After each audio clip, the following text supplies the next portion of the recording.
Yeah, I'm Hi, Saronan. Good morning. Good morning. be live in maybe in another 10 to 12 seconds. Gopi, can we just try and see if you can share the screen here and see if it works? Yeah, you can share. I have made you as a co-host. You can share. Where is my share screen option? Right. Bottom. We are live. Gopi, pause the live for a second. Yeah, it's connected. Okay, share screen is here. All right, got it. You begin. Just 1 second.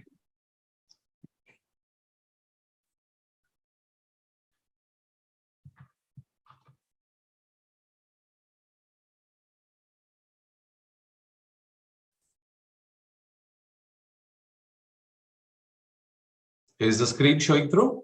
Yes, It's just starting to share.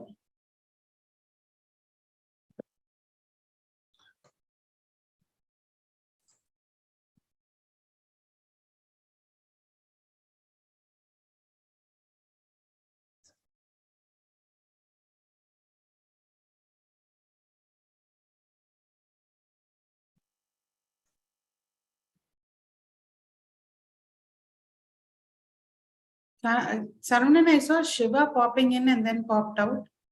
Yeah, he is just joining in, ma'am. Okay. He's there inside. Yeah, I know. I saw him somewhere and then I thought Morning, ma'am. Morning, Shiva.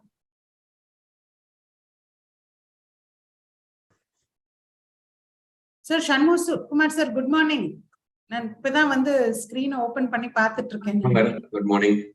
Sir, excellent talk. I was listening to it. Very inspirational. I think students will benefit. we are live. Sorry. Yes. So we'll begin the session. Sure. Good morning, everyone, and thank you so much for joining us on the Sunday morning. We'll begin the session by lighting a virtual lamp.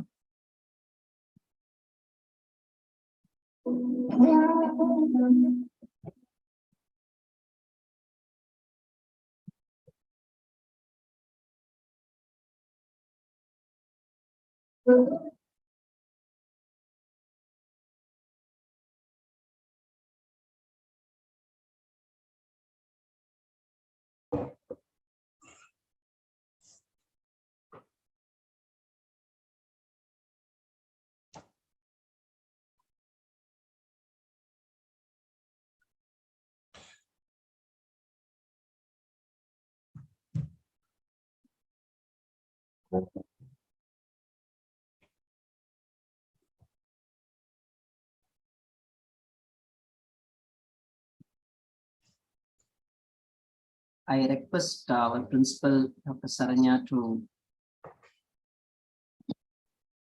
tell about the Acchutha's Inspire and introduce the first speaker. Yeah, thank you.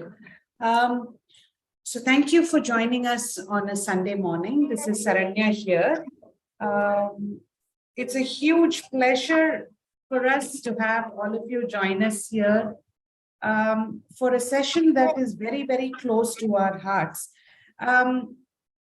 This whole concept of Inspire started because we started receiving a lot of messages and calls regarding what do I do after I finish optometry. So Inspire basically is an initiative for nurturing students to pursue intellectual and real world excellence. So that with that concept as sort of the core focus of what we are going to do, we thought the first session should be something like we introduce the students to what possibilities that are available on completion of their bachelor's in optometry. So with that in mind, we approached people in different sort of fields in optometry, and it's an absolute pleasure and honor to have all of our participants here today. The speakers, they were very, very gracious, and the minute we asked, they said, yes, this is something we'd like to do, and they've joined us. And to start off, Gopi, can you have the first slide? So we're looking at the different aspects of practice that you can do post optometry. The first set of options being practicing, starting your own private practice. And to start off with that, we've sort of split it up into two: practicing in urban centers and practicing in semi-urban or smaller rural centers. To start off with our series today, Gopi, can you share the screen for Reiki sir, the speaker slide? We have. Can you stop sharing and reshare your PowerPoint? Yeah.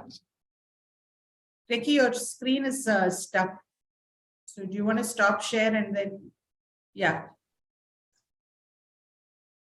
Reshare? Yes, please.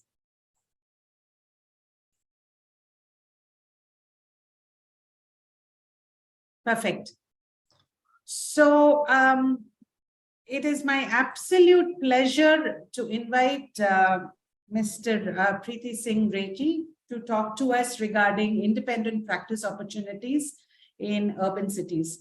Reiki sir really needs no introduction, but just to complete a few formalities, my super senior at work, an independent practitioner on passing out of optometry from day one.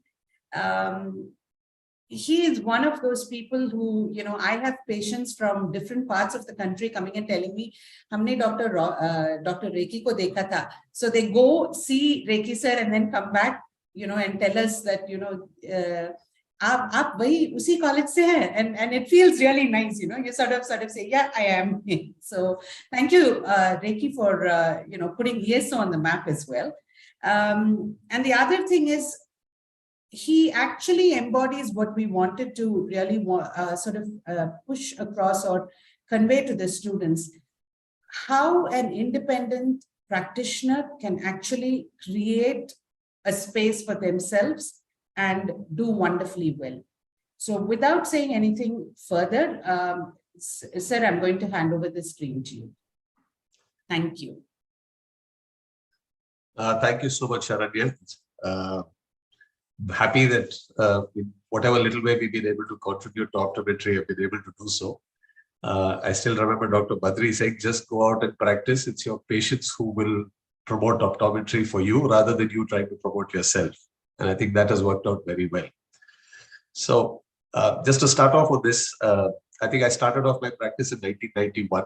And at that time, we didn't have the kind of opportunities that you students are getting today, which is an exposure to what all is possible in optometry.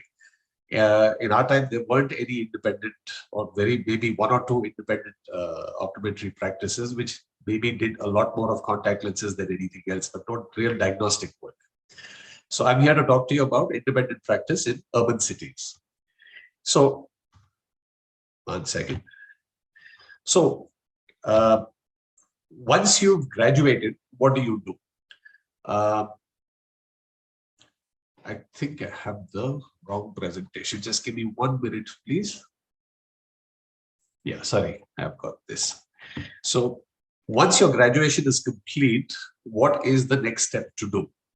So do you start an independent practice? If so, in a city or in a rural area or in a semi-urban area?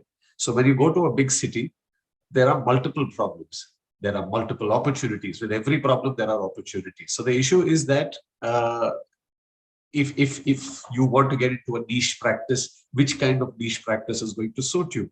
And I don't think you should worry about that too much, because I think the kind of practice I do today, I don't think I ever imagined I will ever do what I'm doing today. It's just life will tell you what to do next, and you have to take those decisions as they come along. However, there are certain unique opportunities that are there in an urban environment. One of them is the fact that you have different kinds of patient demographics compared to other areas. I'll expand on this a little bit later.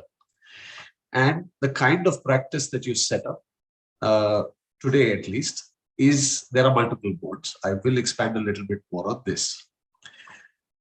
The other major opportunity that you have is that you have a lot of access to and interaction with specialists, especially I'm talking about ophthalmologists and optometrists who've specialized, let's say, in optometry, for example, who specialized in binocular vision or neuro-optometry, or ophthalmologists you can tie up with who are specialists in cornea, etc. These kind of interactions have multiple benefits. One is that I think when you refer a patient with a provisional diagnosis to a retina specialist, quite often they are surprised that as an optometrist, how have you reached this diagnosis when perhaps a lot of their juniors may not have reached that diagnosis, or a corneal specialist. And this in turn actually develops their faith in you. And over a period of time, they actually start interacting with you and, telling people that, you know what, I had a referral from an optometrist and it is quite a interesting case that he sent to me. So this also develops your practice to a little bit. It does also create jealousy, but that's part and parcel of it. And I think jealousy is a great thing because if that exists, that means you've done a great job. You have a lot more access to CME programs because there are more hospitals in a bigger city. Life outside practice is also a lot better. There are more restaurants to eat, more shows to go to. So as a lifestyle option, living in a city has always got some benefits. So when it comes to patient demographics, what I mean is that there is generally speaking a lot more money in an urban environment than there is not than in non-urban environments. But then I've also been traveling a lot around India into tier 2, tier 3 cities, and I do see a huge amount of expendable income that is there today. But either which way, these cities are so big today that I wouldn't really call them rural or semi-urban. I would still call them urban environments. So when you have a patient has more money, he has the ability to afford better care. So you can buy better equipment, which also increases your knowledge and increases your practice ability. Sorry to interrupt. I don't see your slides changing. Oh, my slides are changing. Hold on a moment. Let me just reshare my screen.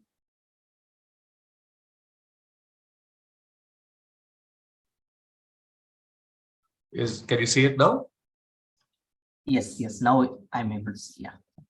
Okay, so please interrupt me when anything goes wrong. So when there is more money, there is better affordability for better care. In urban areas, people generally of different parts of India come to the same area again because there are more opportunities. So there is people who speak different languages. And I found language to be a huge practice builder. I'm actually a Punjabi, but I learned most of my Punjabi sitting in the clinic because I had old ladies coming in here who would invariably come with a translator. And when I could speak to them, they are the ones who actually built my practice a lot, one particular section of it at least. In urban areas, generally speaking, patients have got more education, they're more qualified. So you tend to find that they are more aware and therefore their needs are also a little bit more. And a lot of them require specialized care because of the kind of work that they do. So the different kinds of modes of practice that exist are people who get into practice just for the money. There are people who are more service oriented. There are people who sort of try and strike a balance between these two. You can set up a practice which is dependent, which means you do more specialty contact lenses, prosthetics, low vision aids, etc. I have a prosthetic person who comes in all the way from out of town. Every time we have a prosthetic case, he comes in. It's our way of trying to promote optometry because I think he does a great job. It's not that we can't do it. I think he does a good job, and it's a way to encourage him to continue to do his work. You can be independent, which is what we started. Today, I would say that a group practice is also very, very good because in urban areas, costs are very high, infrastructure costs are high. So you can share your costs, and it's great for people who want to do part-time work. So independent practice yesterday, in the old days, was basically a refraction. You were selling glasses, and you had some people who were contact lens specialist people. Today, you actually have multiple subspecialties. I don't have to really reiterate these, but you've got low vision aids, you've got binocular vision, you've got prosthetics, you've got keratoconus, irregular cornea, you've got developmental behavioral optometry going on, you've got vision therapy. And in addition, you've got emerging fields like neuro-optometry, primary eye care, and managed care. Currently, what we do a lot of is a lot of neuro-optometry and managed care. By managed care, what I mean is that we actually have, for example, a patient comes and we kind of help the patient decide when a surgery should be done, if a surgery should be done, which type of surgery should be done, and who should do it, and give them multiple options. Don't give them one option, because that, I think, is incorrect. You should tell them, well, you can go to A, B, C, and then give them the pros and cons of everything. So effectively, what you become is the family eye doctor, if I can call it, for the patient. So I have so many patients who end up giving me reports from around the world and say, this is a family member of ours who's been advised to do a surgery. What do you think? And with whatever information you have, I think it's good to do it. If I have a doubt, we sometimes send these reports out to specialist friends, and they give us an opinion, and we share that opinion with people. And this you may not be able to charge for this, but it really is a great practice builder. So the kind of practice challenges that you have in urban areas is that the costs can be very high. At the same time, these high costs are offset because people can afford more. So it's easy to make money on let's say, VT, vision therapy. You can charge a lot more for it. You can charge a lot more for specialized contact lenses, myopia control, whatever be it. You can offset these costs. You do have to go the extra mile to combat the competition from multinational chains, optical outlets, independent ophthalmologist institutes, and of course, online. The challenges for tomorrow for an independent practice is that this is one of my favorite lines, refraction is going to become obsolete. So if you think you can set up a practice in an urban area which does pure refraction and selling glasses, I don't know how much longer this is going to last. It is going to be a mainstay of what you do, but I don't think this is, if it's solely based on refraction, I don't think it's going to work. Multinational companies are getting in, and they're going to become bigger and bigger. Chains are started. They are also going to expand their services. Online, today we have refraction apps, generic and branded eyewear, contact lenses. You are going to lose a percentage of your practice to this. Private ophthalmologists and institutes are expanding their scope of practices. A lot of them today even sell glasses. A lot of them who are not doing contact lenses today do contact lenses. So these are things that you need to do. So what are the weak links in these institutes? One is the personal connect. If you develop a personal connect with your patient, they will never leave you. They don't have time for effective communication. So one of the rules that I had when I started my practice was to spend at least 30 to 40 minutes with every single patient. Anyone can collect data today, whether it's refraction, whether it is data from a retina or pressure readings or whatever. It's how you communicate this to the patient, which, at least in my case, happens to be the biggest differentiator. It's in bigger institutes, it's not worth their time for doing vision therapy, for doing neuro-optometry. Sometimes myopia control also, because the counseling takes too much time, or even for orthokeratology. Persons with special needs, a lot of institutes actually don't really look after these people with the kind of care that they need. Differentiate yourself. So for me, it was a happy accident that I started off doing CSR activities. But today, if I was to start a practice, I would say I will first start doing CSR activities, look after schools with special kids, etc. You don't make money out of it, but the kind of name you develop in the community is huge. And invariably, there'll be out of every 100 kids that you see free, there'll be one parent who will have enough money to be able to, pay off some bills, and that actually offsets your CSR activities. Evolve your practice. Practice medicine of the eye. Patients must know that you're doing a visual and a medical assessment. So do care for their general health. Talk about diabetes, talk about hypertension. Yesterday, I had a patient who had a swollen leg. So I was palpating it and seeing it. And he's like, oh, this has started 1 month ago. So I've written a referral letter to a cardiologist because it was his right leg. I said, go see it. Maybe your heart is not pumping correctly. So these are simple things that you can do. Keep up to date. Do more with the same patient. You can practice so many other things with the same patient. Just don't restrict yourself to only a refraction. Get involved with the patient. I know a lot of people say keep your distance, but I find getting involved helps. So practicing in both urban and rural settings have different benefits to offer the clinician. Knowing your own personality, your career goals and priorities, it will help you to determine whether an urban setting is a good fit for you. So basically start your practice and see how it goes. And remember, keep changing. If you don't change, you're in trouble. Thank you, and I'd love to take questions.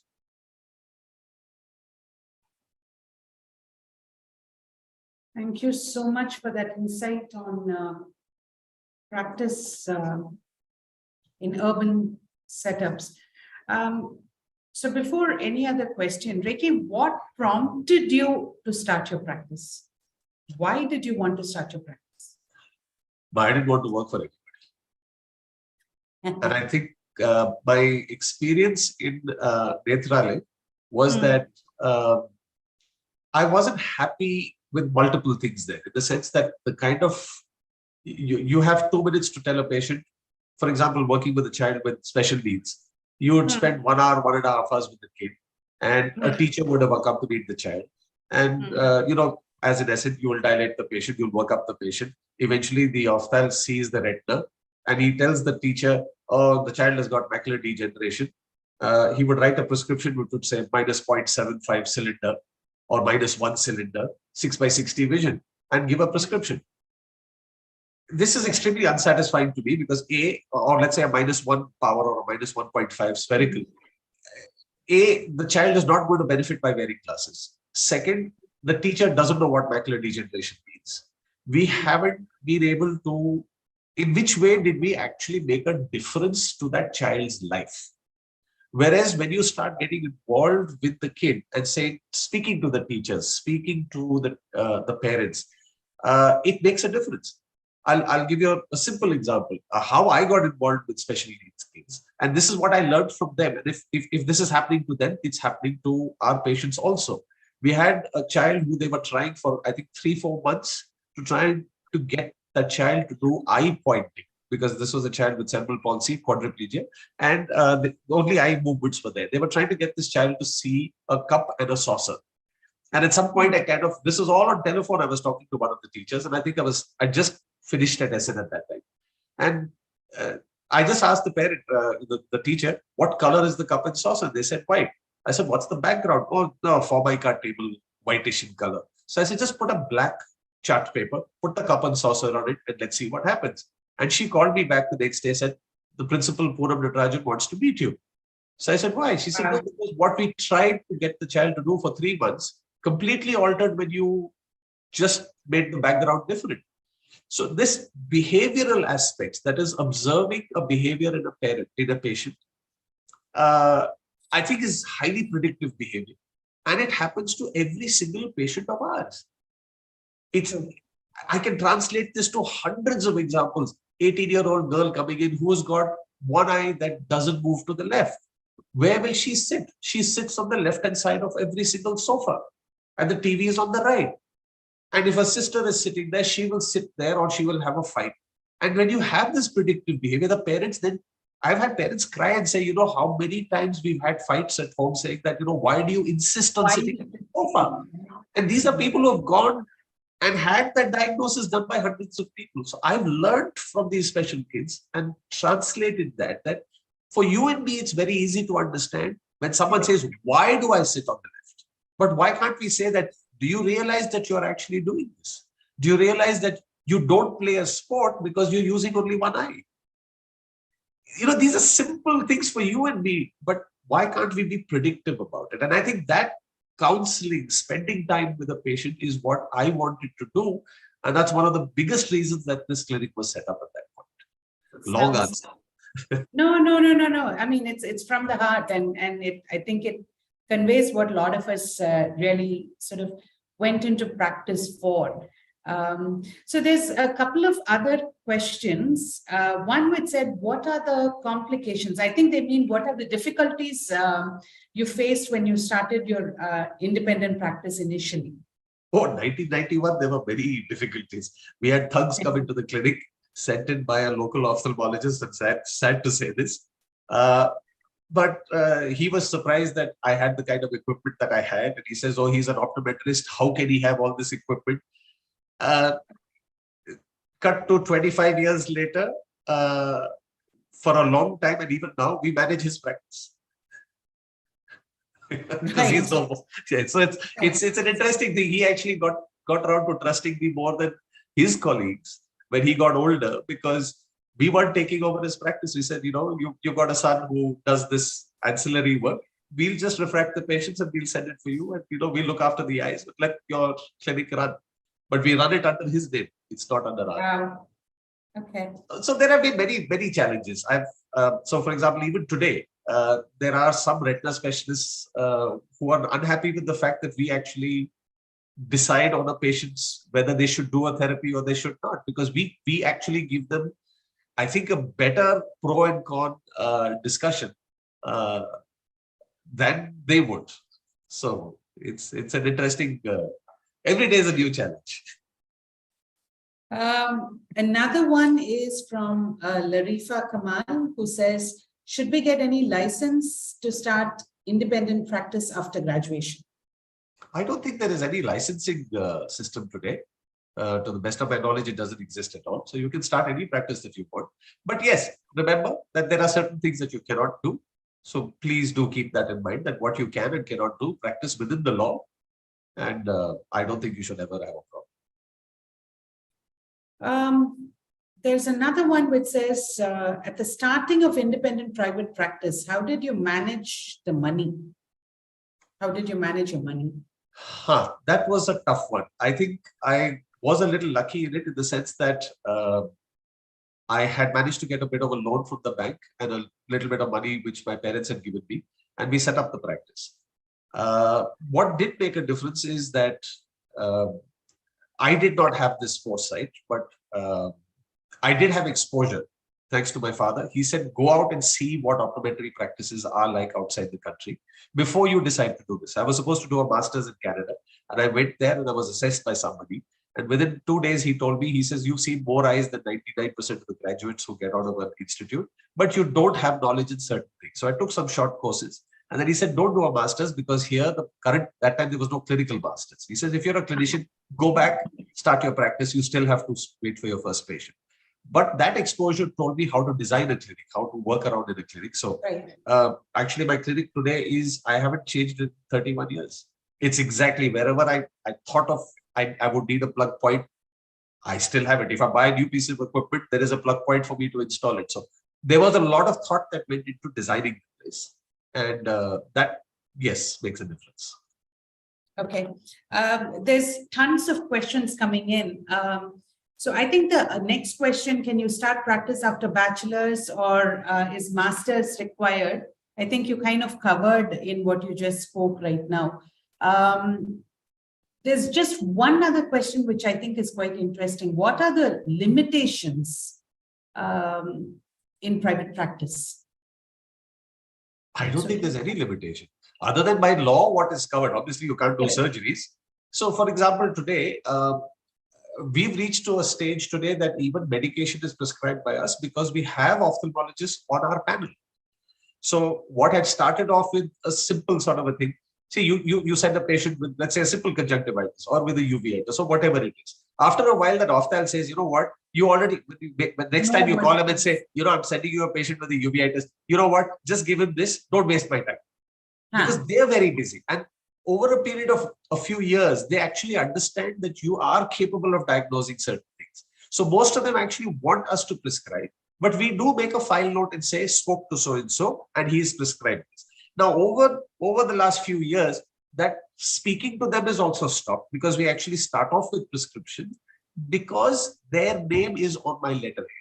We do have them as a person who is an empaneled person. The careful thing is that where an ophthalm would say, come back after the week, I see them every 2 days. Because if it is sort of going a little out of control, I send them immediately to that person and say, you know what, I've done this and I'm not happy with the result. And you'll get a phone call back saying, no, I think it's okay, or it's evolved, we will alter.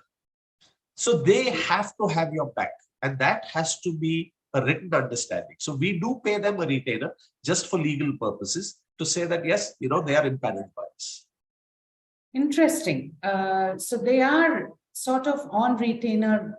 Yes, you have to pay a certain amount as a retainer, as a legal provision, so that they are on it. So their name is on our letterhead. So even if tomorrow a case summary has to be given, if it involves a surgical process, like yesterday we had somebody who, or 2 days ago we had somebody who said, who's had, I think, four Lucentis injections given in the eye. Vision came from 660 down to 6.6 or 6.9. But this was in 2012 or 13 or 14. And they wanted a case summary because somebody is going abroad and they wanted to see whether anything else can be done. So it took us a while. I wrote the case summary, sent it across to the retina guy, who then Right. signed it, sent it back to me, and then we sent it to the patient. So these are all, I mean, these are procedural things, but Correct. there is a provision in law that you can do. Right. I mean, I think the bottom line is having a clear understanding of what we can do and what has to be countersigned, Correct. and having a sort of a good working relationship with the ophthalmologist as well. Correct. Respect each other's boundaries, respect each other's skills, and then carry on what we're doing. Yeah, and I think if you start getting into that cut system, that I'll refer a patient and he'll give you some money, that is a slippery slope. Because then I think if you just refer a patient and say, you know what, that's your money, you keep it. I don't want that money. But then they actually start respecting you, because half the people today would refer for that money. And if you keep yourself away from the money, I think morally you're in a better situation. Second, I think they respect you a lot more for that after that. Absolutely, absolutely agree with you on this. Just one last question is, can contact lens practice be done independently, or should it start only with an opticals? Oh, no. You can start an independent contact lens practice. I think one of the first ones that I had ever seen was Kamdar Opticians here. Okay, actually he had opticals also, but he was predominantly known for his contact lenses. Yashwant had started a complete contact lens practice in Nagpur. Highly successful practice. But he has evolved. He has now gone more into... so I think if you're doing orthokeratology and stuff like that, where the cornea is being potentially impacted, I think you need to have a little, personally, I would like to have a corneal specialist backup on it. On board, yeah. I wouldn't do it without a corneal specialist, because then potentially you can get into a lot of trouble if the cornea gets scarred. Correct. Correct. So I think we're getting a lot more questions, and a lot of them are pretty similar stuff like, when do we start? Where do we get the money to start? And things like that. So do you want to kind of summarize that? Yeah, so there is a separate lecture on that altogether, which is more on practice management as to how do you start, where do you get the money. So they're simple things in the sense that you cannot start a 5-star hotel as a tea kadai. So if you do want to start a full-fledged practice, you have to invest that kind of money into it. Where you get the money, what is the potentiality? It's a bit of a risk.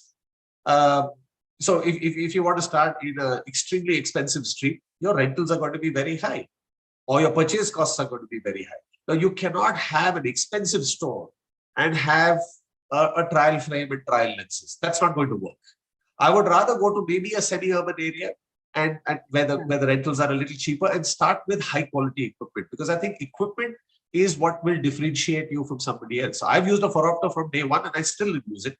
I still use a mechanical phoropter. I don't like using an electronic one, and I'm very happy with what I've got. So there are some pieces of equipment which impress the patient, some that don't. So, for example, I may have a really expensive slit lamp that doesn't impress the patient. But if you have a phoropter, they see these bustling lenses in front and all that, it impresses them. So what impresses the patient, what doesn't, there's a whole host of things that you can do. But yes, you have to be very clear. What kind of practice do you want to do? Which kind of patients do you want to treat?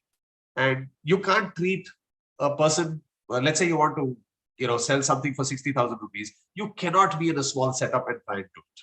It's not going to happen. Sure. So you have to be very, very content with whatever you're doing. Target the demographics and work around. I mean, there's a huge topic. This is a separate topic on its own. So, Gopi? Yeah, thank you so much for joining us and enlightening us with all your thoughts. So next we'll have a next speaker, Mr. Shanmuga Kumar, who is an alumnus from Regional Institute of Ophthalmology, and as well Shankar Netralaya. He's going to talk about independent practice opportunities in the semi-urban and rural area.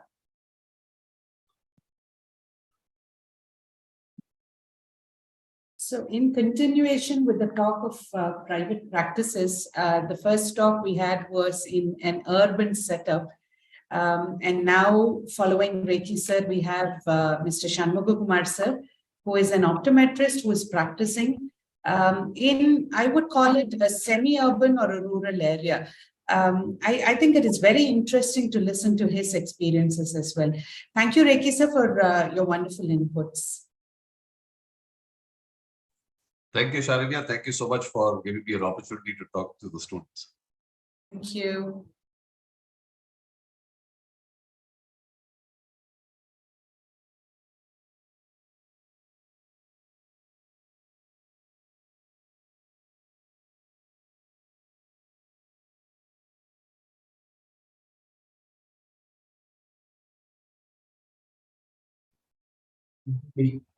Sound was not there.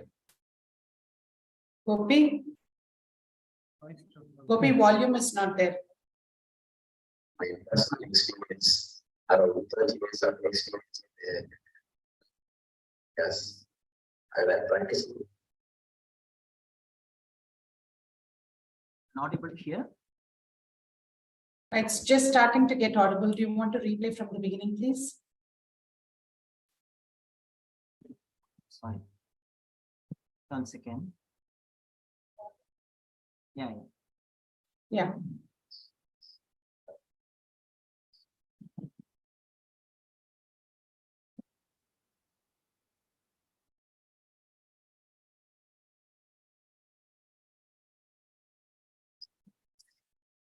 Yes. Practice. Also, I chose particularly finishing my I have a vision of the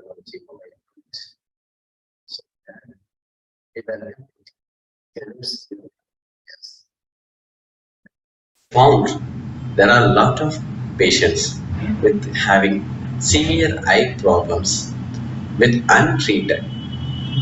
So because of non-accessibility to get primary eye care facilities due to unequal distribution of our eye care practitioners, they not having enough facility to access.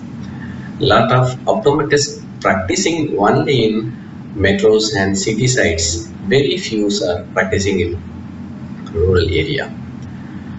India is the nation where our 70% of people living in rural areas. Also, our rural economy contributes half of the nation income. So it has the great potential to practicing as a primary eye care practitioner in rural semi-urban regions. So I decided to practice my own native itself, because if you want to go a tertiary eye center from my native, it took about 2 hours journey. So I planned and start my independent practice in my rural area called Sorandai around 13 years back. I got a successful practice around 13 years. So I just sharing my knowledge with you all. If you want to practice as a primary eye care practitioner in rural area, what you need to start? Approximate budget around 8 to 10 lakhs. It's enough to start a optometry clinic in rural areas. 250 square feet approximately you needed, which is about 100 square feet clinical area alone. At least you need to have 2 supportive staff to maintain your clinic well and good, as well as assisting yourself. What are the advantages you are getting when you are practicing rural area?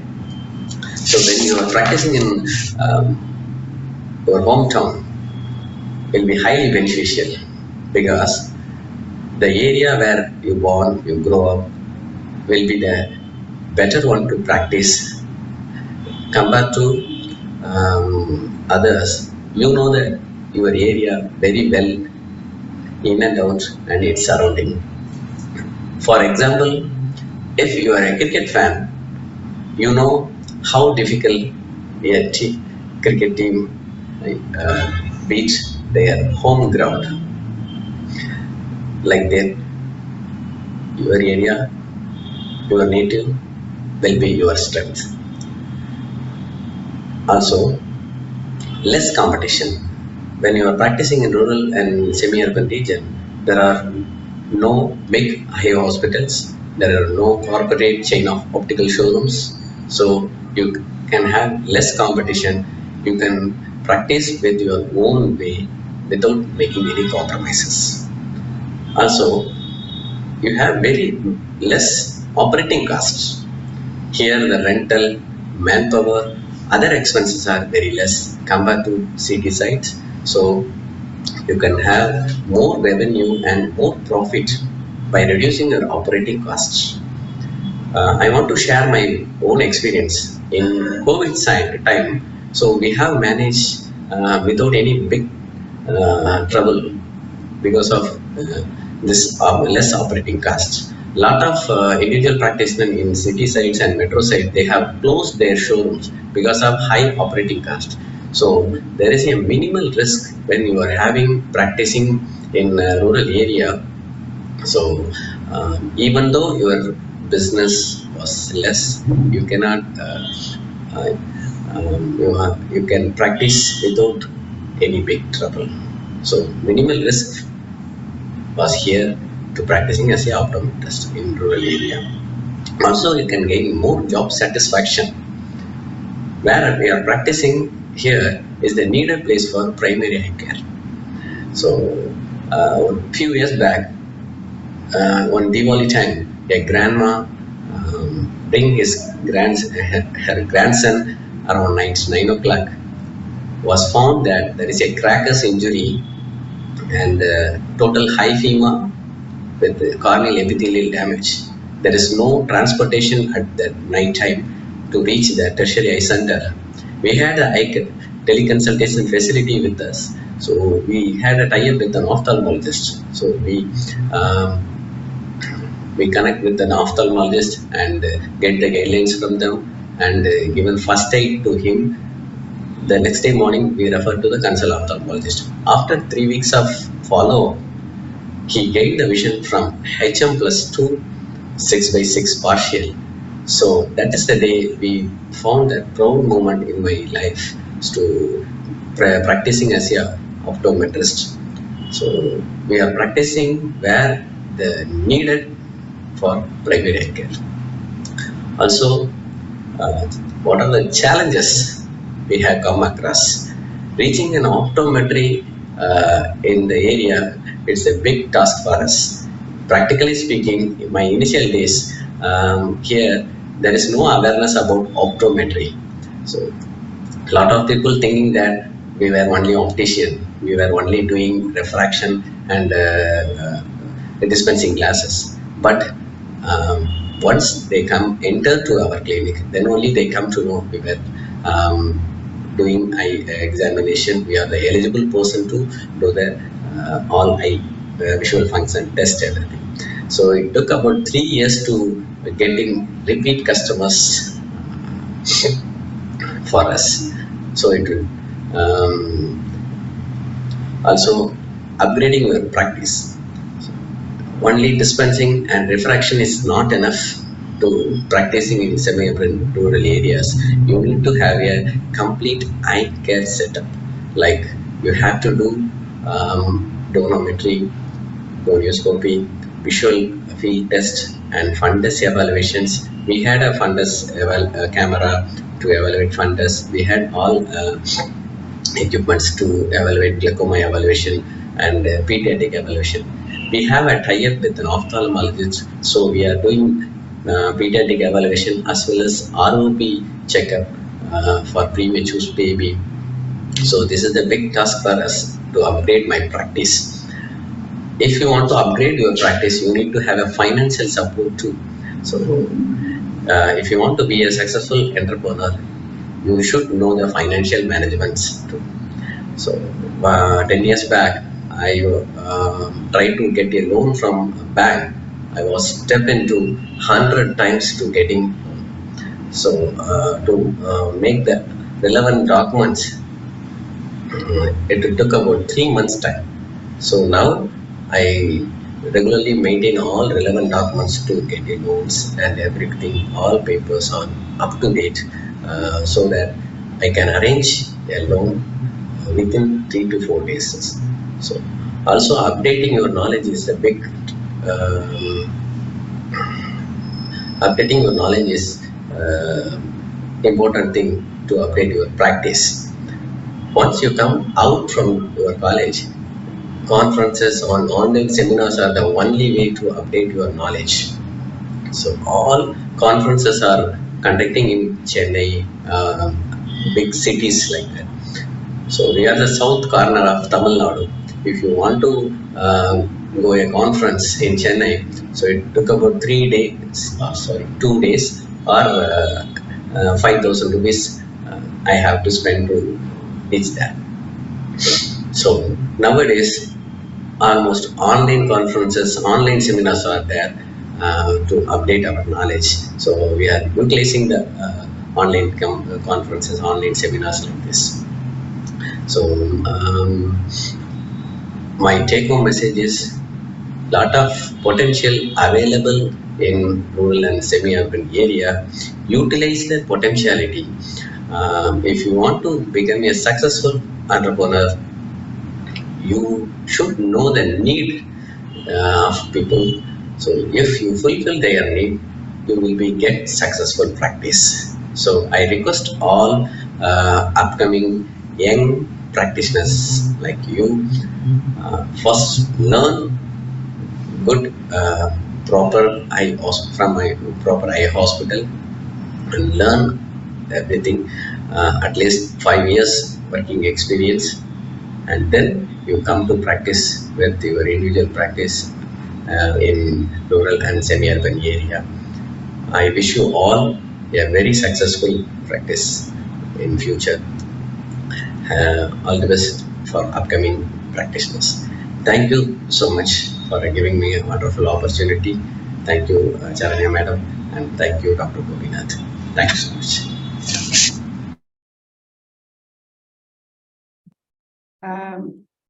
Yes, sir, I think we should say thank you for joining us. It was a wonderful introduction to practicing in semi-urban or a rural sort of, background. I think it is summed up beautifully by Saravanan. He says, it's always a great feel to have good food from your mother. That's how practicing in the hometown is, giving back to the community that brought you up.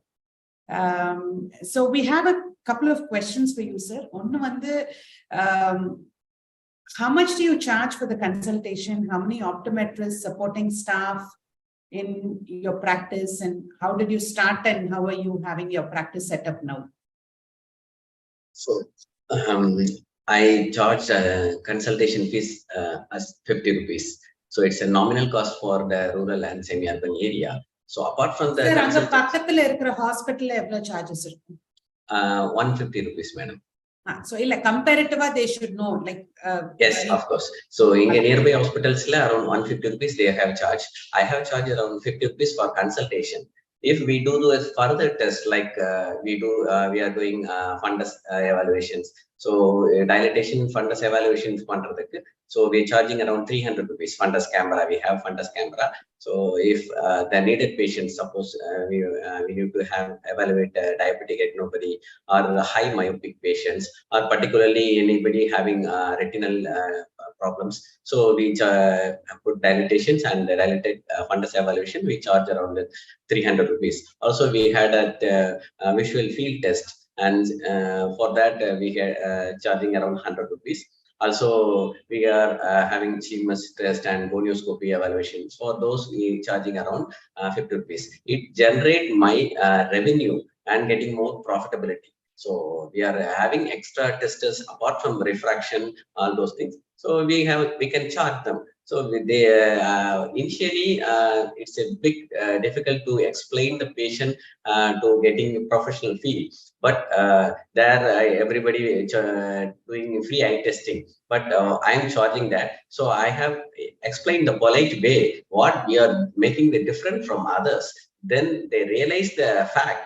Then they have given the fee with full satisfied. Also, I'm really, really happy that you charge for the eye test, because I think the value is in the knowledge and the know-how that we give in. So excellent, sort of initiative for actually charging your patients. I really appreciate it. Thank you, madam. Also, I had three supportive optoms for me, as well as four sales persons for supporting myself, madam. So we are the 8 members team. So we are having a full optometric clinic over here. So we started around 250 square feet in initial days. So now it's around 1,000 square feet of showroom with 3 floors. So bottom is dispensing area, and first floor is 2 clinical setup with waiting hall and restroom, everything. And the third floor is the fitting lab with staff rooms and everything will be there. So essentially, eye care services under one roof. Of course, ma'am. Sir, there's one more question. They've asked whether you have a medical records department set up. Do you keep the case sheets? Yes, we are.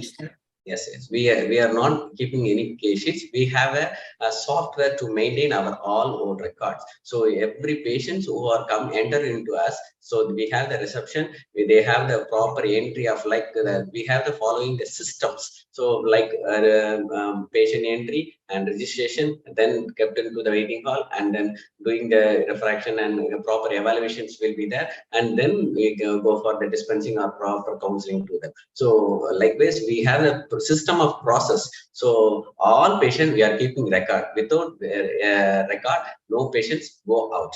So we have a separate software for that. So we maintain all records. Couple of interesting questions. One is, how do you create awareness of branded lenses and frames in terms of dispensing spectacles for patients in the rural areas? Wow. So, frankly speaking, so rural area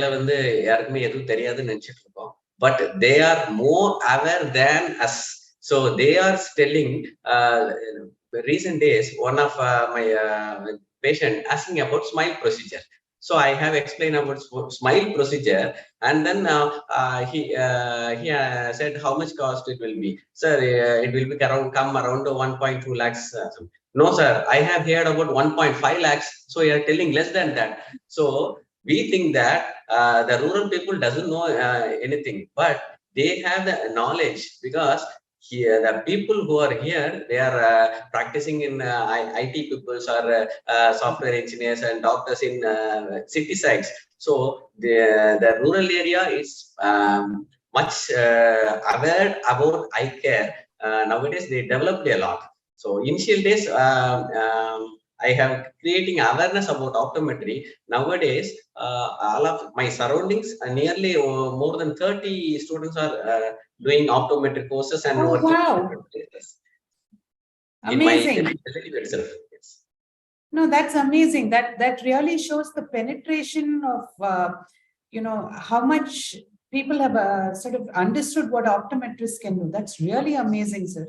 So that actually answers the next question that you have. How do you make them aware and explain about the importance of eye care in rural areas? And how do you do the follow-ups? So I think they're talking about patient compliance and awareness, sir. Sorry, I couldn't get you, madam. I think they're talking about patient compliance. Do they come back for regular follow-ups? Do they do all that? And how do you make sure that they actually do it? So we had records, and we will follow up with we had a software. So that itself, it shows that review patients every day morning. We will see that. So review patients, what are the review patients should come. So we make the call to them. So today is your review date, or today is eye examination date. So you can come and have an eye checkup. But here the lack of awareness about eye, as well as their financial status. If we call 10 people, out of 10, 4 will come. Balance 6, they skip the follow-up visits. Frankly speaking, that if you call 10 people, 4 will definitely come. Yeah. Rekhi sir, the same question to you. how does the follow-up system work in the clinic with you? Do they all turn up as well, or? So many years ago, what we had did, we had a very interesting follow-up system earlier. We don't have that now. So I had a postcard which had a tear-off slip and which used to go into our file.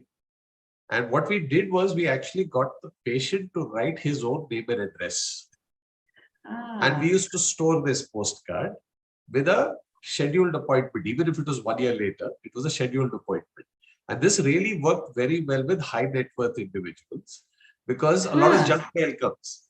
So when his secretary would receive a postcard in his own handwriting, they would immediately put it on the top of the pile. So a lot of them actually called me and said, this is a very interesting thing that you're doing.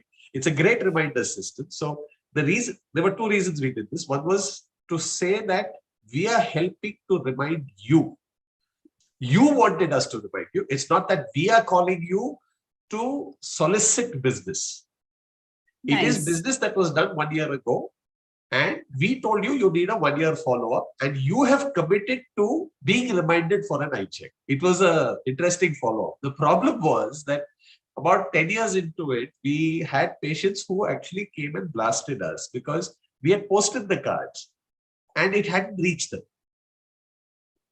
It's ridiculous. It happens. Sometimes the post guy would just not put it on or a courier guy would not send it. So that is that. So for us, actually, most of our follow-ups, when it is a critical follow-up, we have people who call up today and remind them, or sometimes patients themselves say, can you remind me 6 months later? So in our calendar system, we have a reminder, the girls inform. And for us, I would say almost 90% of our patients come back to us. So we're pretty much on time to follow up. So I think the awareness level is what makes a difference. And I think it's more your communication with the patient. If they are made aware of why you're calling them back, the seriousness of it actually gets into them. And most people are actually quite aware of healthcare today. They want to be healthy. True, true. And you follow an MRD system as well, sir? Yes, we do. I tried getting online, but I wasn't happy with the system. We almost spent 1 year and lakhs of money trying to develop a system. I'm still very happy with my handwritten notes. I still have it. I think I have a couple of files here. So I've got files like this that I keep, which has a patient tag and everything, and all my documents are inside. Okay. So there's another question which has just popped up on screen. Dilation in private practice. Can we dilate? Yeah, I do it. I've done it all through. But yes, I have equipment by which I can see without dilating. So unless I actually see something that warrants a dilation today, I would say more than 70–80% of our patients, we don't dilate. Because I can see 80% of the retina without dilating. So we have indirect ophthalmoscopes which have got small pupils. I've rarely use my indirect now. I use only for a myopic patient, we do it. And I use a super 60/60 lens today. And I find that very, very convenient. As long as the pupil is 2–2.5 millimeters, you can see quite a lot. Right, right. Thank you. Thank you so much. So thank you, Sir Shanmugha Kumar, sir. Thank you so much for joining us as well. Great insights on private practice, both in the urban and rural setups. I think we are ready to move on to the next phase of practice, which is getting into the corporate world. And to lead us into the corporate world, we have Anantha Lakshmi ma'am here. She is the head of education and professional services at SLR Luxottica, alumnus of Elite School of Optometry and Shankar Nethralaya, a person with vast experience in the field of the corporates and a very good friend of ours. Thank you so much, Anantha Lakshmi, for joining us. And she's going to be talking to us about opportunities in, sort of the spectacle industry, so to speak. Great. Thanks, Sharanya and the Acchutha team. Thanks, Gopi, for really following up with me for this talk. Sharanya, actually, I was just thinking, I wanted to be very practical in this session. So what I was just thinking is, before we talk about the opportunities, we talk about opportunities in this industry, let us understand what is the future of this industry? Because today we are going to have a lot of young minds here who are actually seeing this session. So is there any future for this industry? Because when you look at any employment opportunities today, there is a lot of, I would say a lot of communication myths in terms of this is going to be replaced. There's no future in this industry. There's no future in this job. Having said that, spectacle industry, is there any future? I think that is a basic question we need to answer. Yes, I would say that spectacle industry is on the rise. Okay, and it is projected to reach around approximately around 540 million units per year. So that is in another 7-8 years, we are going to have a huge increase in terms of dispensing of spectacle lenses. Okay, so when you're looking at the value, the current value, it is about 1.5 times more than 1.5 times more than what it is today. So today, if you see an average value of spectacle lenses, it's about $57 billion US dollars, and this is going to increase up to 95 billion dollars. So this itself showcases that there's going to be a huge focus. And I'm not talking about another 20 years or no, because people who are listening to this session, I'm sure you would like to understand what is at least a future for next 7-8 years, because by the time you pass out and come, how is the industry going to be? So in the next 7-8 years, you're going to see this level of impact in terms of the eye care industry with respect to spectacle lenses. So why is this so? Because when you're looking at the other industries, why do you think the spectacle lenses is going to grow very, very drastically? Basically because of the increasing prevalence of the visual impairments. We understand there is a lot of visual impairments, and this itself, and we know that spectacle lenses is the most widely accepted, most common choice for anybody who wants to correct their visual or rather their refractive errors. Aging population, so presbyopic population is also on the rise. Again, people, at least post-COVID, there is a lot of awareness on health. And eye health is also becoming a very important aspect, because post-COVID, we find that there's a lot of increased awareness of UV, blue light protection, a lot of things, So the eye care awareness is also increased post-COVID drastically. And also one important thing is also that all these are possible only because there's a lot of advancements in terms of technology, in lens technology. So if I recollect, because I've been in this industry for past, say more than 20 years, okay, at least in the spectacle lens industry, I've been in this for more than 20 years. So when I started my career in the spectacle lens industry, it was a cakewalk, because we didn't have many brands, we didn't have many materials, we had very few technologies. But in the last 20 years, I would say in the last 5-6 years, technology is on the rise, so today you have multiple brands, multiple technologies, more than 100 plus patents to all these technologies. So if you look at the growth of the spectacle lens industry as such, it is alarming and mind-boggling. Okay, so I would really assure all the people who are listening to this session that there's really a huge potential in terms of the ophthalmic lens industry as such. Then moving across to the opportunities. So when you're looking at the opportunities in the spectacle lens industry, I can also talk from the point of view, because from an SLR Luxottica point of view, basically because we have a wide range of portfolio. So when you're talking about the portfolio, we have a rich portfolio of both eye care and eyewear brands. So the opportunities are huge. It's very, very high, and when you're looking at the legacy of this company, you have a lot of technologies to back up. There's a lot of design, the distribution, everything is really very, very high in terms of the spectacle portfolio itself. So going by the opportunities which exist, I would say the opportunity exists in almost all departments. Okay, maybe not so in finance, because again, if you have done something more after optometry in finance, I think you can step your feet even there. But otherwise, I would say there's opportunity almost everywhere in this industry. So let me just give you some examples. So let me talk about marketing. So when you're looking at marketing, you need to communicate. We call this something as a B2B and the B2C communication. What is B2B? From a business to business. So from the company to the practitioner, eye care practitioner, it could be either an optician, it could be an opthal, it could be an optometrist. Okay, so who is more confident about communicating the subject to the optometrist, because we deal with a lot of eye care brands and there's a lot of technology and design to back it up. So if you are interested, you can also lay your hands in the marketing department, where there are a lot of assets which is related to the B2B, that is the business to business communication, then B2C from the business, from the eye care practitioners to the consumers. So, I mean, there are a lot of technical things where an optometrist can actually decipher it in common language. Okay, so marketing is again a very interesting field. Okay, that is something which we can explore in terms of the eye care industry, in terms of the specifically in terms of the spectral industry, HR.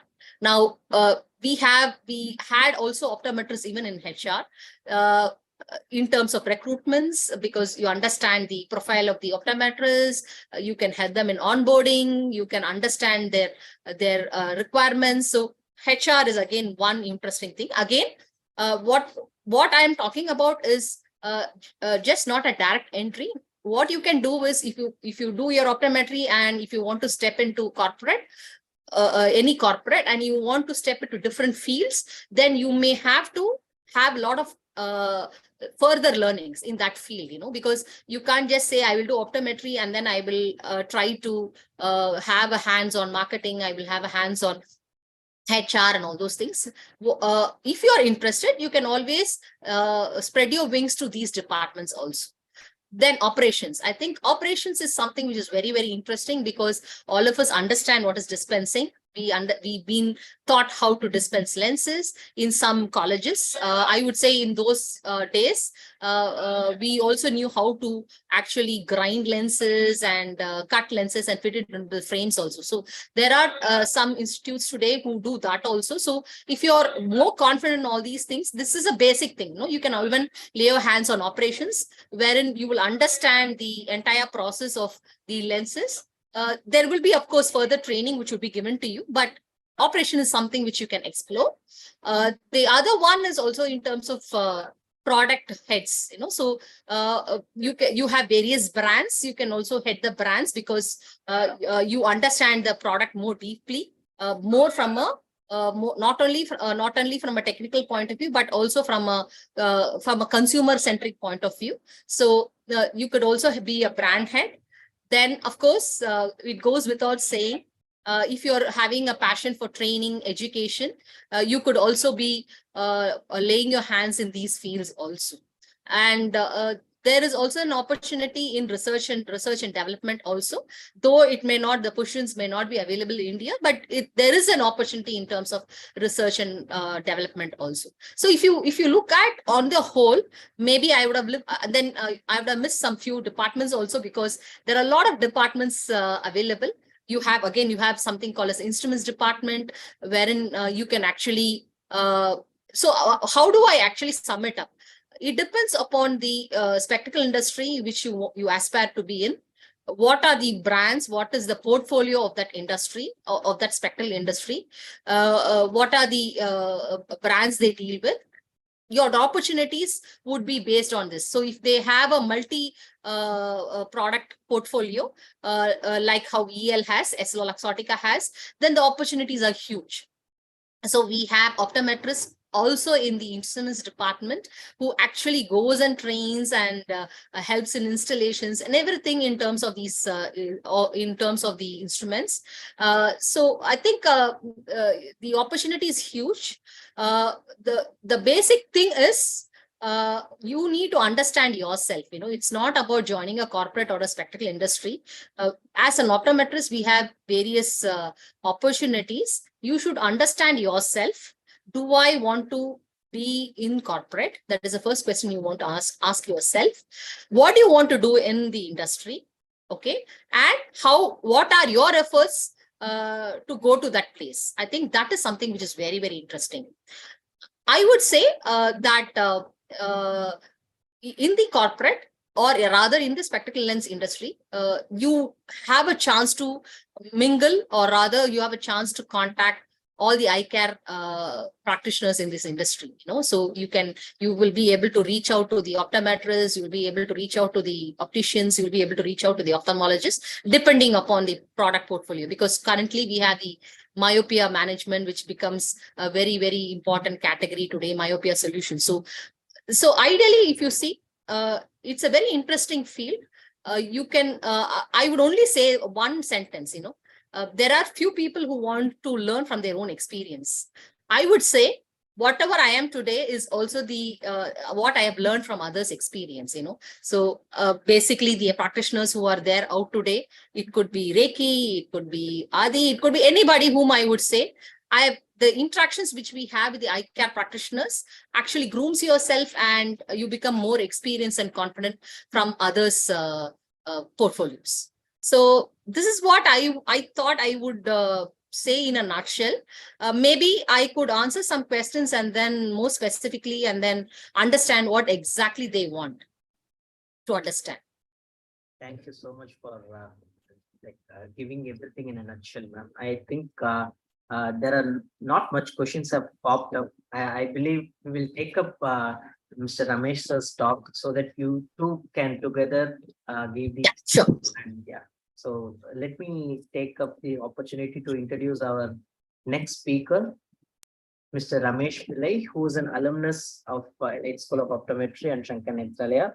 Currently, he heads the training at Titan and chief optometrist. And believe me, he's one of the key leaders in terms of Titan, deciding on training the intake like optometrist, as well as you want to do anything in Titan, I think you have to pass through the process along with Mr. Ramesh. So I welcome you, sir, for the session, and over to you.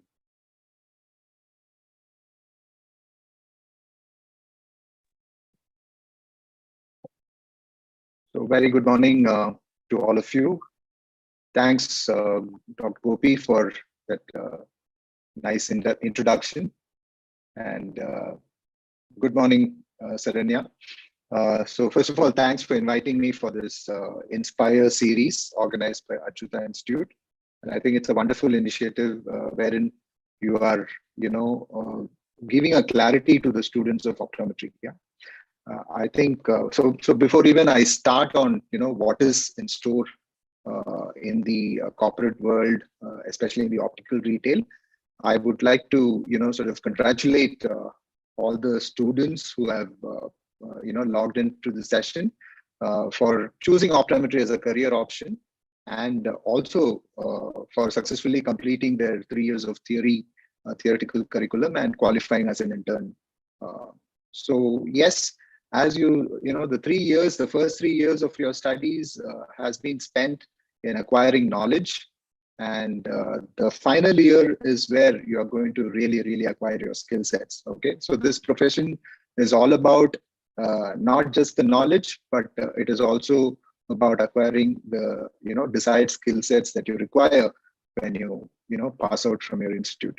So my request and advice to all the budding optometrists is to take the internship very seriously, and every posting is equally important. So unless and until you take all your internship posting seriously, you may not even know what is the subject that you like the most. The exposure that you get during your internship can actually help you decide what is it that you want to sort of take up.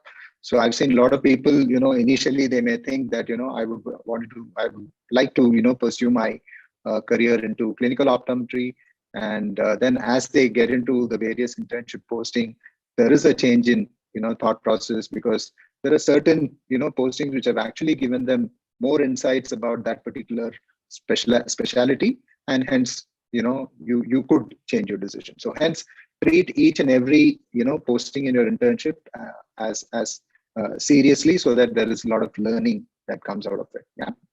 And yes, there are so many opportunities when you get into internship. It's a mixed feeling. One is you're excited about, practicing all what you learned, applying it in your, eye examination and optometry workup. But at the same time, there is also some amount of anxiety as to how your career is going to pan out, right? So hence, I would like to leave you all with certain thoughts, which is like for an optometrist, there is a huge array of opportunities which are available today, unlike in the past when we had passed out from our institutes. Okay, so you can choose from anything from practicing on your own, which is being an entrepreneur, to working in a hospital environment, working in an optical retail, pursuing your interest in dispensing optics, pursuing your interest in binocular vision clinic, pursuing your options in instrumentation and diagnostics, right?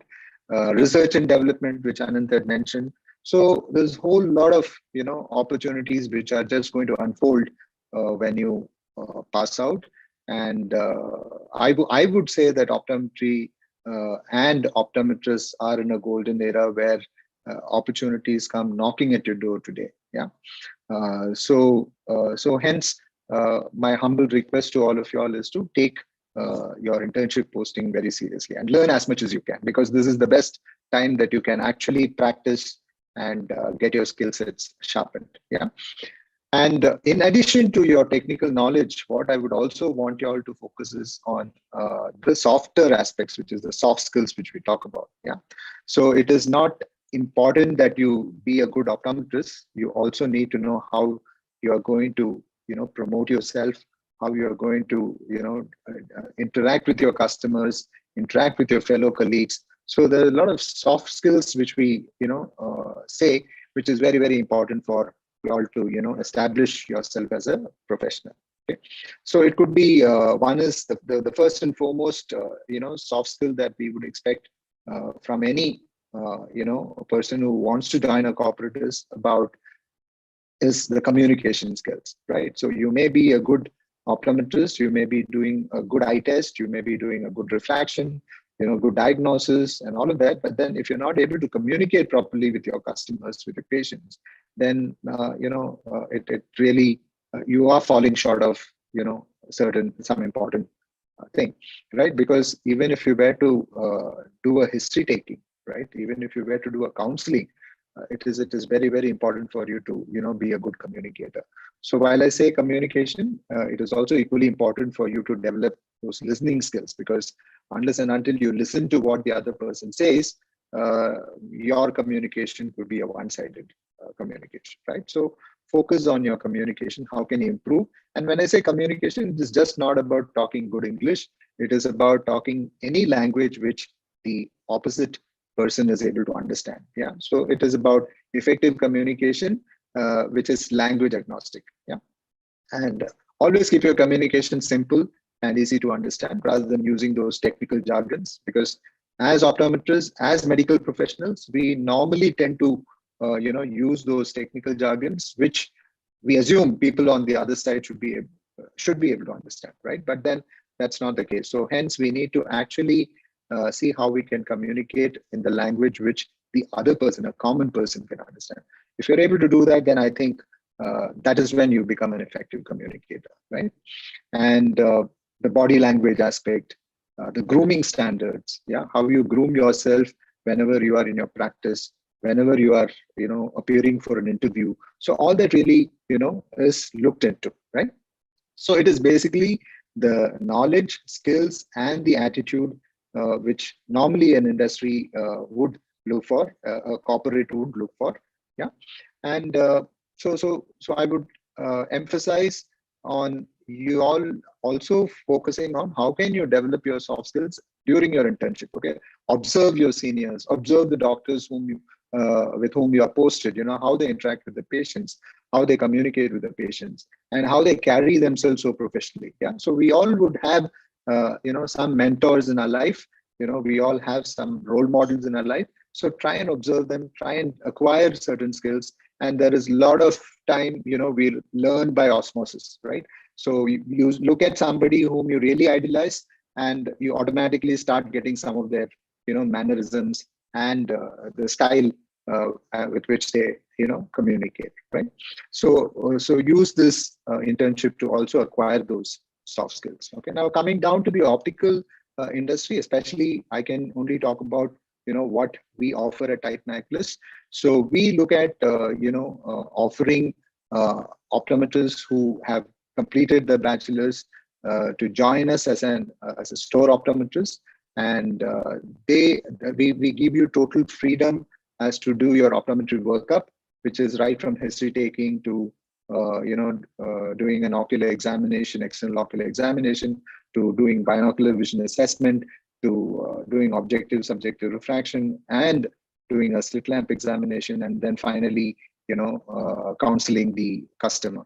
So you get a complete liberty to practice optometry in Titan Necklace. Okay, and we will provide you with all the equipments that are required for you to do your complete optometry workup.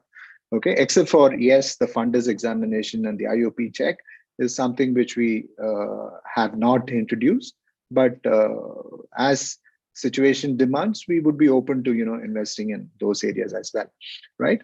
And so it is, you enter in at a store optometrist level, and then you have an opportunity to move in as a manager, managing the store operations. And if you are interested in pursuing your career in the sales, then you could also, from the store manager, you could move in as an area sales manager. Or if you think, sales is not my cup of tea, but I would want to pursue my career in my core strength, which is optometry, then you could get into, moving up the ladder into a regional optometrist, taking care of a specific region, and taking care of the technical operations. How do we ensure that all the store optometrists end up following the eye testing process, keep the errors to the minimum, and follow the dispensing processes, the CL contact lens dispensing, and all of that, right? And then you move on. If you are interested in training, then we also have opportunities coming up in training.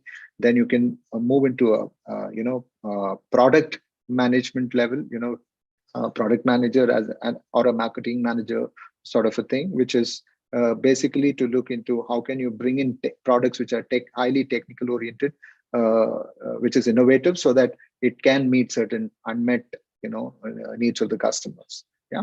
So product innovation is another field, and we are also into manufacturing of frames and lenses. So you could also look at how can you move into contribute towards manufacturing and quality assurance, being a technical person, right? So, and if you really want to ambitious, and if you want to grow, then you could aim for the chief optometrist post, or even a national sales manager's post. So that is the sort of career opportunity which we have. And last but not the least, we would also encourage our optometrists to become entrepreneurs. So if you are wanting to do a business, then we can help you facilitate running the optometry business. Yeah. So that is in a nutshell about how the career would look like in an optical retail industry, and especially in an organized sector. So it's all about, at the end of the day, you need to find out what is your passion, and then you need to pursue it. We can only paint a picture as to what we have in store for you, but at the end of the day, you need to figure out what is the passion that you have, what is it that interests you the most, and then pursue it. Yeah. So with that, I would like to end my session, and once again, thanks to Acchutha Institute for inviting me for the session. Thank you so much, Ramesh. Listening to all the talks since the morning, I'm kind of feeling a little jealous of all the students at the moment. I don't think we had sort of awareness of all these options, and that this was all there in the market at all when we completed. I think we either knew we could practice or work, either in a hospital or some other setup. That's about it.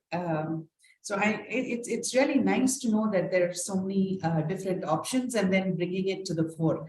There was actually a question which popped up which said, is there an option to start as an individual optometrist, but later on can we join in with a group or a corporate practice, either as a franchisee or a partner or some sort of thing? So I think you said something like that, right? Where you could facilitate. Yeah. So we have, we have instances wherein, optometrists who have really performed well and who have shown inclination to, start their own business.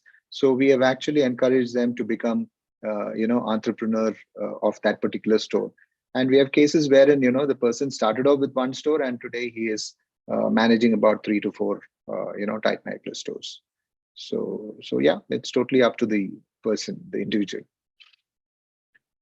I think this is a common question to both Ananta Lakshmi and you. How do we join marketing as a field after internship?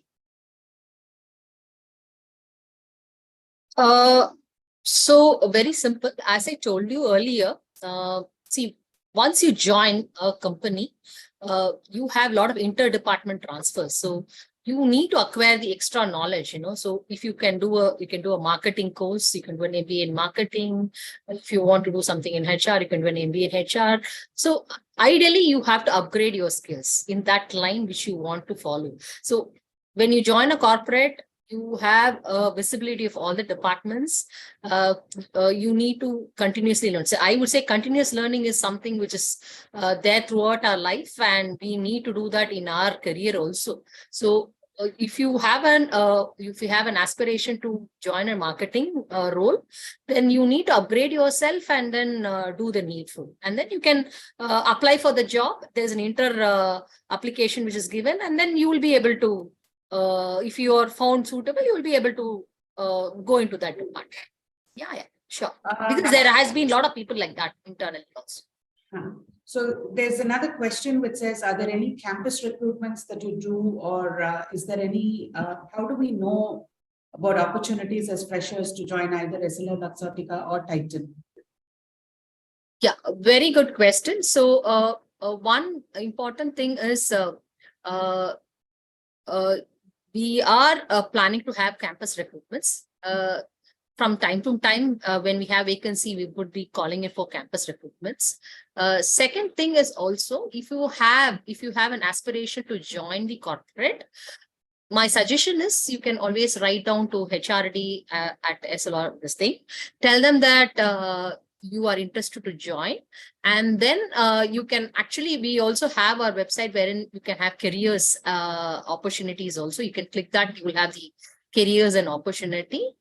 And also from time to time, because we interact with a lot of colleges, from time to time, we also keep the colleges also informed about the opportunities. So today, for like how you rightly said, Sharanya, gone are those days where the opportunities were very less. You could either practice or, independent practice itself was not very popular those days. You could either go into an optical store or maybe do a hospital setup practice. But today the aspirations and the opportunities are very, very high. So it is very important that the individual actually reaches out to us and then say that you're interested in the corporate thing, and then we can do that. We will also be reaching out to colleges as and when the opportunity arises. Ramesh? So just to add, yes, we do, have campus placements. So there are certain, institutes where we have a going relationship. So which keeps, in fact, they reach out to us every year when the batch is about to pass out. And the respective regions would then contact the head of the department or the, head of the institute, and we organize the campus placement talks as well as campus interviews. So those of you who have not seen us in your campus, we will be more than happy to visit you all. So please reach out to us. You could mail me on my email ID, which is rameshp@titan.co.in, and we will be more than happy to visit your campuses and give you all an opportunity to work in Titan Plus. Yeah, so basic things that we look for is, your concepts needs to be very, very clear in your clinical optometry, as well as in dispensing optics and contact lens dispensing. And these are the, 3 areas that we look for. And obviously the right skill sets and the attitude and the willingness to learn. If it is there, then obviously, you will definitely make it to type 9+. Yeah. So those are the So things that we look.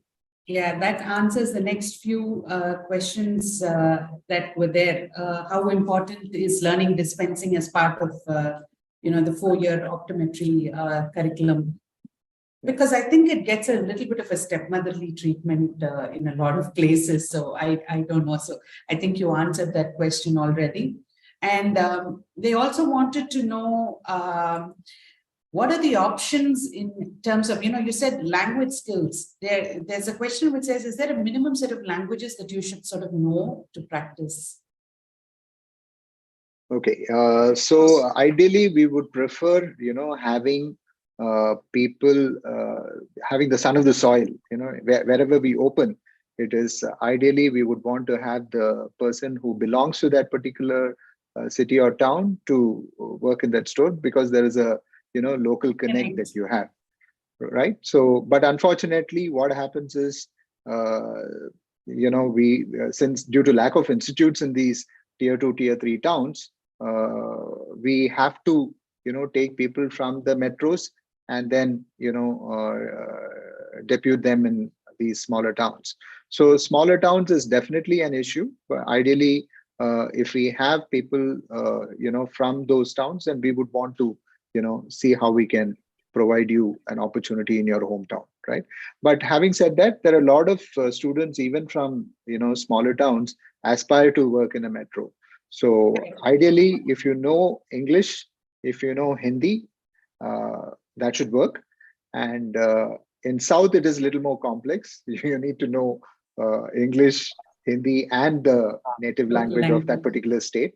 So if it is Bangalore, Karnataka, Kannada is important. Yeah. If it is AP, Telangana, Telugu is important. If it is Tamil Nadu, Tamil is important in addition to English. And in Kerala especially, you need to know Malayalam. So all these 4 states in South are a little bit tricky, but up north, East and West, English, Hindi should do well. Thank you. Thank you so much. We have the next talk by Ms. Rizwana. So I would request Anantalakshmi and Ramesh to please stay with us, because I think the questions will all pop up for all 3 of you. So Gopi? happy to introduce our next speaker, Dr. Jamil Rizwana, who is an alumnus from LH School, also alumnus from Shankar Netchalaya. Currently, she heads the Rivoli Vision Academy.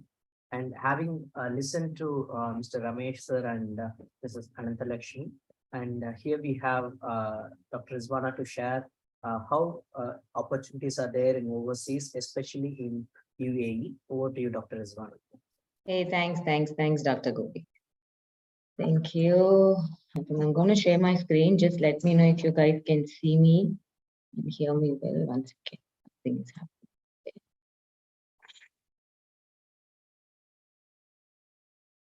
Yeah, can you see? Yeah, it's up. Yeah.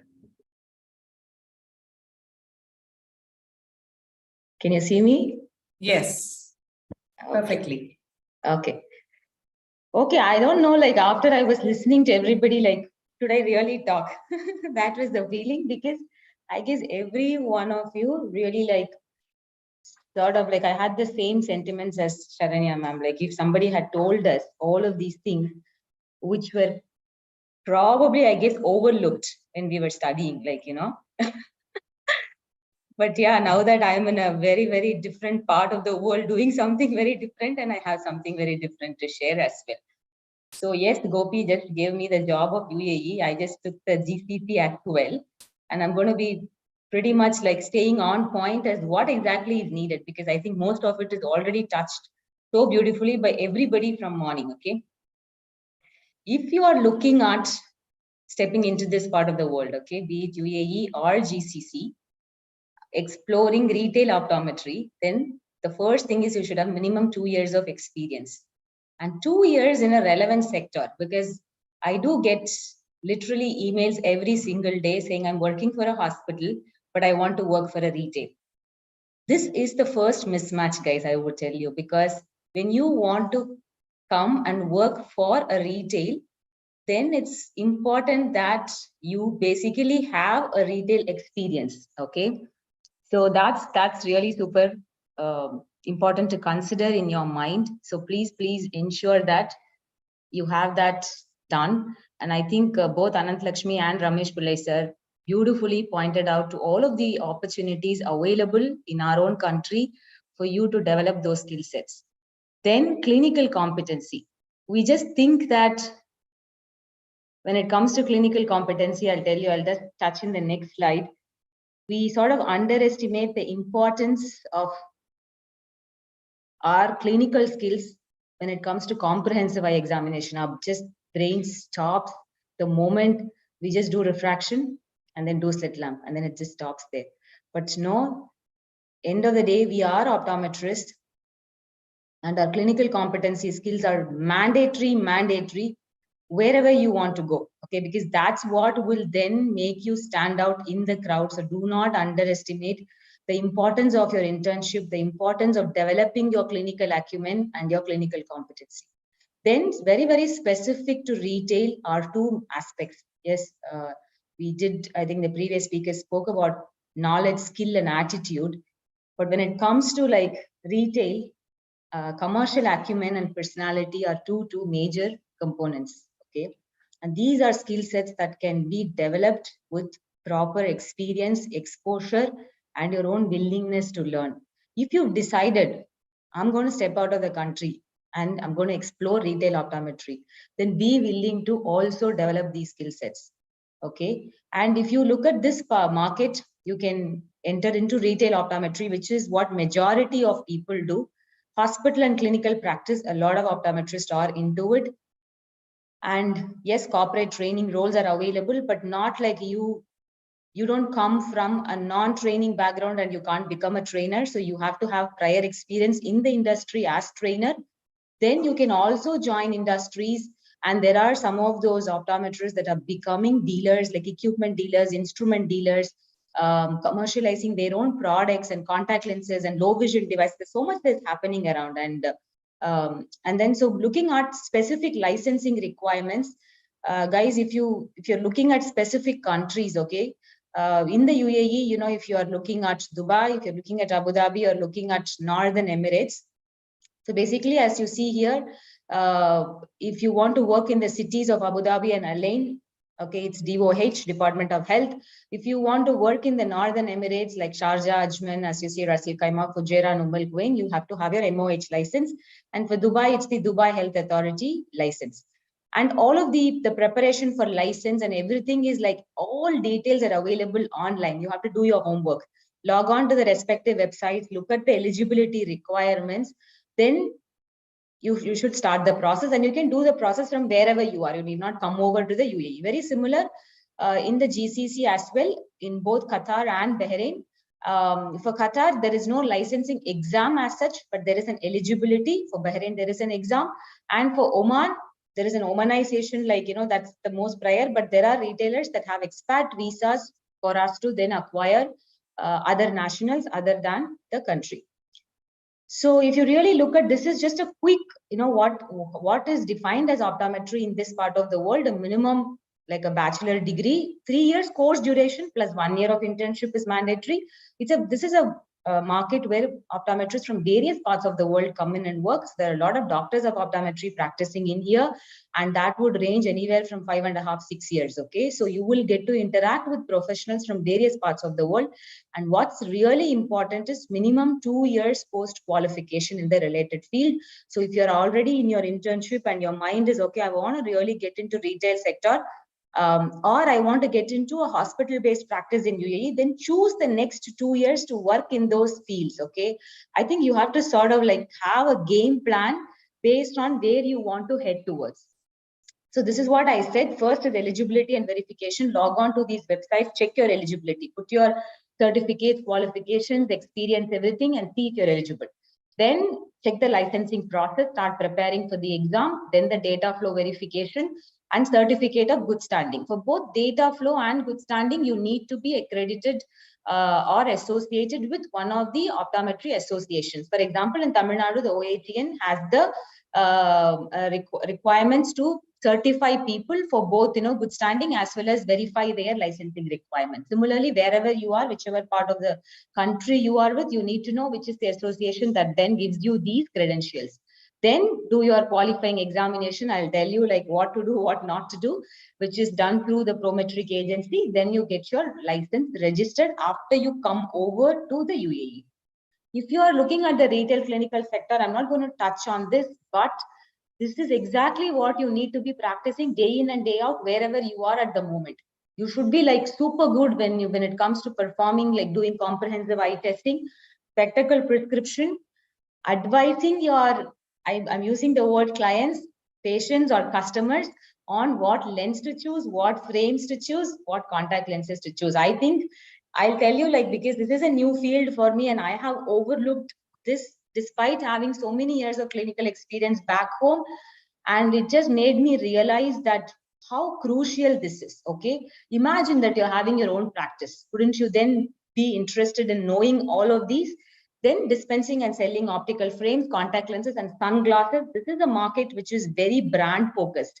Okay. So you should really, really know about the brands, commercial acumen and being a team player, because you are going to be interacting, as I said, like with people at different levels. Now, what to do? As I stressed enough before, slit lamp. I mean, guys, because I'm like on this selection board, interviewing optoms every single day, I have to say, admit to this group here that when I ask, okay, how confident are you in doing slit lamp? Because people would think, oh, retail, slit lamp. See, there is a lot of referral management we do. This is a hardcore primary eye care practice. Okay, so the customer comes to you, you do your refractive management, then you also look at whether there are other ocular diseases that need co-management. And some of our practices also have fundus cameras and non-contact tonometers. So this is like a perfect place for you to establish all of optometry. Okay, so do not underestimate. And if you do not have these skill sets and are not able to spell out the 5 layers of cornea, then definitely, like we have to rethink as what we've learned. Then ophthalmic dispensing. I mean, beyond your interpupillary distance and optical centration, which is the most crucial, there is a lot that you need to really know apart from the textbook knowledge to be able to make these measurements. Yes, technology has enabled all of this to be like super easy, but when it comes to placing the order for these lenses and frames, we are dealing with a different profile of customers. So you also need to know, okay, like what are these measurements that are relevant to this specific lens design? Yeah. And that's why specialty ophthalmic lenses, be it your anti-fatigue lenses, be it your individualized designs, be it your digital designs. Okay. So it's not just about single vision and progressive. There's so much in between, and there is so much portfolio that's available under each of these designs. So if you want to get into this industry, you better then know about the developments. Then referral management. Ramesh Pillai sir touched about all of this, the grooming and the communication. It's not about this language, okay, but it's about the way that you communicate, the way that you listen, the way that you focus, the way that you pay attention to that person, like, when you interact, and the way you interact with every level, okay, in the whole management. All of this then decides your career growth. If you just want to be a simpleton optometrist just coming in and doing your 9 to 5, 10 to 6, you can come in and then keep seeing patients after patients and go back. But if you want to grow, the finesse, okay, the finesse in your personality is like very important. Mental resilience, coming out of home and surviving in a place outside home. I'll tell you, leaving loved ones, coming in here, working straight shifts, working like, like midnights. It's not easy. You have to be prepared. Many of us are not really prepared. Okay. So we are like, okay, we're so used to this very fixed working hours. But if you want growth, then you need to be able to challenge yourself. So build that resilience and have enough support systems. Don't fall back to, like, I've seen people developing mental health issues, anxiety and depression. And I'm really telling you, it's not worth it. Like, I don't want any of us to then get into that part. Like, yes, good stress is important. Good stress always helps us to grow, but don't have to like squeeze yourself so much to the point of burning out. Emotional intelligence. This is like one word, but under this, there is so much. Please go read about it. I do trainings on EI. There are several layers under EI. If there is one skill set that's going to make you stand out and that's going to make you move to the top 1%, whatever you do, not just optometry, life at large, then get your EI skills, okay, EQ skills. It's not just IQ, it's your emotional quotient and your emotional intelligence that's really, really important. Health and fitness.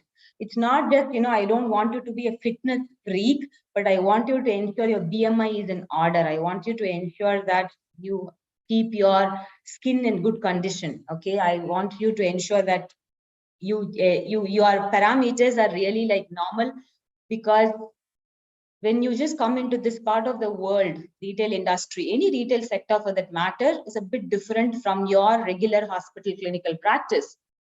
So if we underestimate these things and we come in and we're not able to give our best and we think what's really happening, there's brain fog, there's cloudiness, it's because you've not taken care of the most important vehicle, the temple, which is your body. Okay, so ensure that you take care of that. Now, what not to do? Please don't be dependent. Like, yes, I'm hearing that there are agencies that charges you a few $1,000 and helps you clear these exams because they give you 10, 15 multiple choice questions, 100, like usually 100 to 150 MCQs are part of this licensing exam. Because they have these question banks, they then give you something and then you do like monotonous again and again, inky pinky karke, then you clear and you come over and we ask you something basic, blinking. So please, what is important is if you learn whatever that's been taught in your first 3 years of optometry, if you really, really like, if you have your mentor, that is where they come in. Core clinical skills, okay? Core clinical skills, your low vision, your binocular vision, ophthalmic dispensing, visual optics, contact lenses, geriatric optometry, pediatric optometry, then ophthalmic dispensing.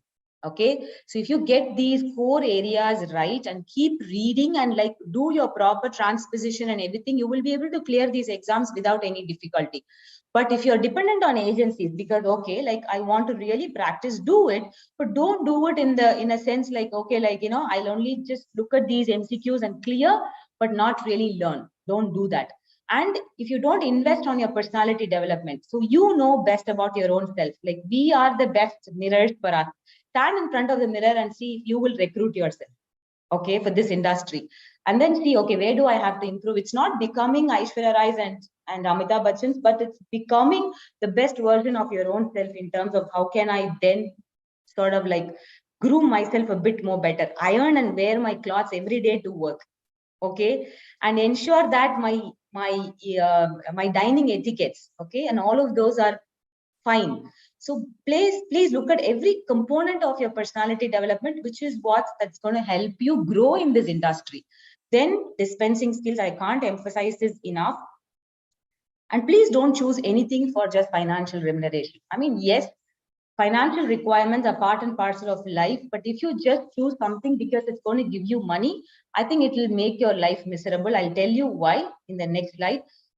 Do not underestimate the role that you get to play in the retail. Do not think it's just a dispensing role. No. And if you have been working in hospital and want to come over straight to retail, there is a mismatch of your own expectations and you're going to come and feel as if you don't belong to this place. So I don't want that to happen as well. So when should you really consider? When you want to develop your practice and you are retail practice and you want to grow within this sector. As Ramesh Pillai sir said and Anant ma'am said, you can do anything within this place, okay? You can start as a clinical optometrist, then you can go to supervisory role, you can become an area optometrist, you can become an area manager, you can become a cluster optometrist, you can become a regional manager, you can get into operations, you can get into commercials, you can get into training, and then you can become a part of the management. Provided you have all of those necessary skill sets. So when it comes to clinical skills, these are the important things that people get to do in a hospital-based practice. Okay, if you're looking for hospital to hospital, ensure that you're good at all of these. And what you get out of this exposure, like this work environment, is diversity, because both your colleagues as well as your clients are going to be from different parts of the world. And this is the best place to really learn, interact, communicate, learn everything basically, like under the roof. And when you look at financial base, okay, it's very important. I know like it's important, but look at it as short term. So if you tell me, Riz, I would come here, work for 2 years, make my financial base like set, and then I want to pursue my higher studies, come over. Or I would come like ensure that I save, I go back, I open my own practice, best. So have your skills, like have your thought process clear. Don't think about like coming in and working 10 years under the same retail industry. That's not what this place is for, because growth will be limited and saturated at some point, because only one person get to then grow to the top of the ladder. So this is what I want to say towards the end. We can create opportunities and thereby the life of our dreams, because I never thought about it. When opportunity knocked at my door one step, I said, okay, let me step out of my comfort zone and see what life has to offer. Worst come worst, I failed. I took it and I came. But you should know what you want, because the world will ask you who you are. And if you don't know, the world will tell you. And then so you decide.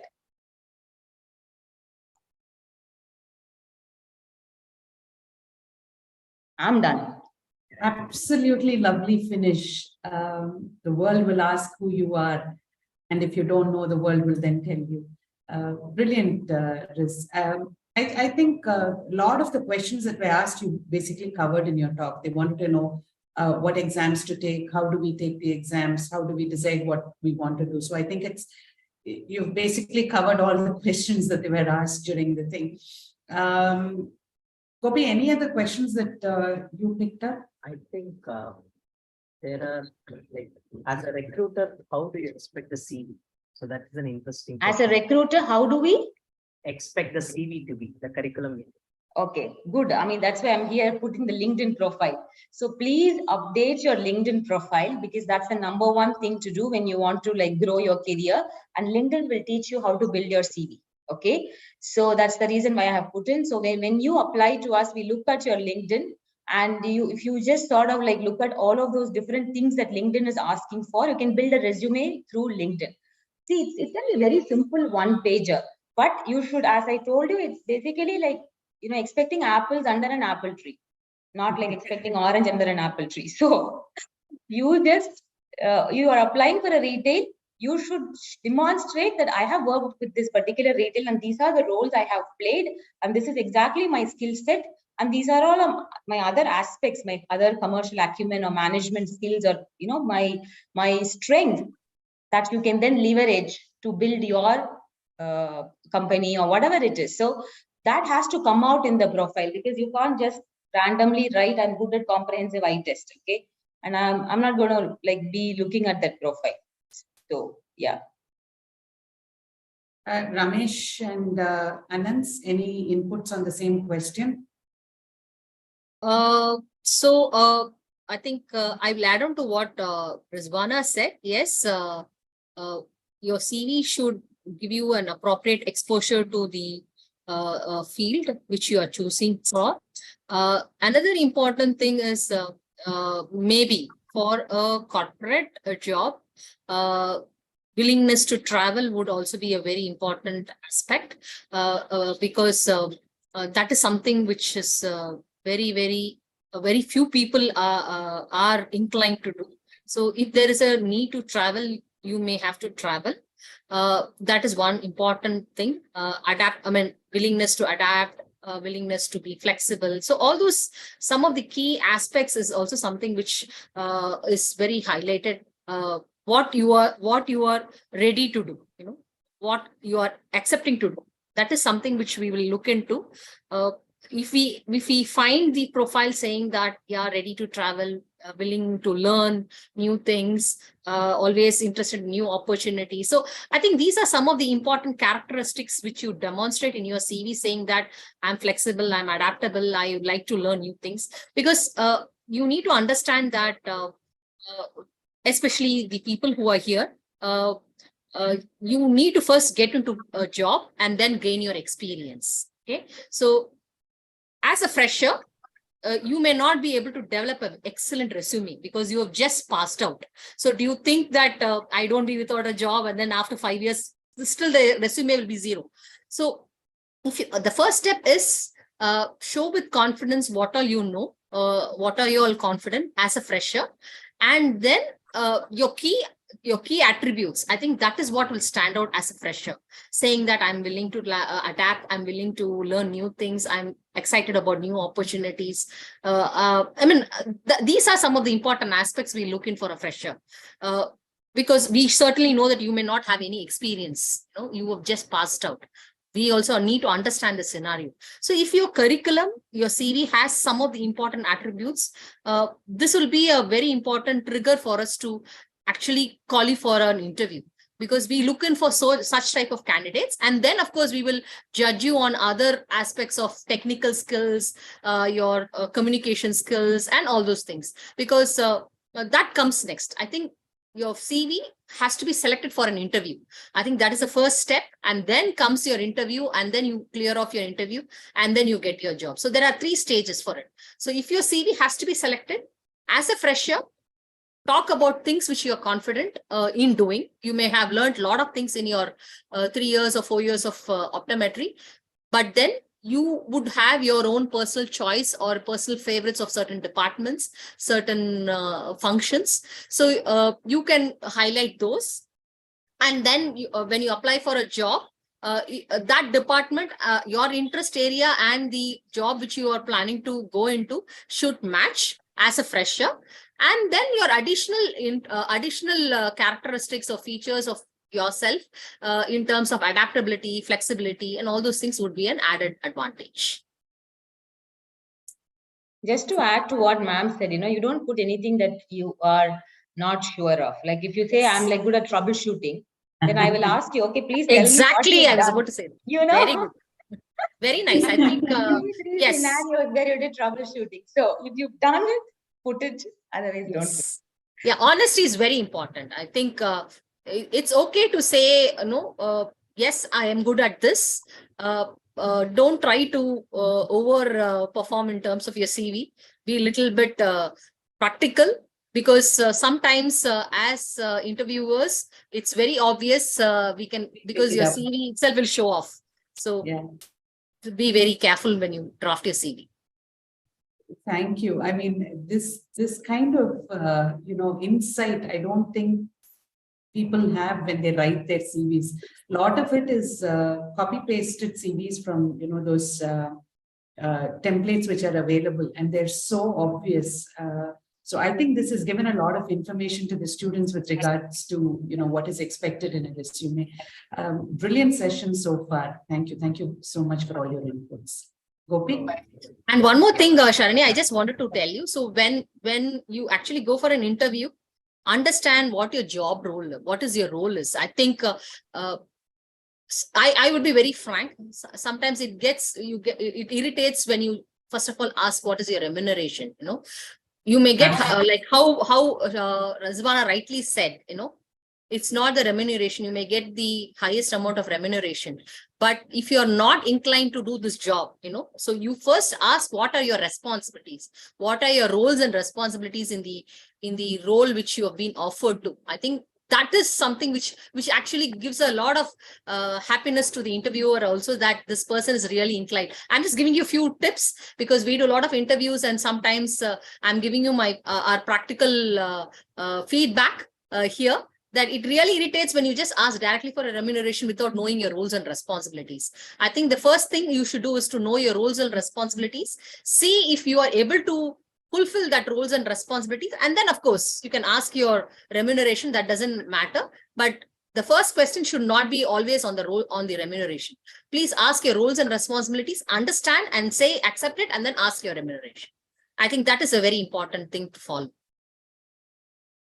Thank you. Thank you so much, ma'am. Yeah. So I think we have covered most of the aspects of the corporate.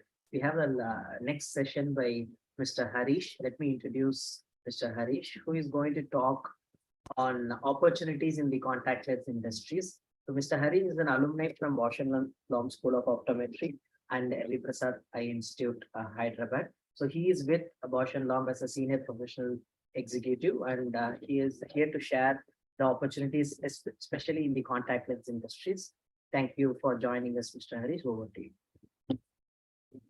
Thank you, Dr. Gopi, and thank you, Acchutha, for arranging this wonderful session for the optometry students and letting me a part of this program as well. Thank you so much. And I would also like to thank the previous presenters, Dr. Rizwana, Ramesh sir, and Anantalakshmi madam.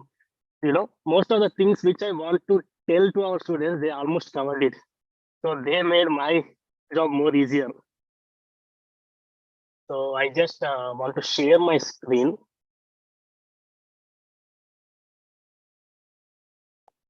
Dr. Gopi, can you please confirm is my screen visible? Yeah, we can see it. Continue. Okay, thank you. So hey all, everyone, very good morning. So again, when it comes to corporate, almost all the topics and all the prerequisites has been already, covered by the previous presenters.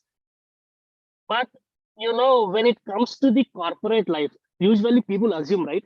People assume like if a person works in the corporate, they feel like, array, this person will get good monetary benefits. They have a good outfits.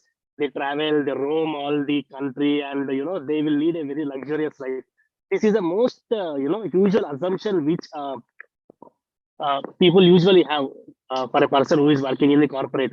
But it is something which is really opposite to what the other people assume about the MNC people. So now here in our session, actually today we'll see and cover like what are the opportunities for the optometrists in the uh, corporate and especially in the contact lens industry. So when I see an optometrist, I see an optometrist as a complete individual. We have different hats on our head, which we can, juggle here and there, and we can become any sort of individual. Like, for example, you can see here, like Ramesh sir mentioned in his talk, an optometrist can be anything. He can make his own practice and he can be a clinician in his own practice, or an optometrist can go into the research, corporate, or they can go and teach and can be settled in the academics, hospital training, or an optometrist in the optical stores or chains. Whatever. We have many, segments which we can actually fit into. We have different hats. So it all depends upon our interest and our capability to choose the hat which is more, convenient for us to wear. So apart from all these hats which we have in the field of optometry, today my focus will be on the corporate. Okay. So when we see the prerequisites which is required for the any person to be into a corporate, actually these everything has been already mentioned by our previous speakers. The main thing, like our previous presenter said, the main thing is the subject knowledge. Okay, so people already spoke about subject language and they told about you like how important it is, but I just want you to remember, like we are recruiting, like people recruiting us because we are an optometrist. Okay, MNCs want our optometry knowledge to improve their product and their company. So it is very, very important that we should be more than par when it comes to the subject knowledge, whether it may be a contact lens industry or whether it may be an optical industry, whatever industry it may be. Our core basic optometry knowledge will be at par, and I may say it should be more than par. And next comes the communication skills. Okay, so when it comes to the corporate, so here actually you will be dealing with the consumers. So like there will be two types of business. One will be the business to business thing and the business to customer model. Here we deal from business to business. We will have the consumers. Okay, so here it is very important how we speak and how we convince and how we convey our thought process or ideas to our consumers is very much important. Communication skills.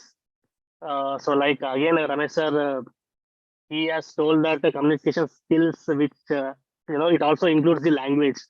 So Hindi and English can be, spoken everywhere in the country, and when it comes to the south, again the regional languages will be given more preferences.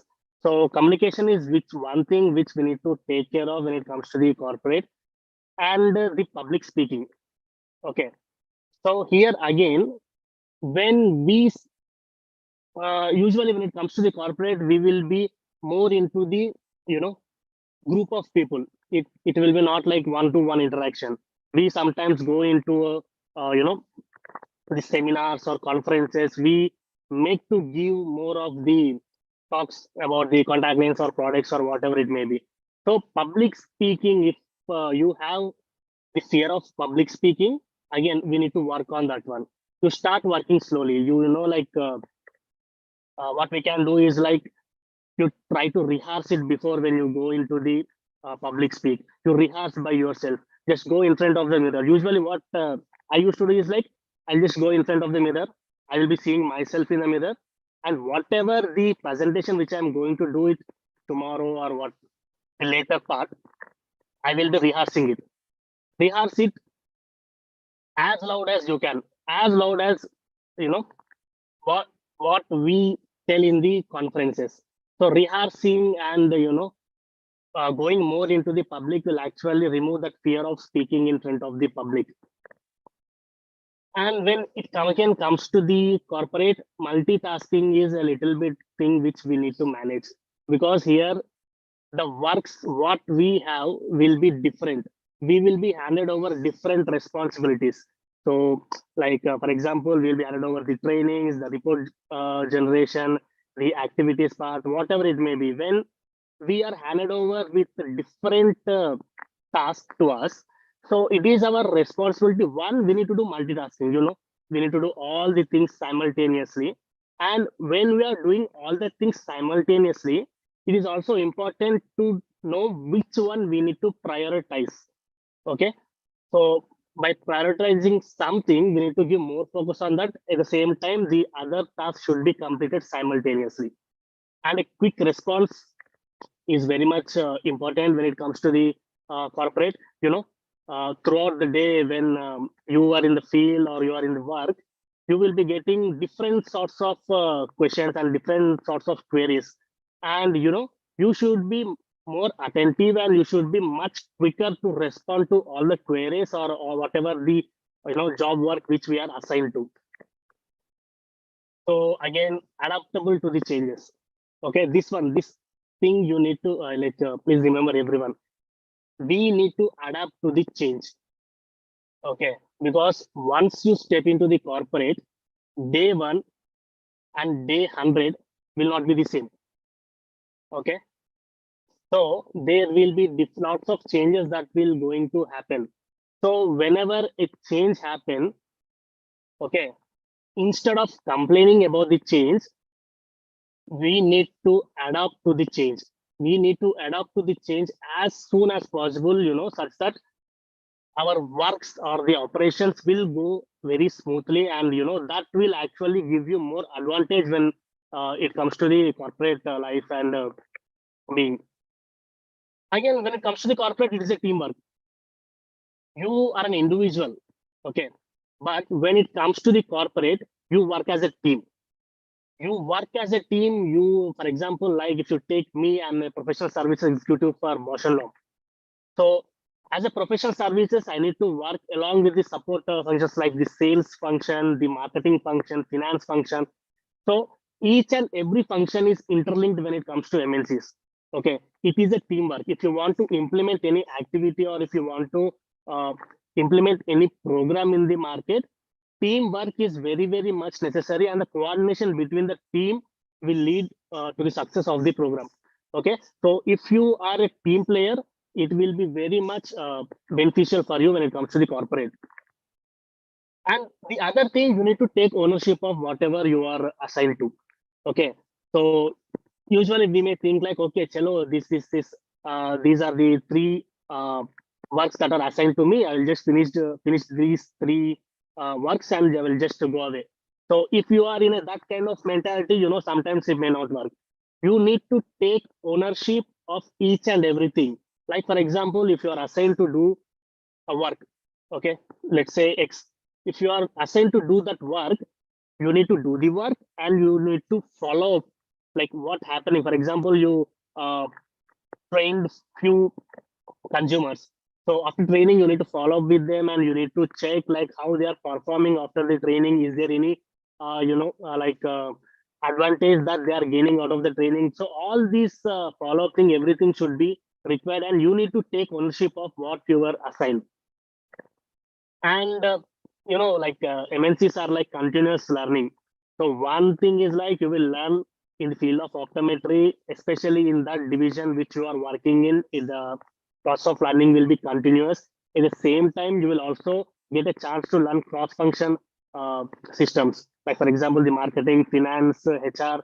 So when you have a good rapport with the internal divisions, you will also get a good insights and learning on how and how every uh, segment works in the corporate. So these are the minimum skills that are required to work in the corporate. I told you we need to change. We need to adapt to the change. So this is a one interesting quote given by the Darwin, which always attract my view. So Darwin said that it's not the strongest of species nor the intelligent of species that survives. The species that only survives is the most adaptable to the change. The species that which adapts to the change, they can only survive in the world. Best example is we human beings, how we evolved all the way from the ape to the human beings. Even this statement holds true today. I can give you a current example. Our program, the webinar. When in 2020, when entire world went into the pandemic, we do not know what to do because everyone is sitting at home and all the operations were stopped. So that is a time where the internet, web browsing, everything has boomed. So from there, we came into the virtual education, the online education, where all the MNCs, the educational institutions, and everyone are, using this web-based educational web-based platform for the education. And even today, we are using the same. So it is like what I said, like instead of complaining to the changes, if we adapt to the changes faster, now we will be more successful in the not only in the MNC, I can say it is in the life. So again, when it comes to the corporate, few things will change because when we are in our bachelor's and when we are doing our internship, mostly we will be in touch with the patients directly. But here, when it comes to the corporate, instead of patients, we will be dealing with the consumers. Okay. So if you are an introvert, you need to work on yourself and you need to convert into extrovert. MNCs are everything about talking.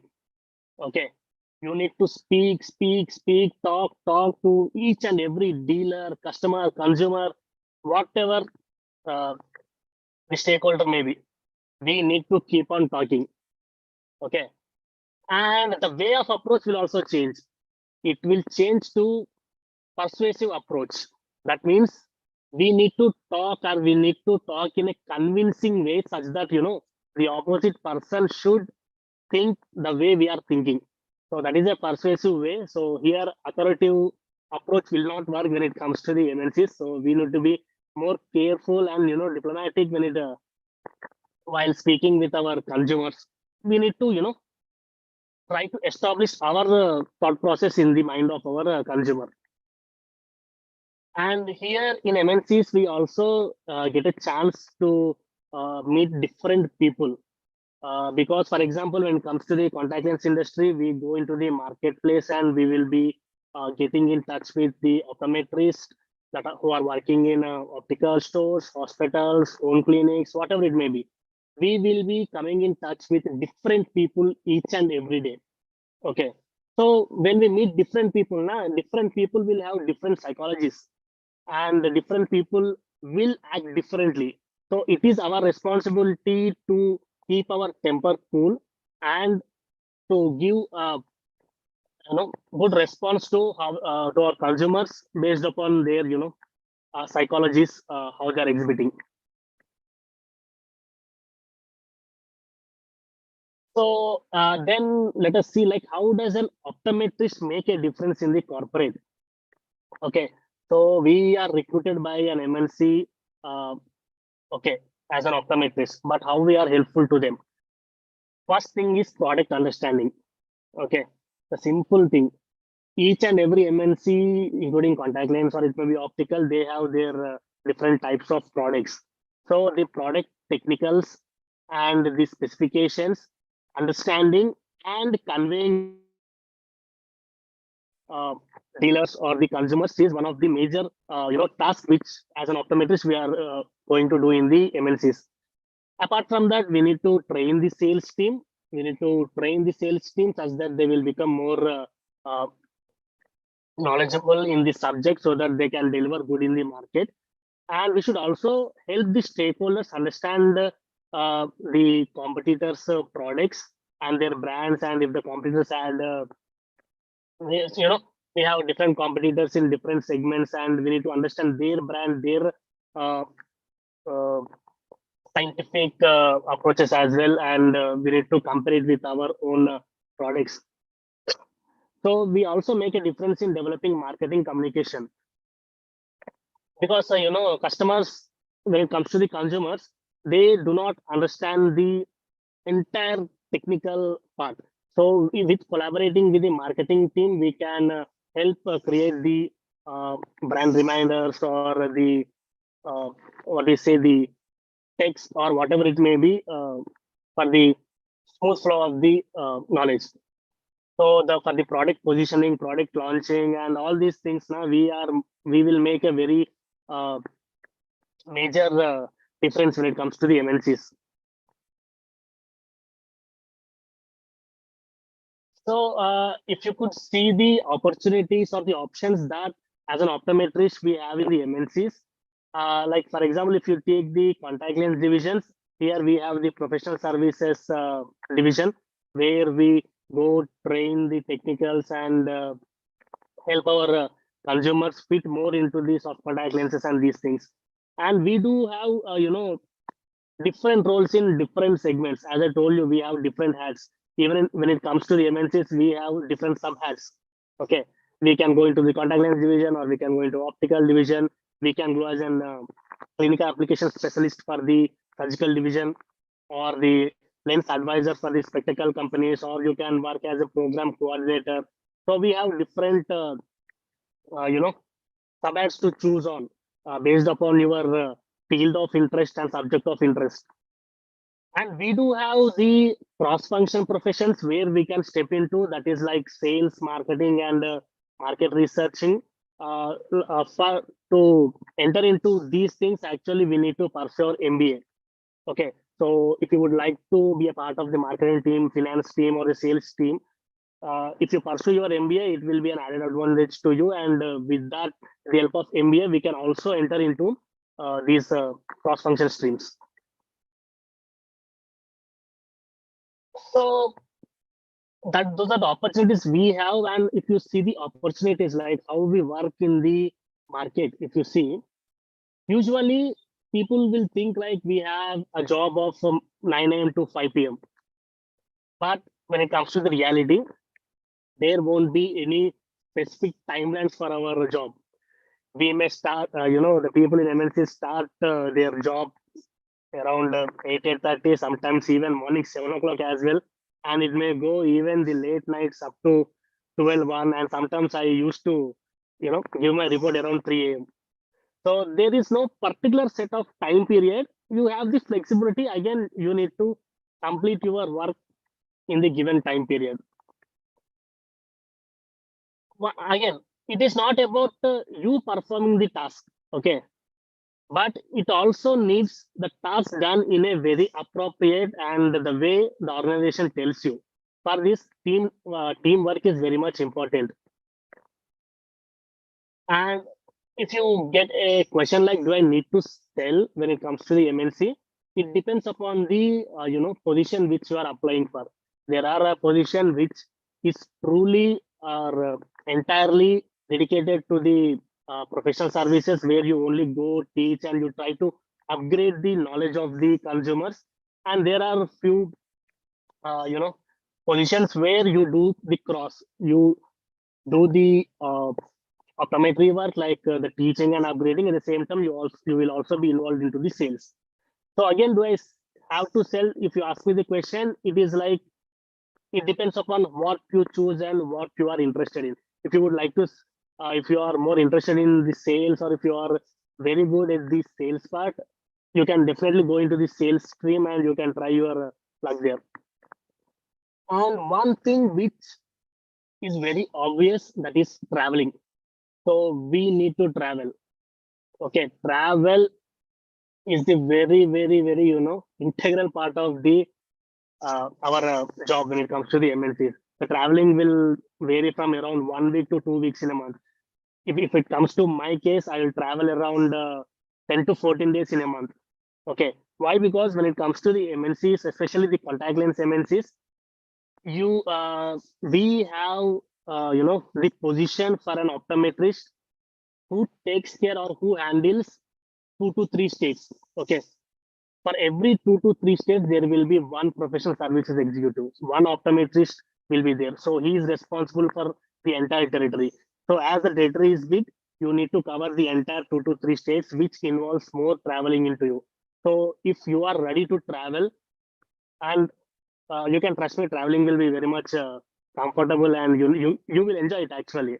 So if you are ready to travel, and if you are ready to work on Sundays or the holidays, then come on, welcome to MNCs. You are the very good fit for the job. So this is my last slide. Okay.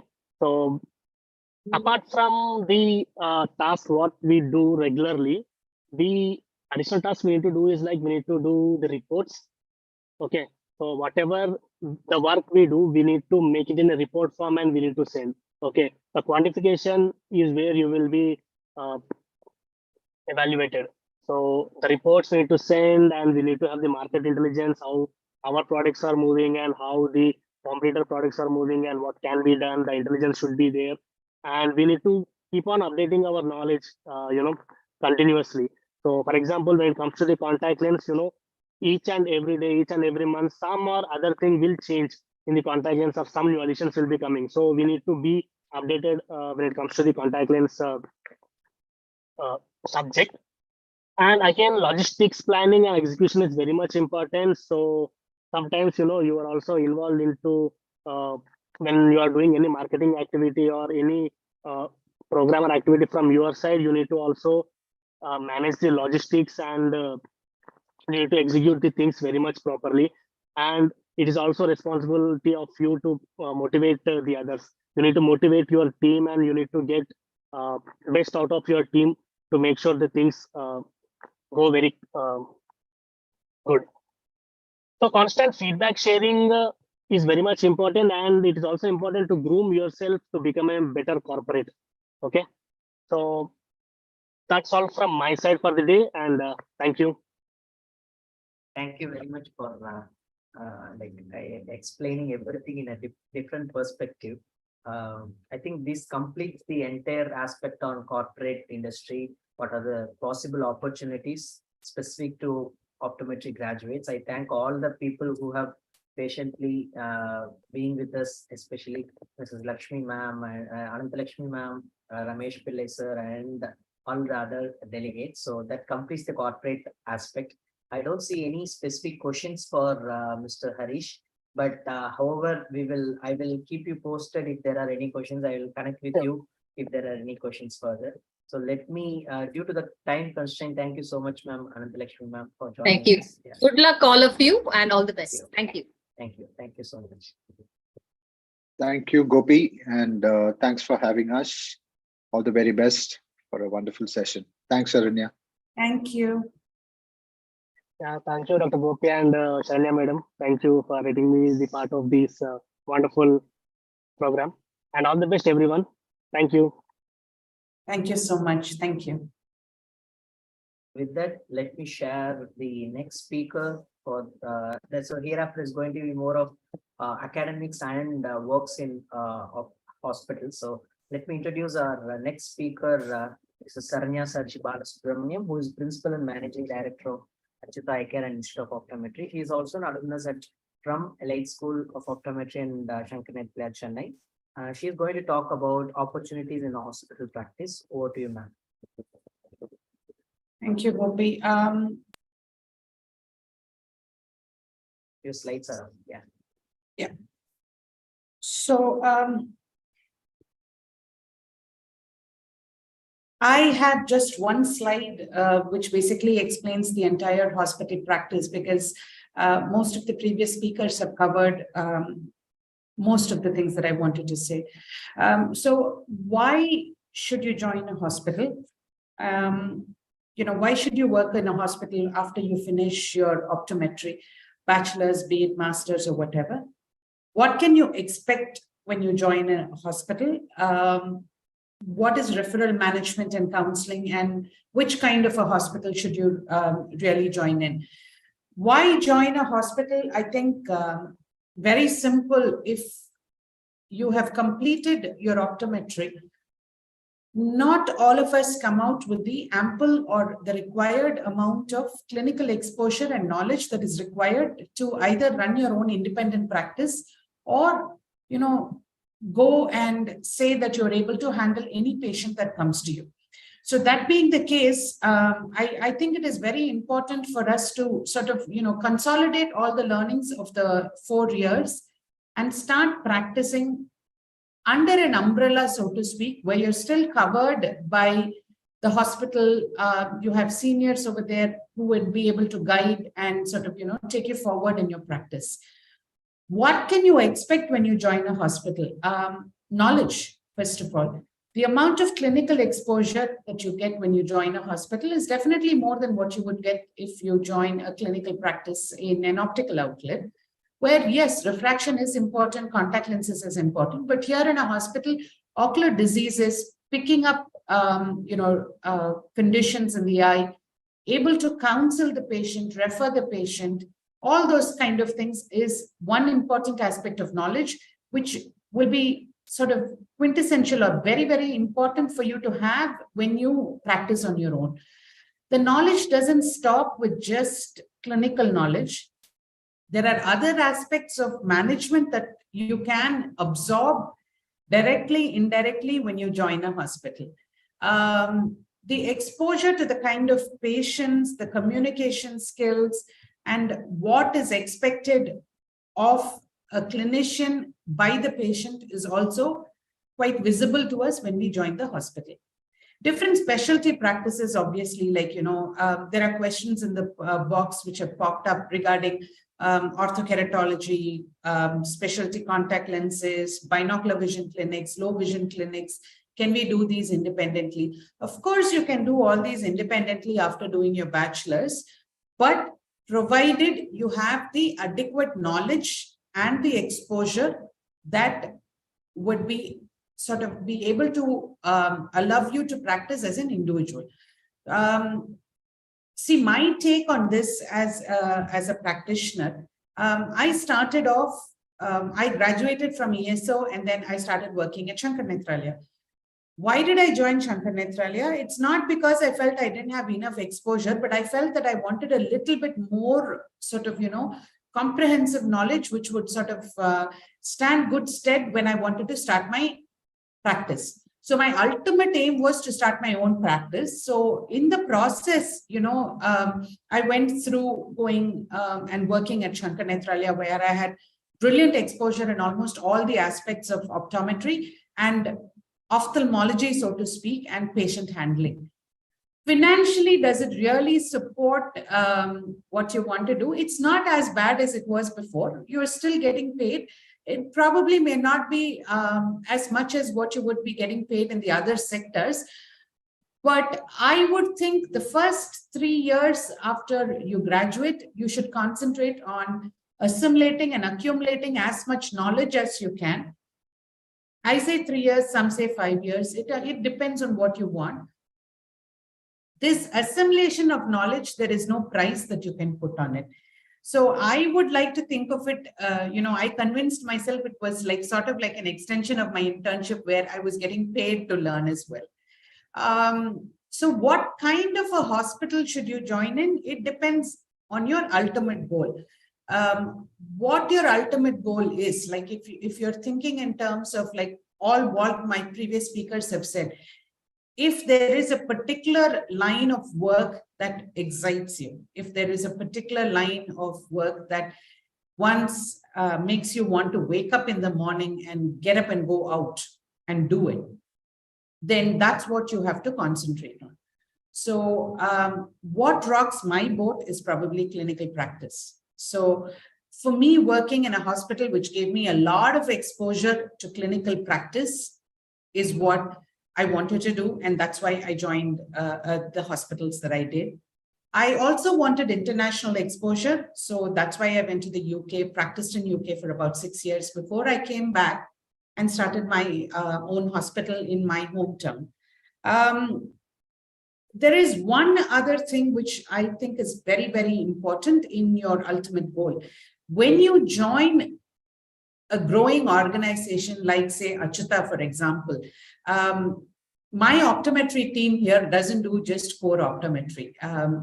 You know, the senior optometrists who will be speaking to you further on, one of them does clinical optometry and research. One of them does clinical optometry, community outreach.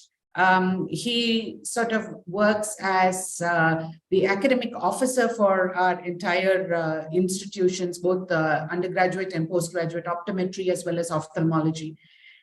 He and the other optometrist who is in charge of my clinics, both of them work together towards all these certifications and, you know, all these NABH and all the guidelines. So the kind of exposure that you can get in a growing organization, you know, there was a quote that I read recently. When you join an organization or a name brand organization, you are part of the organization as an employee. But it's growing organizations that actually pay you to learn on the job as well. So ultimately, decide on the kind of hospital that you want to join based on your ultimate goal. So this is what I have to say with regards to practice opportunities in the hospital setup. You can, like, for example, at Acchutha, we sort of do independent dispensing, independent patient disposals. But we also work with our ophthalmologists, where if we need them to see the patient, we refer it to them for them to have their, you know, cross consultation before they go out. So you figure out which kind of hospital, visit the hospital, find out what kind of work the optometrists are doing over there, speak to the optometrist, and then you decide what you really want to do. Okay, so all the very best, and thank you so much for listening. Gopi? Yeah, ma'am. Thank you so much for keeping it short and crispy. I don't Thanks. see any questions for you, so we will keep it for the later session. Like after Mr. Saravanan talks, we'll take up the questions if there are any. So Sure, next, absolutely let me share the next speaker for the day.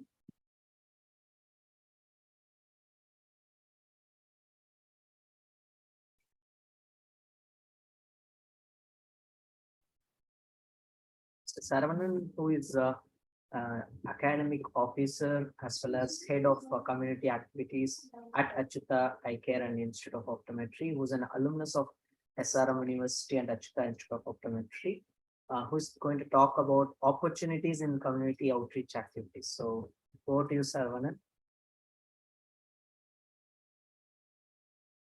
I think I'm audible.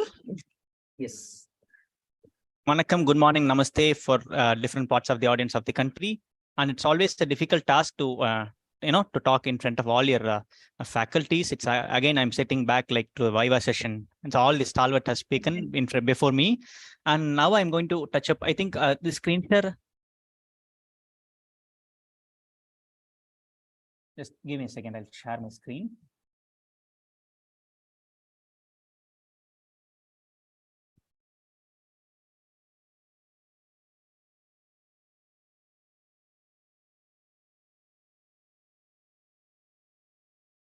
Is my screen visible? Not it, Saravanan. Not as yet.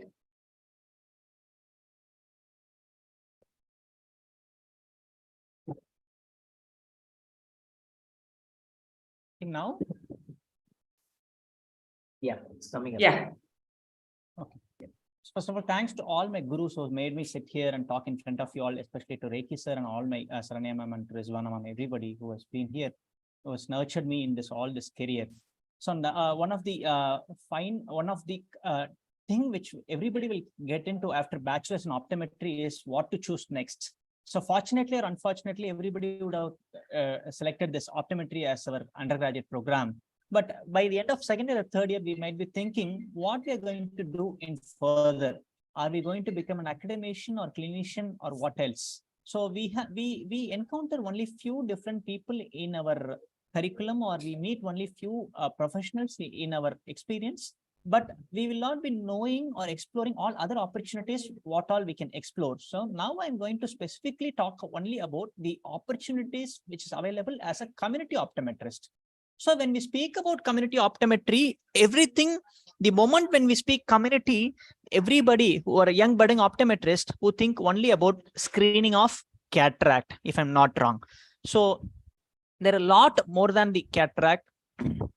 So there is something called school eye health program, where you limit your, as an optometrist, you can go on screen and you can do more. I'll talk everything in detail about next. And we can do a fundus evaluation, fundus retina examination, and we can do a cataract as previously mentioned cataract examination, glaucoma examination, and we can give a pair of glasses and which will make you more happy and make your job more satisfaction. So myself, Saran Subramaniam, who completed bachelor's and taking care of the head of community outreach services at Acchutha Eye Care and Institutions. So when we talk about community outreach, don't stick on only to cataract screening. Cataract is the bread and butter of ophthalmologist. As an optometrist, we can explore more in terms of community outreach. So we all know that we have three stages of this: is prevention, treatment, and rehabilitation. My chairman always says, we all, as an Indian clinicians, we all good at treating a patient, but are we doing enough in terms of creating awareness to the society? Are we doing enough in terms of preventing a disease? For example, you take a diabetes. Are we giving enough counseling chair time in the community area to make sure are they undergoing their diabetic eye checkup as and when required? No, we are not. We are lacking in that area. And are we telling all the patients who sees as a pediatric services, we are failing to tell all the students that squint surgery is essential and it is done free of cost under Tamil Nadu comprehensive Chief Minister Comprehensive Health Scheme. It's available in all the states of India. So we are the one as an optometrist who go and tell or talk to the patient that you have this, you need to go to an ophthalmologist or you need to go to an optometrist at right time to get this or treatment done.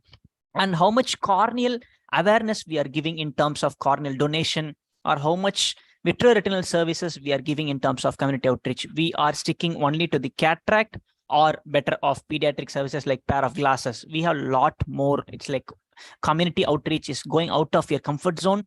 You all have your sophisticated instruments at your hospital or at your institute, but when you go to community, I'm just pitching again, your skill will improve automatically more than the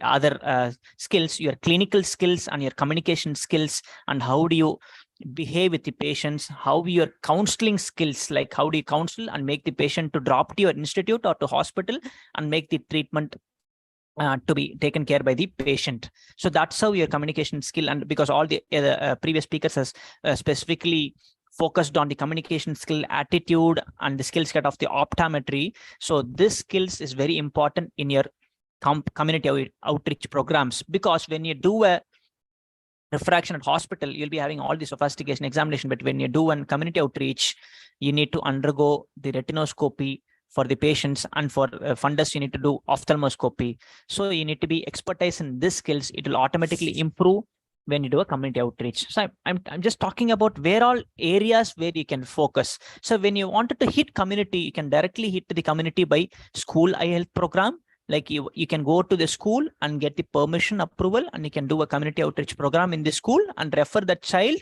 to a practitioner who is having their clinic set up.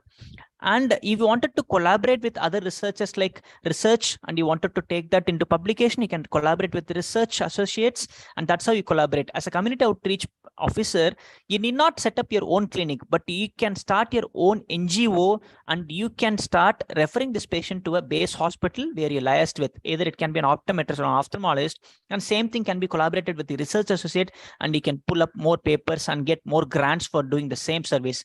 In upcoming slides, I'll be telling what are the institution which gives grants and where all you can work as a community optometrist. And second point is clinical care system. We think community outreach, we go just check vision and we send, okay, cataract fit and not fit. No, not like that. In community outreach, you can do a lot as you do same in the clinic. You can do vision therapy, you can do orthoptics examination, you can do a consultation for what, systemic diseases which can affect the eye eventually. So, and employers and business, like you wanted to screen for employers like, ESI based employees so that you can get their treatment free of cost. You can go and screen bus drivers, TNSCTC approval. You can go do a business, like they have a small business, they were 50, 60 employees. You can do an industrial visit. You can screen their eyes there and you can liaise with an ophthalmologist. It can give the report or you can get the treatment done with there. And for example, you can do it with multiple medias. Like you need not require a clinic for this. You just have a social media. You publish all this in your social media, and just you get a lot of phone calls regarding the community outreach at their doorstep. And reaching the unreached is should be the main target more than the commercial aspect. Commercial aspect should not be the primary motive of community outreach. Commercial aspect is the last motive of any profession you take. And this is basically done for non-profits. You cannot expect any profit out of this. This is more of service. And end of the day, if one child turns out 18 years old and if he or she tells, I'm seeing today clearly because of you, it's a great job satisfaction you can have. And education sector, you can go and talk to different forums as an optometrist, like diabetic retinopathy counseling, glaucoma counseling, cataract counseling, awareness to the patient. Pensioner will not have any awareness on the diabetic retinopathies, so you can talk to them. And you can go to the diabetologist clinic, like morning 7 to 10. You can walk in with your ophthalmoscope. You can check whoever the glycemic level is uncontrolled. You can check their fundus without dilation, and you can refer those patients to your nearest ophthalmology clinic. And you can go and check with the government organization, like government agencies, like they have a national program of control of blindness. You can go and screen the diabetic retinopathy, glaucoma, cataract, corneal blindness, and the school health program like Kalanger Kannuli Kaapittu Thittam. You can screen there and you can evaluate their vision and give the glasses free of cost on the same scheme.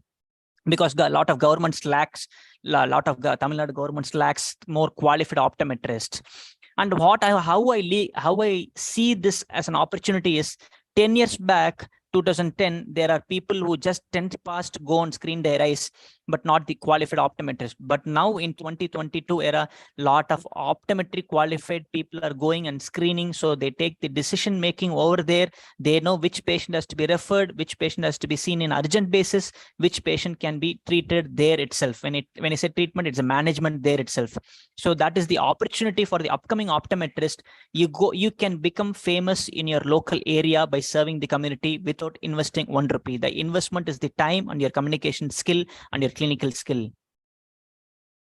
So where all you can get as an opportunity to work as a community optometrist day in and day out. You morning at 9 o'clock, you go to the school or wherever they delegate, and you come back and you sit back and complete the data and give the treatment free of cost. Few of the organization, and I don't have any financial disclosure providing this data. Few of the organization like Mission for Vision, Help Me See, and Seva.org, and CBM Bangalore-based Sight Savers. Aloka Vision program is by Zeiss and India Vision Institute, Standard Chartered Accountant, and this RBIsh International. And few missed it. And these are the more predominantly they recruit more amount of community optometrists for their practice, and you can serve there. And as Rizwana Madam stated, if you have a skill set, you join as a community optometrist and upgrade your skill, and you go as a regional optometrist for all those things, and you can become a regional manager for all these things. And finally, you become the director or assistant director of all this decision making skills, so that you can organize n number of grant writing and you can attract grants from different organizations. So when you think you wanted to do service, definitely you need money for doing service. You wanted a good income for doing good things. So a few organizations which I would like to say is you have a lot of organization which will be giving funds like Tata Trust, the Reliance Foundation, and Aditya Birla Groups, and more of JSW Foundation, and a lot more. You can just you can find it in online sources which are ready to give funds to doing for conducting a community public health program. And you wanted to be a community eye care practitioner or community health practitioner is again a different question. If you wanted to be a community eye care practitioner, bachelor's in optometry is more than adequate. If you wanted to become a community health sector provider, you can complete your bachelor's, and if required, you can do a master's in public health. You can pursue that. You can come back to the society. You can do the same. So this is all I just wanted to brush through in community as a community optometrist. And one word I like to say, any profession you do, the job satisfaction is mandatory. In this community outreach program or community, as a community optometrist, I would like to say I have 100% job satisfaction by touching lot of eyes where it has been not examined for a lot of years. And everybody comes to you, the world of explore what you can do is the low vision rehabilitation, because everybody would have undergone a lot of surgical complication or something like that. They would be coming with you with little hope that you might be doing something better than somebody else. In that time, small counseling and low vision rehabilitation will make you a good community optometrist. Thanks for the opportunity. I like to take up the questions if anything is there. Thank you, Saravanan, for giving you overview about community optometry aspect with respect to what we can do.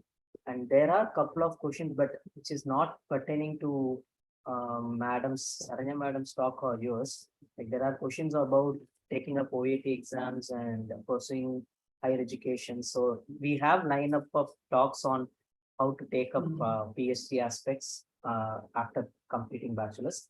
And we also have a talk on how to enter into government sectors, public sector. So there are a couple of questions on entrance exams and things. So that will be followed by after 2 talks. So so with that, I'll be happy if you have any concluding things from Madam and Saravanan, so that if not, I'll proceed with the next talk.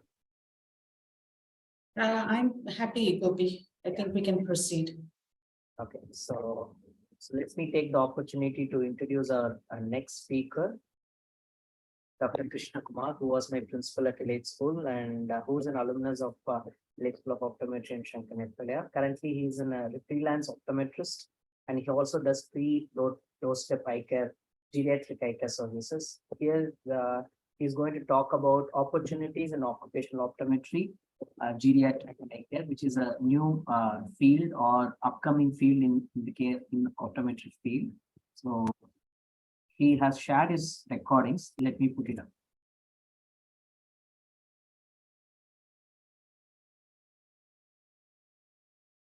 But KK sir is also here with us. If you have any questions, please post them. Yes, please. Yeah.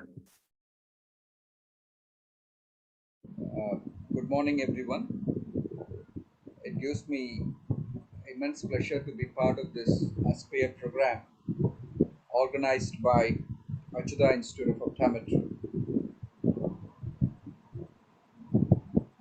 We all know that optometry is a profession which gives immense satisfaction at the end of the day. The prime reason for that is we offer eye care services, vision care services to the people to ensure their enhanced quality of life. There are variety of eye care services as an optometrist we can offer. From simple promotional activity, bringing in awareness about the need for preventive care, need for yearly eye checkup, need for controlling myopia, the need for regular eye checkup for people with diabetes, the need for rehabilitation measures when there is no treatments available for some of the conditions. There are many promotive eye care services that we can be part of it and involve ourselves to bring in an awareness please keep in mind the money we spend for preventive care and promotive care will be far less than curative care. So in that sense, as a primary eye health care professionals, we should be very proud that we are the starting point of ensuring the prevention or the occurrence of the condition itself. We also play tertiary care services in the care of vision care specializations. We also can play a huge role in rehabilitation measures, especially related to eye. Today, I'm here to talk about a very interesting, though I don't claim it to be a new initiative, a new expansion for an optometrist, but still it is in a relative term in the infant stage. But there is a huge scope keeping in mind the vulnerable group as well as the numbers which is going to increase in that vulnerable group. For example, if you can look at one of the key areas which I want to share with you as a possible and needed expansion of a role of an optometrist, we call it as occupational optometry services. To keep things easier for us understanding, though we have heard about people who are specializing in contact lens care, people who are specializing in dispensing optics, specializing in primary community eye care services, low vision care services. Have you heard about service to a very important vulnerable group called workers? The reason is we try to offer services at our centers, whether it is hospitals or optometry clinics or optical services, from the perspective of identifying the disease only and ensuring, therefore, either within our purview, the management, or referring them to the appropriate people. But keep in mind, if you take different types of occupations, today the International Standard Classification of Occupation broadly classify occupation into 10 categories, and under which there is sub-major groups, the major group, sub-major group, and subcategories, as well as the final units. The totally almost 436 occupations have been identified based on International Standard Classification of Occupation. Now, if you look closely into each of it from the perspective of the visual demand and hazards for these individuals, we realize there is a huge area lying vacant in terms of offering the service from the perspective of matching a man to work and work to man. So in this case, we have to match visual demand and the visual capability of the individual. So in that perspective, this profession called occupational optometry is one of the extension of optometrist role, expanded role, is to ensure matching the visual demand at work and the visual capability of an individual. Of course, the second role as a primary eye care person to do a comprehensive examination to pick up the condition based on the age. But in addition to that, depending upon the occupation, the occupational related disease or occupational disease can be picked up. For example, if you say someone is working in welding, we expect them to have photokeratitis. Someone who has exposure to various radiation, they get cataract. Someone who is exposed to some of these solvents, they're exposed to some of the conditions, neurotoxic effect, which can be manifested by color vision also. So the third aspect which the occupational optometry services take care is the safety, especially eye safety measure.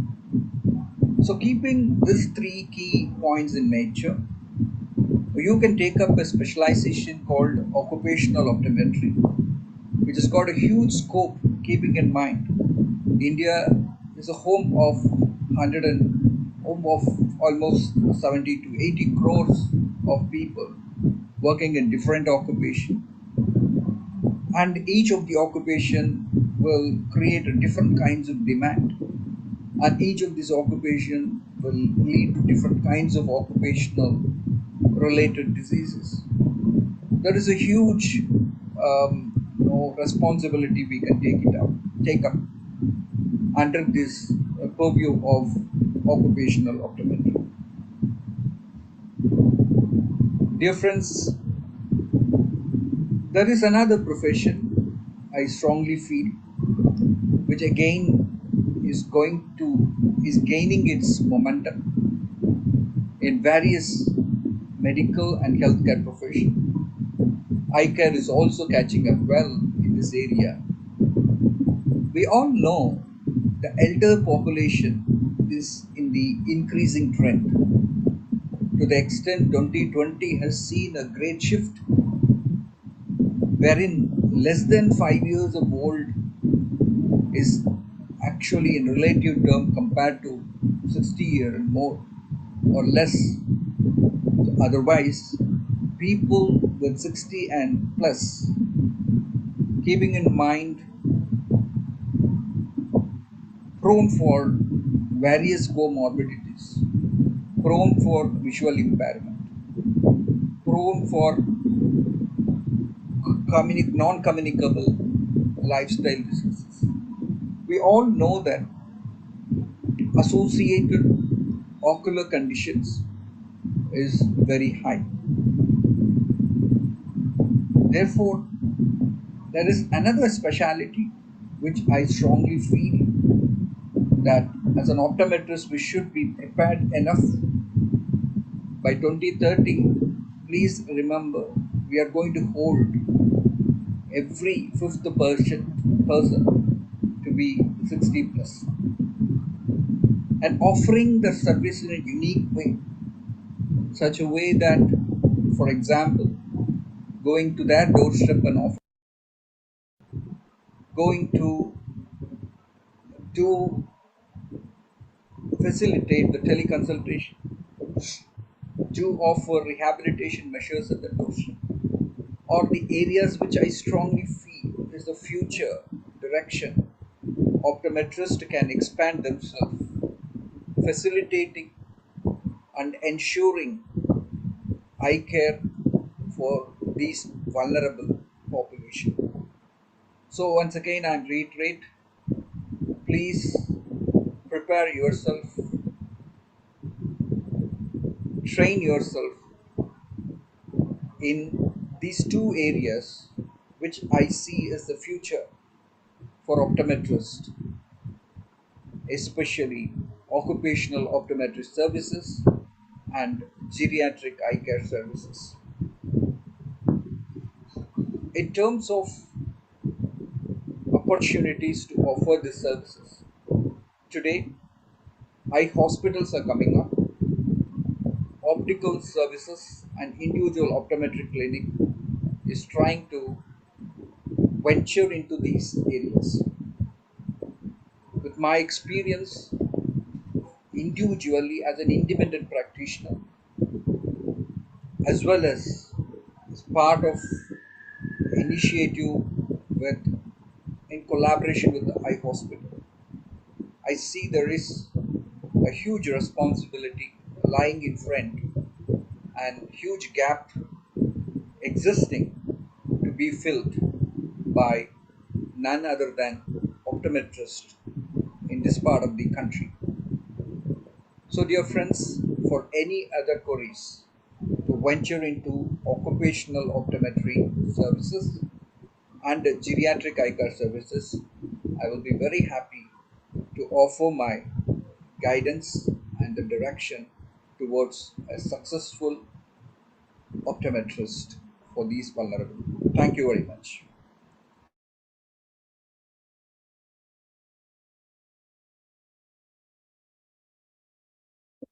Thank you very much, sir.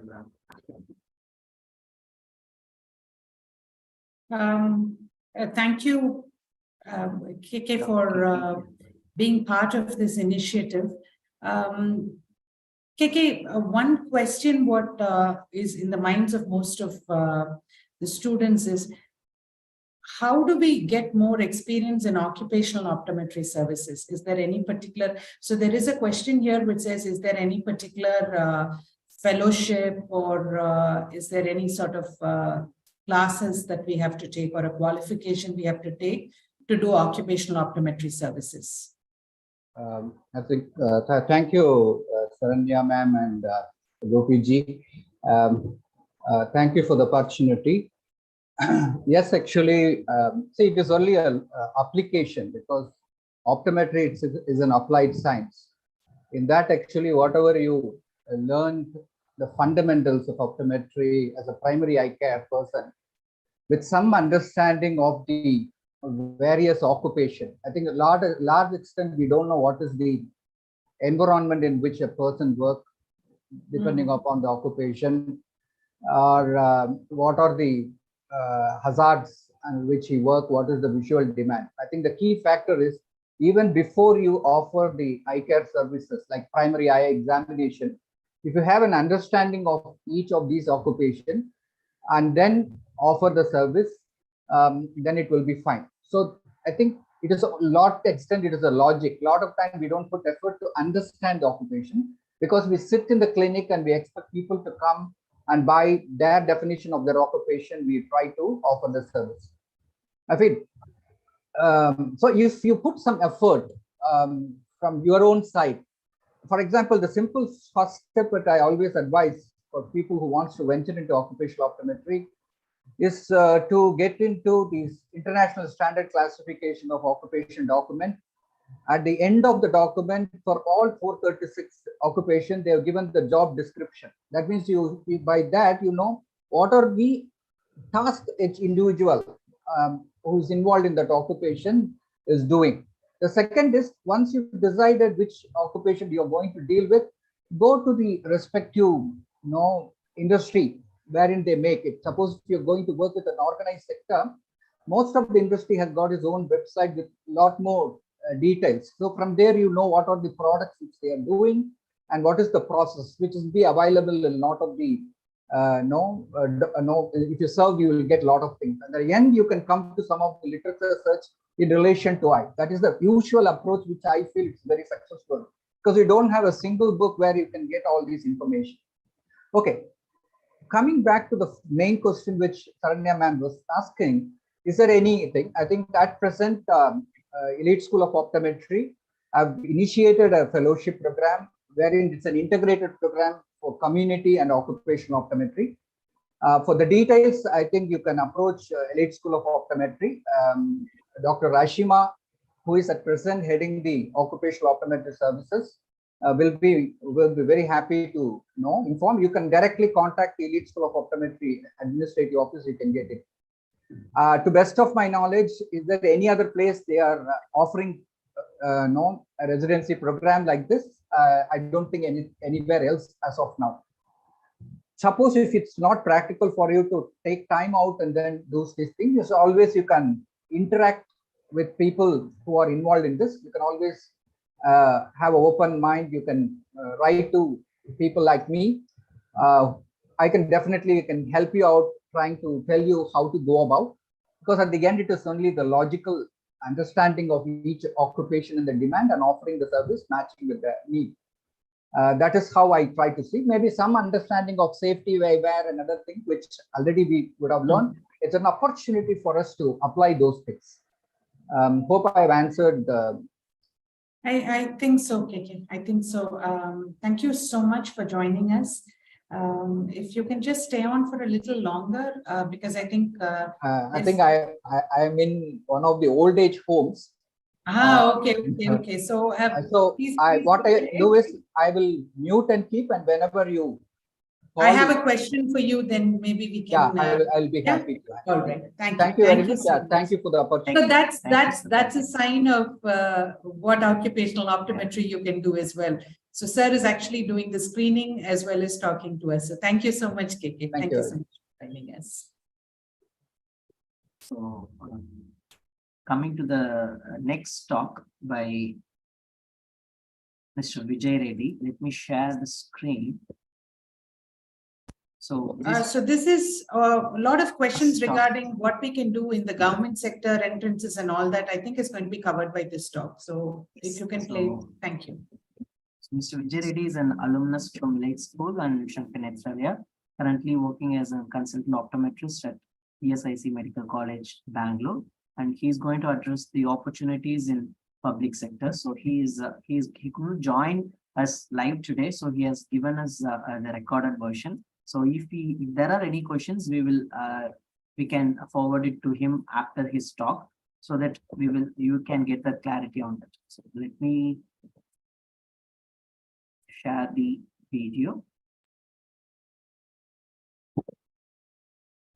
Hi all. I'll be talking more about opportunities in public sectors, that is in central government and state government hospitals or any autonomous institutions.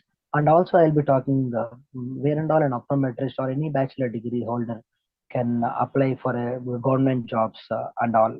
So okay. So coming back to our mainstream, that is an post of an optometrist. Next slide.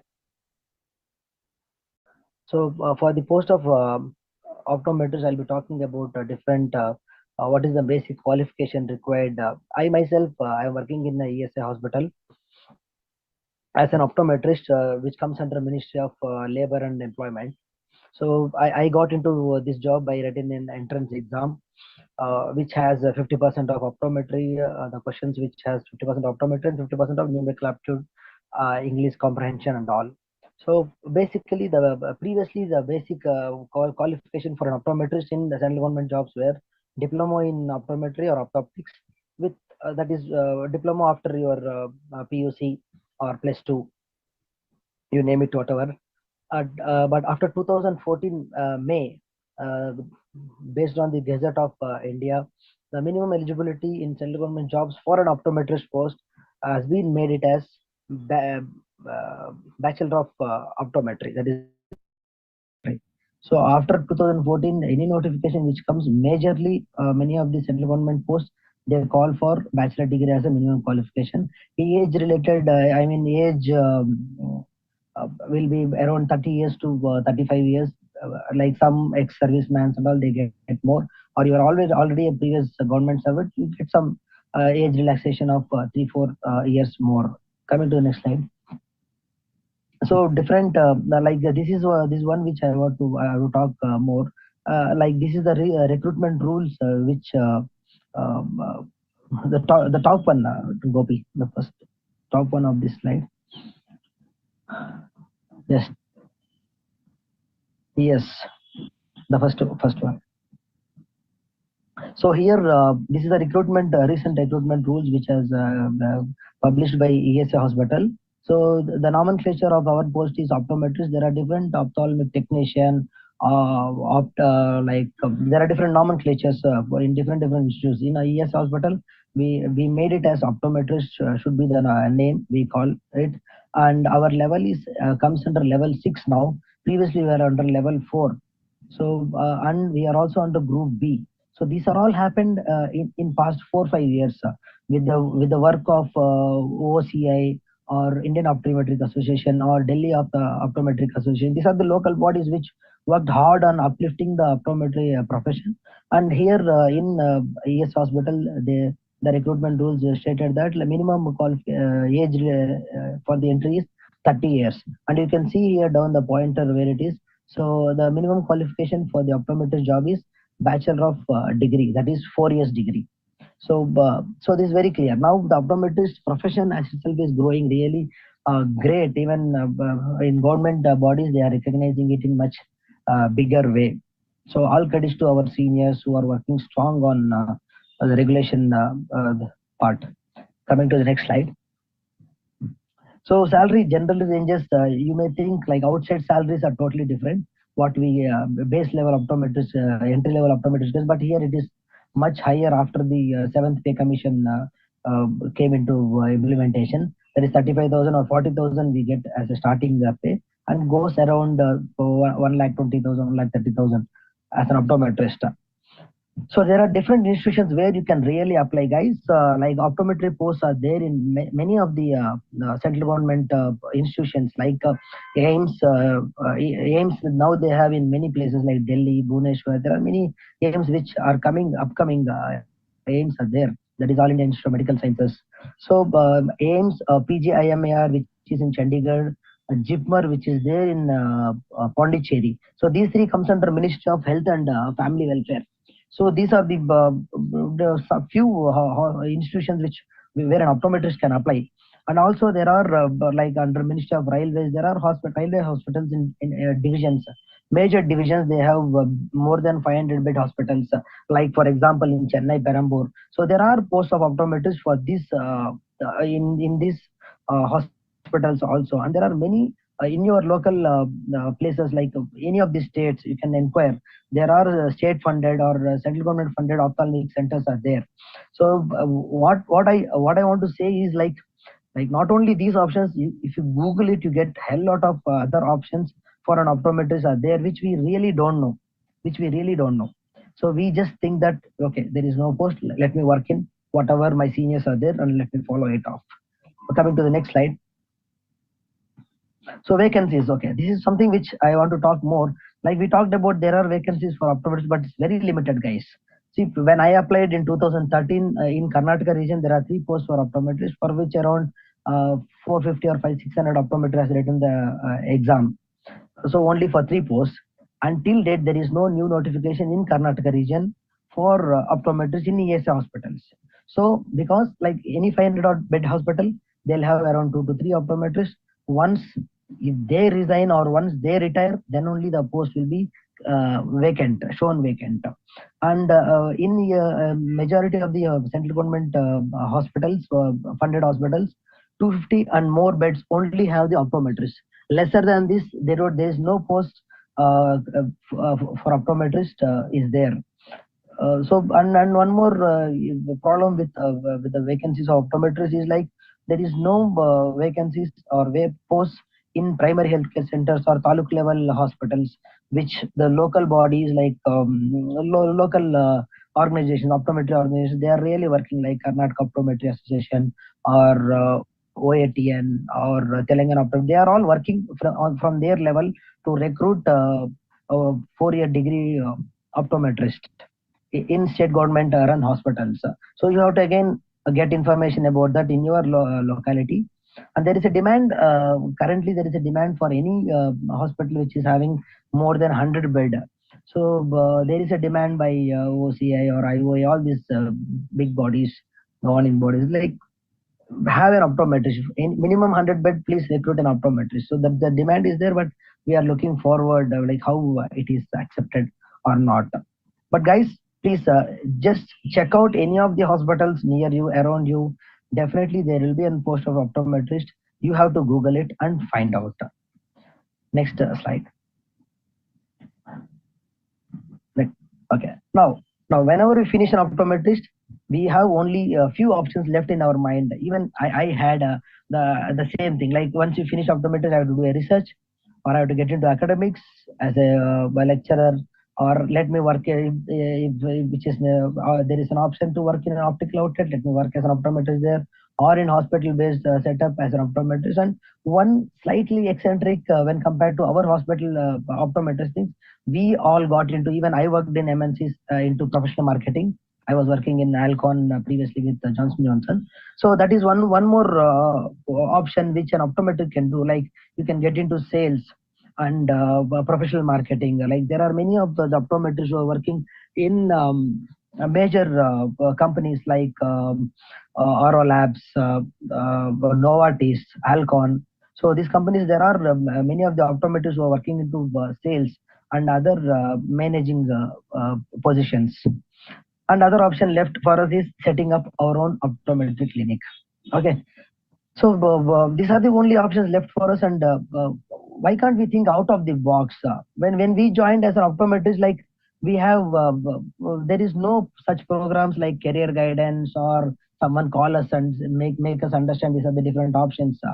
So in that way, you have to really thank Acchutha Institute of Optometry for conducting such a great program for the budding optometrist to know really what are all the different options an optometrist can get into.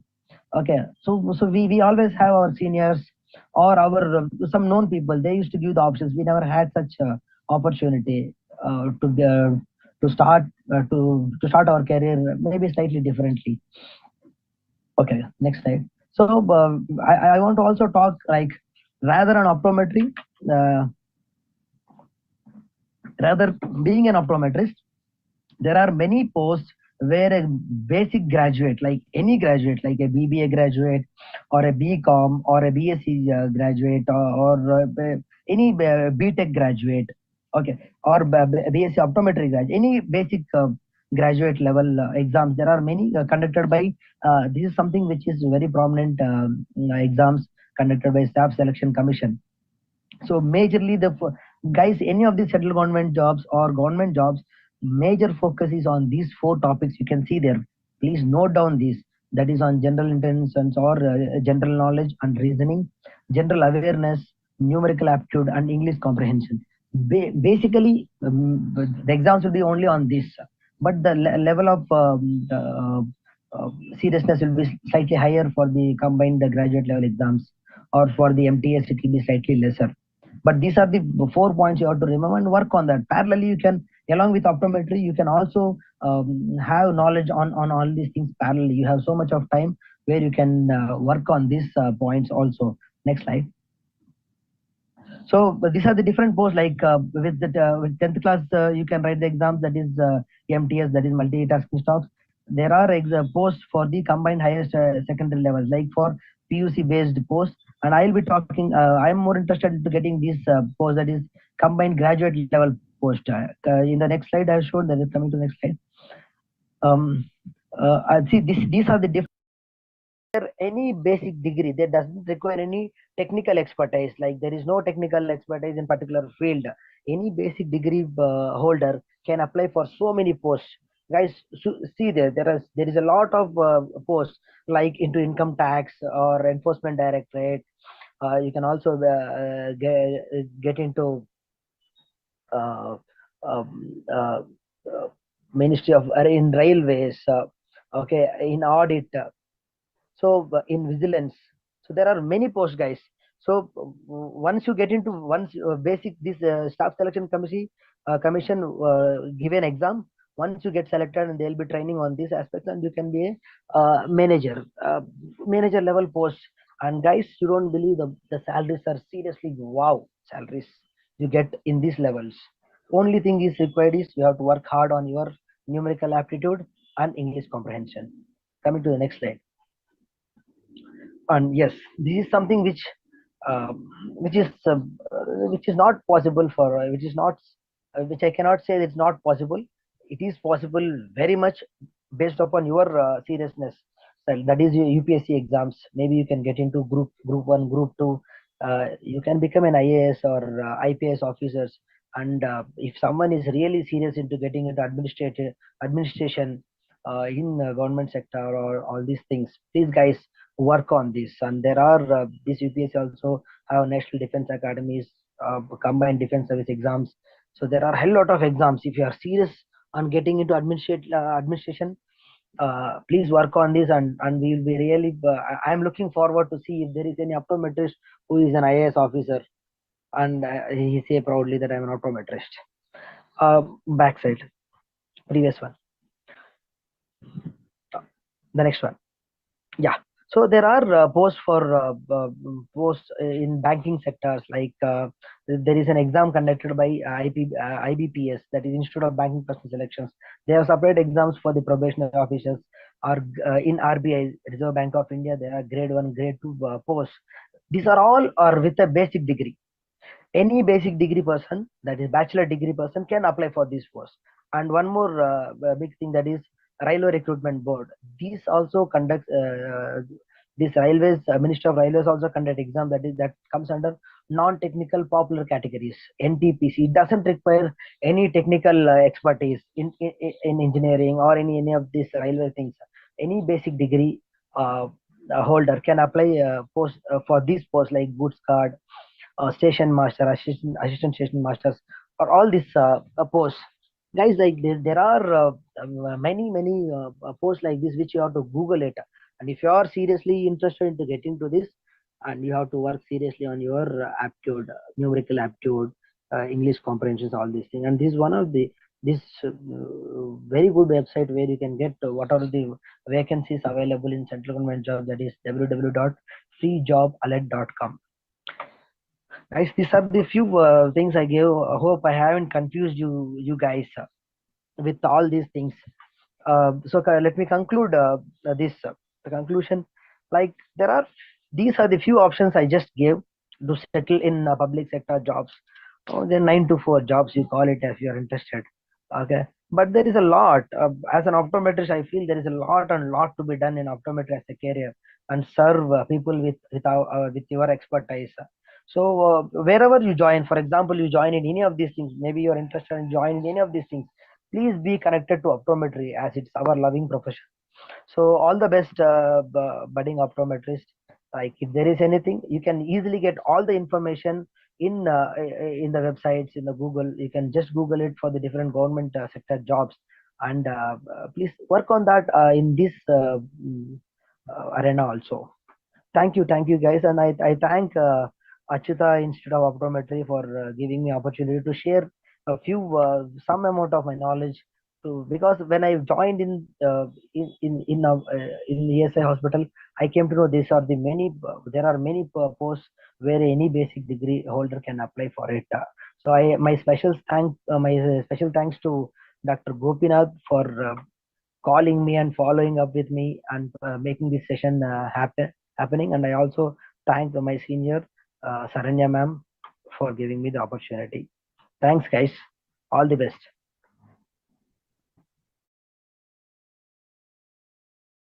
I think that completes the entire major opportunities, be it industry, contact lens industry, be it optical retail, hospital, and some of the like new avenues like occupational optometry and geriatric optometry.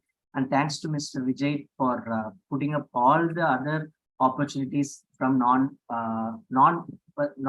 respect to optometry, but with respect to the public sector and government. So next set of next 1.5 hours will be mostly listening about the academic opportunities in as well as outside India. So I request Saranya ma'am to introduce our next speaker.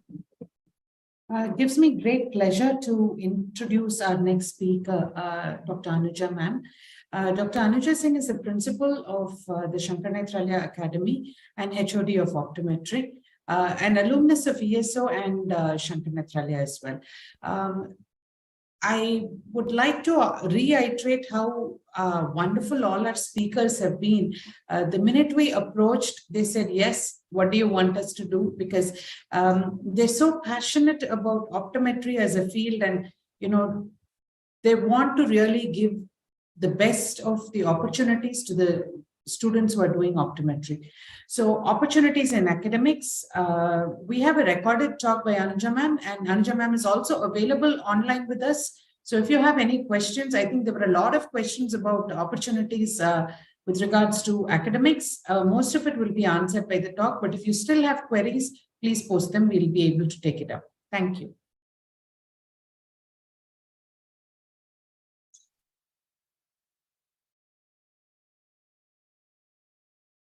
Good morning, my dear students, friends, and faculty members.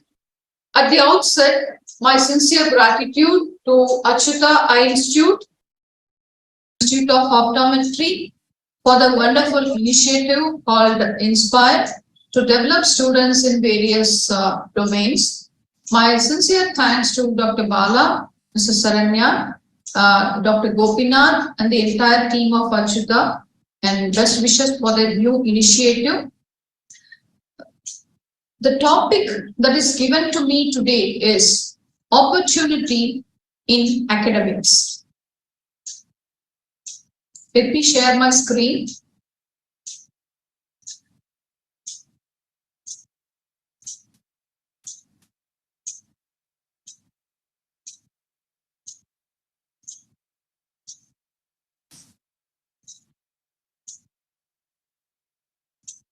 This is one of my very oft-quoted and oft-repeated poems that I love, The Road Not Taken by Robert Frost. So in the last sentence, he says, I'm very fascinated about this. Two roads diverged and I took the one that was less traveled by, and that has made all the difference. So my dear students, it is very important to choose the right path early on in your career to set the right tone for the future.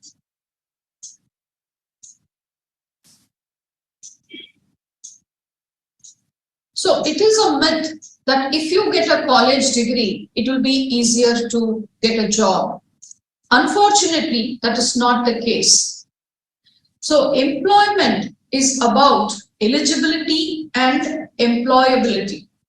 So by eligibility, we mean the qualification. That is the qualification that you acquire during the course of your university program.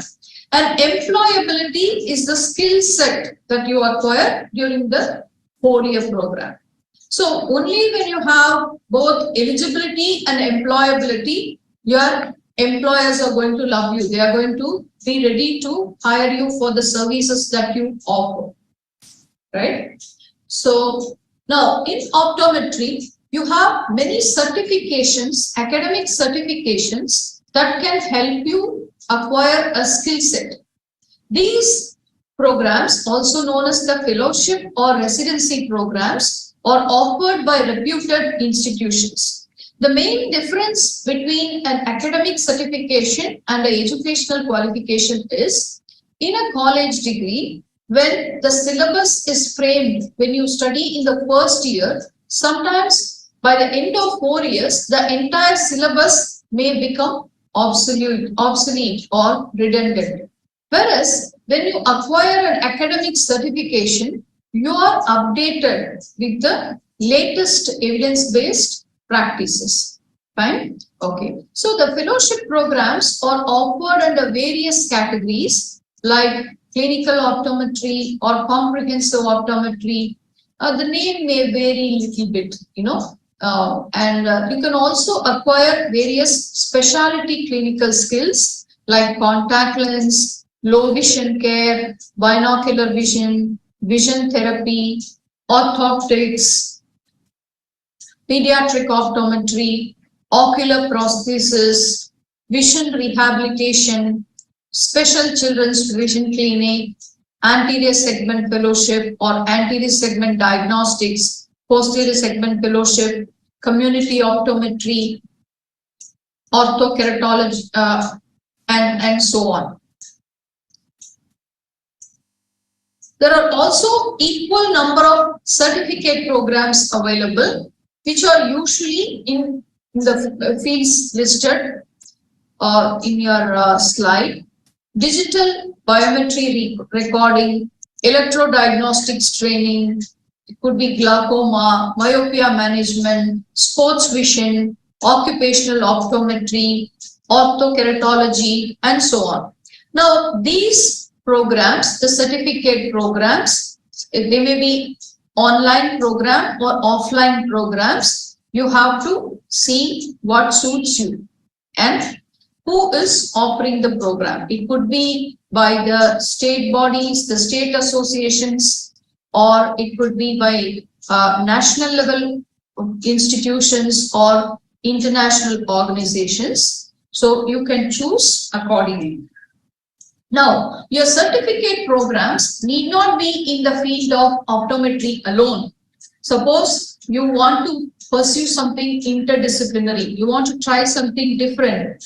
As an optometrist, you could also acquire a certification in hospital management or quality management. For example, your hospital goes for NABH certification, quality accreditation. I'm sure all of you know what is meant by quality management or NABH accreditation.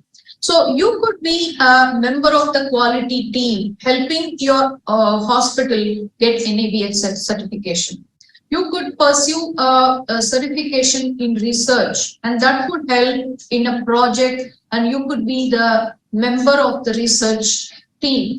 It could be a certificate program or a postgraduate diploma in optical retail management.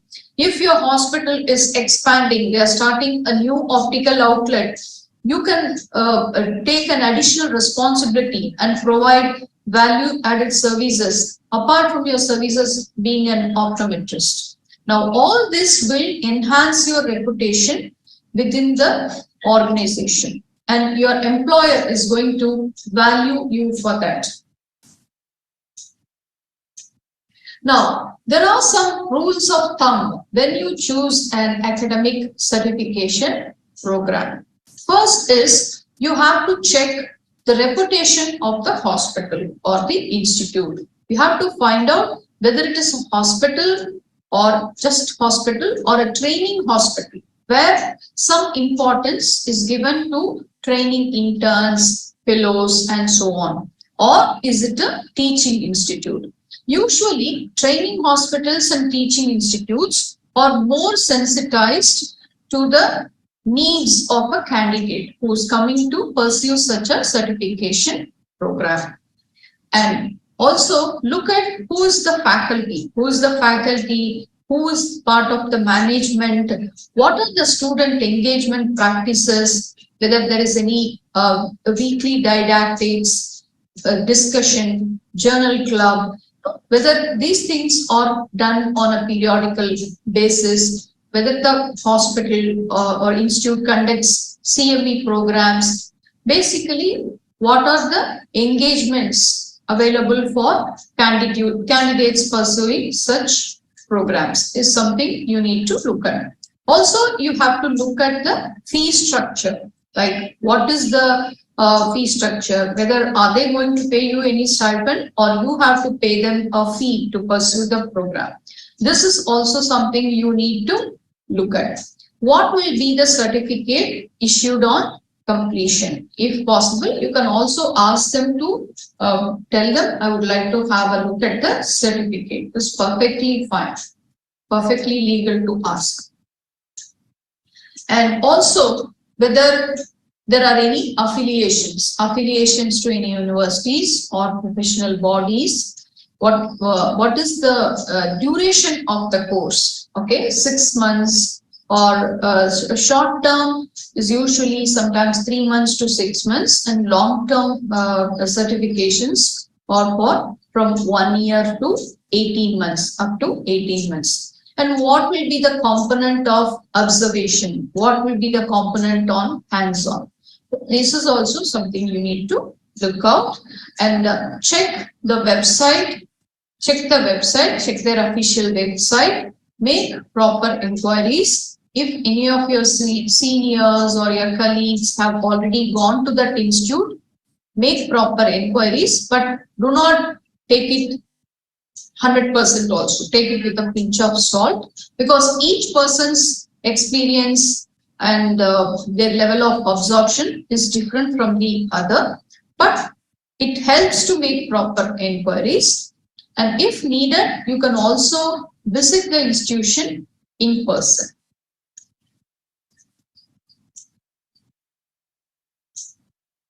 So, to conclude, the aim of all academic certification help you acquire a skill set that should be helping you in either practice in clinics or help you instruct in clinics or start a new specialty area or to perform in research or provide any value addition to your hospital or institution that you are employed in. Do not enroll in haste and repent in leisure is what I would tell to all my young friends. So thank you all for any queries. I'm available at these mail IDs. You can contact me through the organizers or you can get in touch with me directly. I would be happy to help any of you. Thank you for your patient listening.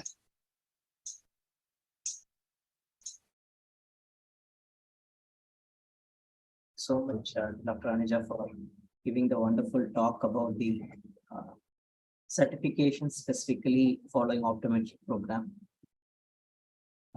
We do have a question. It may not be pertaining to certification. I feel you will be the one of the correct persons to answer this. One person have asked, can you explain about something on Doctor of Optometry program, the optometry admission test, the OAT exam, OCANS exam at Australia and Philippines. So do you have any thoughts on those, ma'am?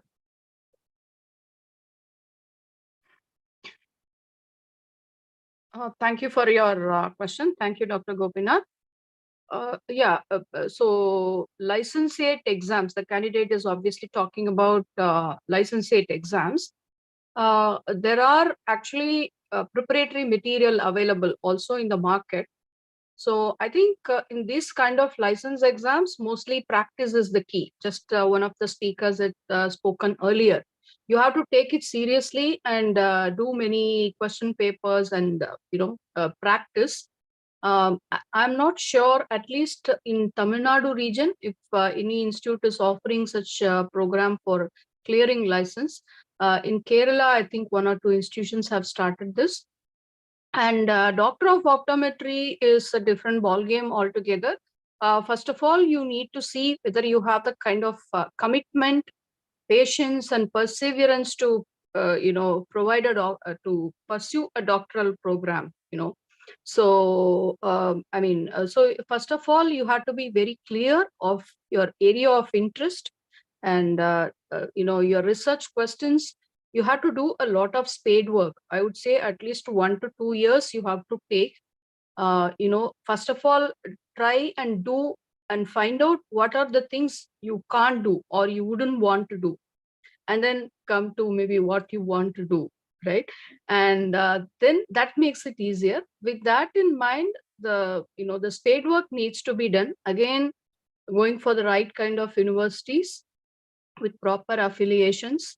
I strongly am against online, doing PhD degrees online and, or part-time. If you have the part-time is at least okay, because you can, you can't be a full-time professional also and then do a full-time PhD also.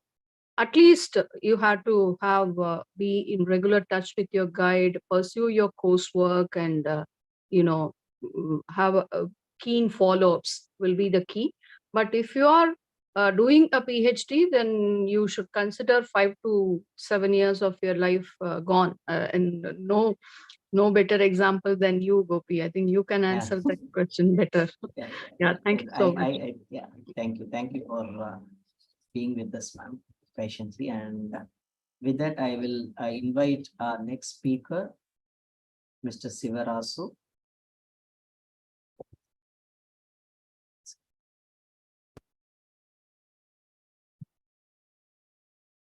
Mr. Sivarasu is Chief Optometrist and Internship Coordinator at Acchutha Institute of Optometry, Erode, who is an alumnus of SRM University as well as Acchutha.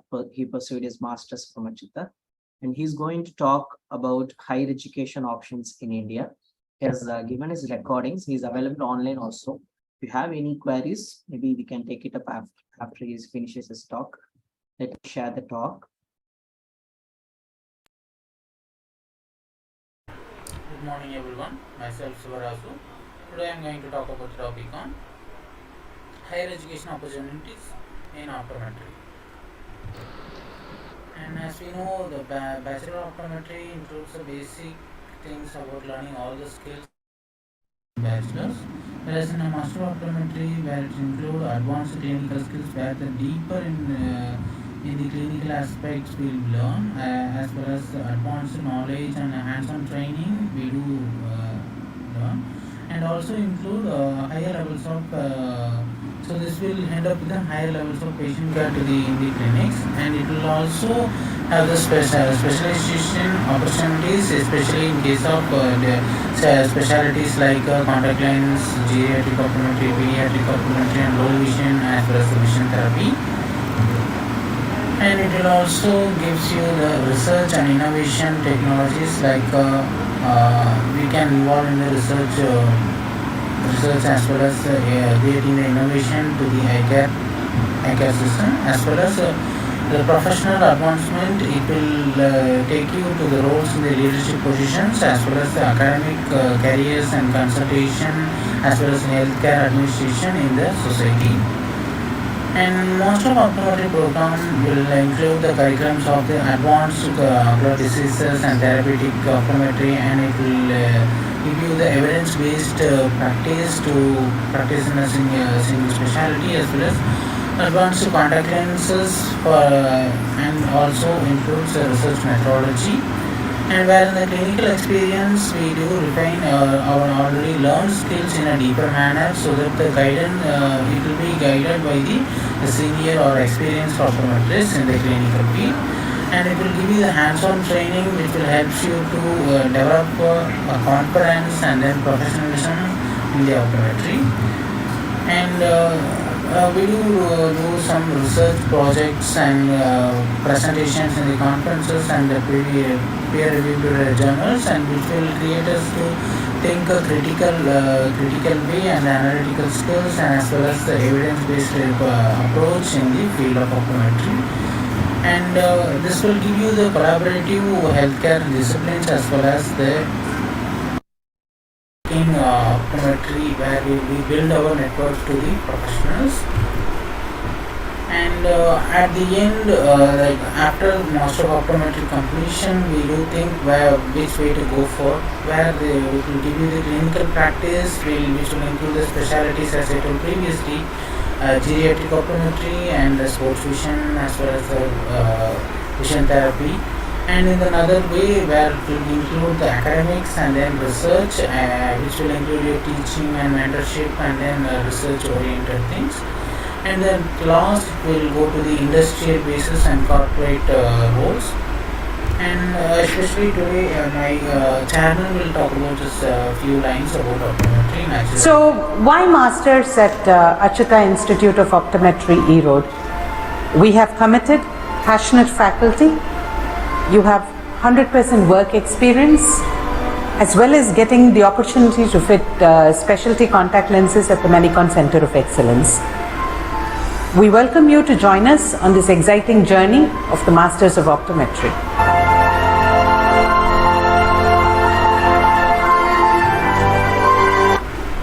Thank you, ma'am. And this is the location of Acchutha Institute of Optometry at Erode. And thank you all.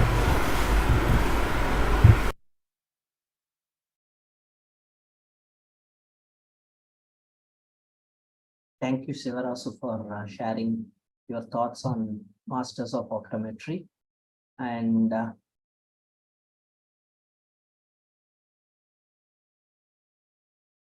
next we have Miss Susanna, who will be talking about.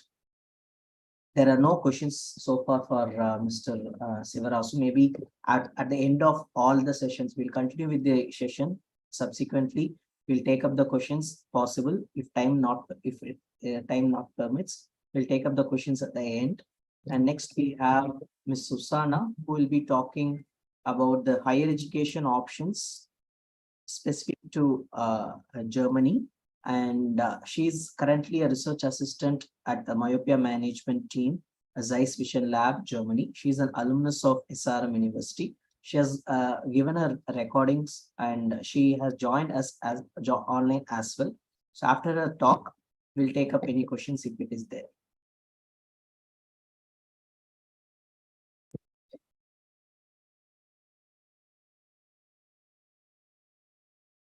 Just a second.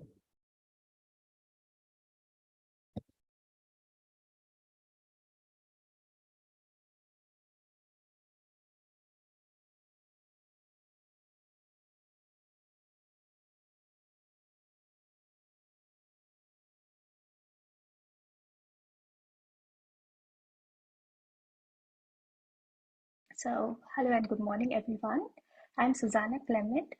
So, I'll be giving a small presentation around 10 to 12 minutes about possibility of higher education in Germany. Just to give a small introduction about myself, I'm currently doing my master's in optometry and vision science from Ernst Aber Hochschule Jena, which is in Germany. And I'm also currently writing my thesis right now, and I'm also a research assistant by the Zeiss Vision Science Lab, which is also in Germany.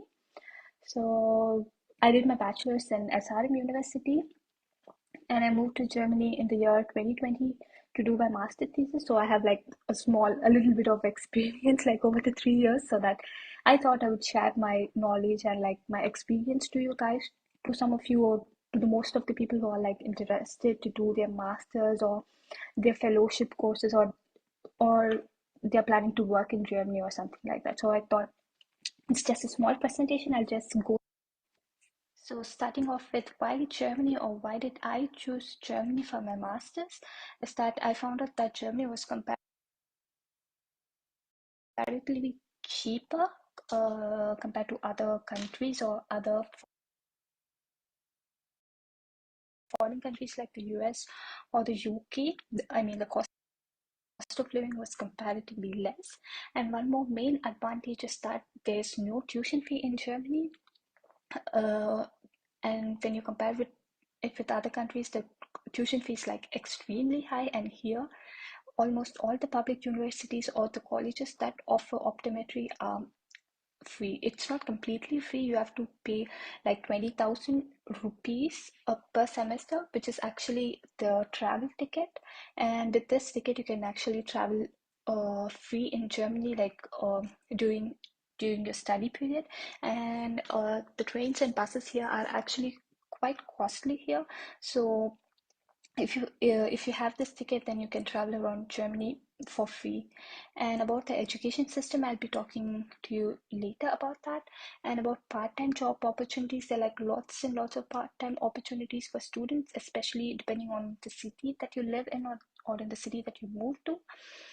You can choose from a part-time that is related to optometry, or like, but then for that you really have to know the language, the German language, or else you can also work as a cashier or in McDonald's or something like that to improve your language, or to get some money so that you can afford the living here. And otherwise, the weather here is not that harsh. Food, the Indian food, you can always find it everywhere here. Like the Indian foods are very common, the spices and everything. And about the people here are extremely friendly. As far as I've noticed, there's like no racism like in other European countries. Yeah, the people here are like extremely friendly. About the German education system, almost all the courses, or all the subjects that you study in optometry, if I had to say, have for sure a practical part where you'll have hands-on experience. But then unfortunately, I did my master's during the corona time, so I didn't get that much of practical experience. But then there are like comparatively many practical classes that takes place, and for each subject you can actually learn a lot here. And there are like 2 intakes, like the college starts every April and every October. So it's like really flexible, like you can choose whenever you want to study. And you really don't have to pick up all the courses, I mean all the subjects. You can choose which subjects you really want to specialize in, and you can study only that subject. And you don't have to write all the exams, like there are compulsory exams that you have to write, and you have to write those exams. And other than that, you can choose like elective modules or the field in which you want to specialize in, and you can write only those exams. And yeah, you don't have to complete your course in 2 years or in 1.5 years. You can extend it up to 4 years. Like you can complete it whenever you want to. You can actually learn a bit relaxed. And again, the exams, you don't have to give it every semester. You can take a break and you can give your exams also later on. Yeah, and the staffs here are also like extremely friendly. Again, this is from my experience, what I saw, like they're extremely friendly, especially to the foreign students, like who are like strange, or like who are like, I mean, new to the country and everything. And coming to the main part about optometry, like how is optometry in Germany? As far as I know, there are only 3 colleges in Germany that actually offer optometry, and one is the Ernst Aber Hochschule Jena, where I'm currently doing my master's, or where I did my master's. There's also master course, and there are various other fellowship courses which you can actually search online. You can find a list of all the fellowship courses offered in the college. And the other one is Hochschule Aalen und Berliner Hochschule für Technik. All these 3 colleges are really good for optometry. Like I know people from all these 3 colleges, and as far as I know, they all gave a good review about all these colleges.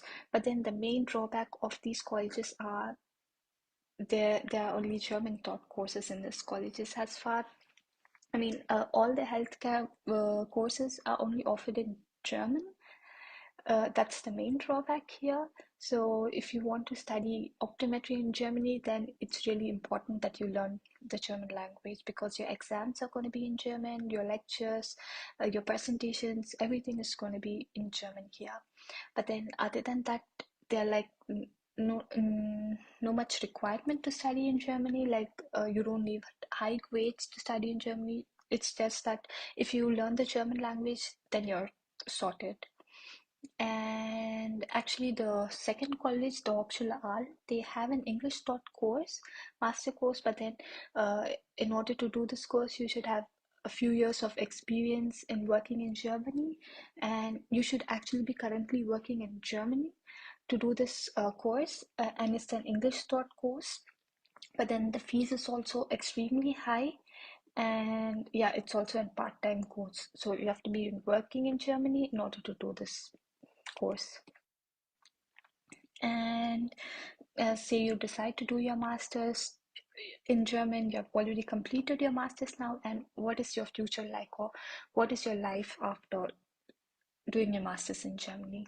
So you can actually choose from various field or various sectors, because in your master's you're being given a lot of opportunities or a lot of fields to choose from.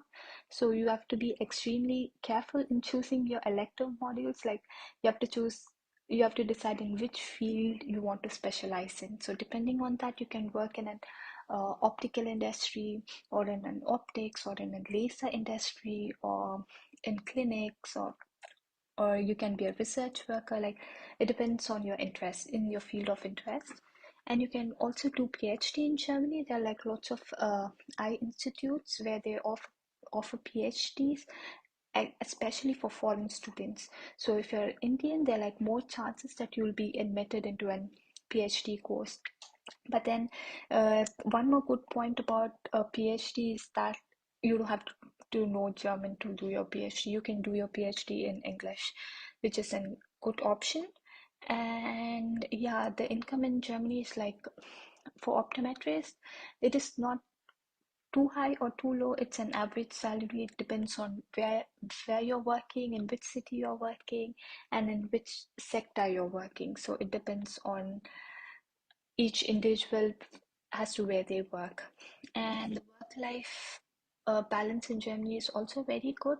I mean, you have to work only 5 days a week from Monday to Friday, and usually on Saturdays and Sundays it's a holiday. And if you're planning to work in Germany, like if you're planning to come directly to do your job here and not do your master's, then I would suggest to learn the language, because without language it's like extremely difficult to find a job here. And if I have to quickly brief about the advantages and disadvantages, the advantages, it's cheap, there's no tuition fees, and there are lots of part-time opportunities, so you can be independent and pay your own bills. If you're planning to have a new experience in a cheaper country, then I would say Germany is a good option, and it's also safe, I would say, like compared to other US or the UK countries. Like I find Germany to be a bit safer.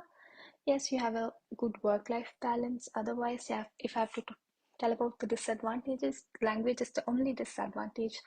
Otherwise, I don't find any big disadvantage altogether.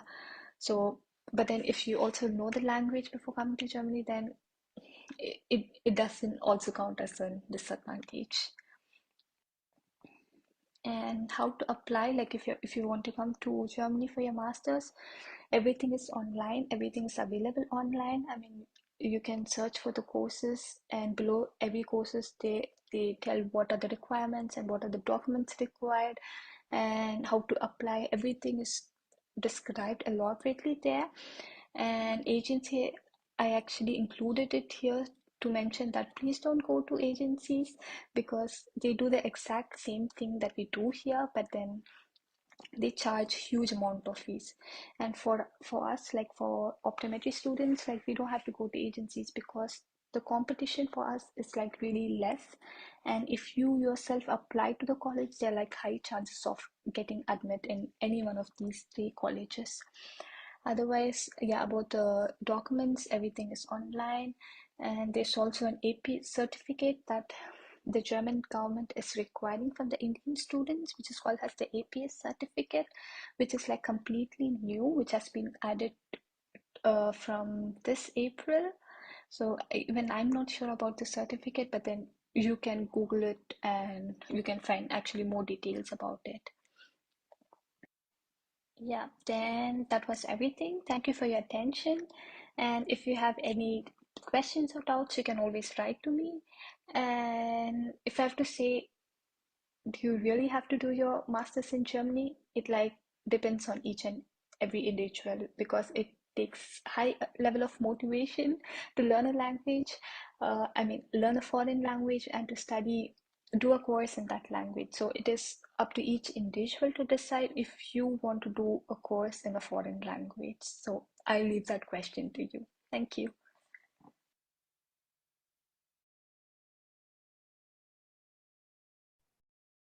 Thank you, Susanna, for the wonderful talk. I think a couple of questions to Susanna. Like, is there any entrance exam to get in? I think you have clearly told that during your presentation. Do you have any points to add on that? Yeah. Hello. Yeah. Good morning.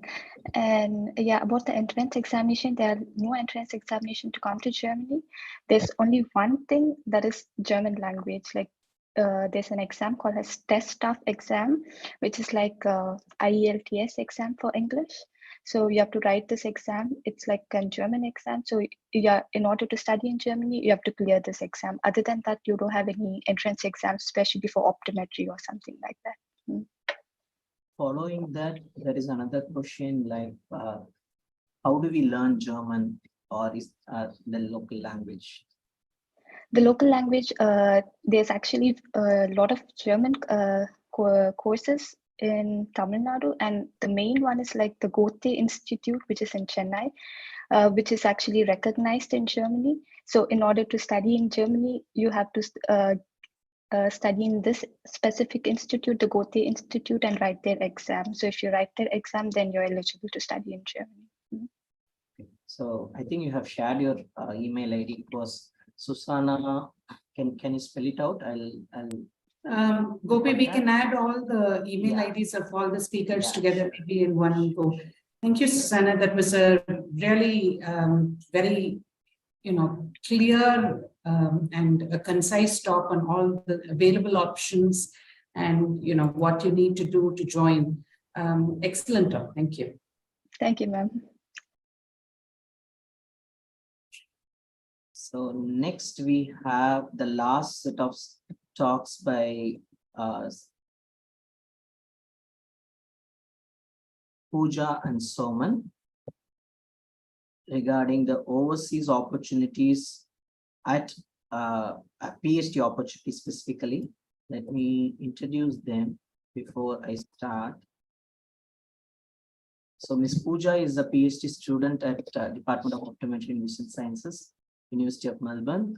She's an alumnus of Blake School and Manipal Academy of Higher Education. Along with her, Mr. Soman, who is also a PhD student at School of Optometry and Vision Science, UNSW, who is an alumnus of Ishankanithala Academy and NSHM College of Management and Technology. They have graciously accepted our invitation, and together they have recorded the opportunities for PhD overseas. Let me share the recorded talk. Pooja is with us online, and if there are any questions, we'll take it up following this talk.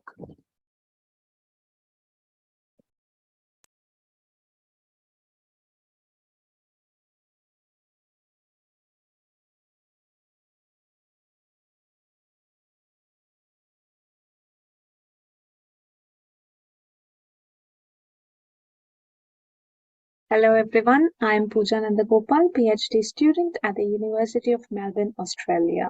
So before I begin, I would like to thank Dr. Gopinath and team Acchutha for giving me this opportunity to talk to young blooming optometry students out there who are listening keenly to know more about the PhD opportunities abroad.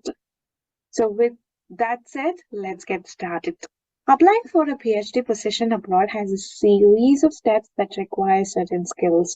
So that is why we have split this talk into two parts. So in the first part, I will be listing down few points that focuses mainly on the skills that students should equip themselves with, so that they can have a smooth PhD process. After that, Mr. Salman will take us through the steps that you will have to know while applying for a PhD position abroad. You can now see my backdrop with a list of points that I would like to discuss. So few of the points that I have listed here might look really obvious to you, but I genuinely want to emphasize on these points because as an undergrad optometry student, we might not really focus on these aspects because we might not really know the importance of these things at the undergraduate period. So the first, foremost, and the most obvious point that you as a student should focus on is to get a good scores. So fortunately or unfortunately, your final year grades will decide whether your application should progress to the next step or it should get filtered out. So you can ask me, how much should I score? 68%, 80%, 90%? It again depends from universities to universities, and that will be mentioned in the university website. But as a general rule, higher the marks, higher is your opportunity to get through the PhD application process. So secondly, it is important for you to enhance your English skills. As a student, learn to write a good, respectful, professional email, because email will be the first thing that will introduce you to your supervisor in most of the scenarios. And email is going to be the primary mode of communication between you and your supervisor. So along with the email, you will also have to attach certain documents such as SOPs, Statement of Purpose, which is a document that describes or explains your purpose of applying to that particular PhD position.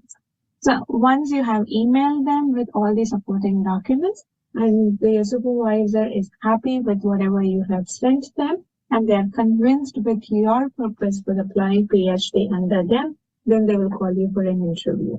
So that is a time where you have to talk fluently with them. So that is the time where your speaking skills matters.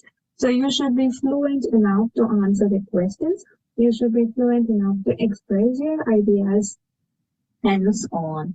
And additionally, most of the universities abroad will ask for the English proficiency exam test course. So if you are keen to apply for abroad universities, then my suggestion would be to start preparing for the proficiency exam as early as possible so that you can get your desired scores. So the third skill is the research skills. So I know that you will have a research component in your optometry program during your third year of internship. So you will anyway learn all the process of research during that period, but I would like to tell you to take this opportunity a bit more seriously and try to bring out your work as a publication. So having a publication can enhance your PhD application. So say for example, there are two applicants, so one with 85% marks and two publications, and the other with 85% marks, then definitely the weightage is going to be more for the applicant with publication. So if you have a if you have a publication along with good scores, then definitely your chances of processing your application is going to be more. So during your research work, also try to present your work in conferences because that will not only enhance your scientific communication skills, but will also help you to know people. So if you know people from different universities, you can always approach them to get guidance, advice, help whenever you need them.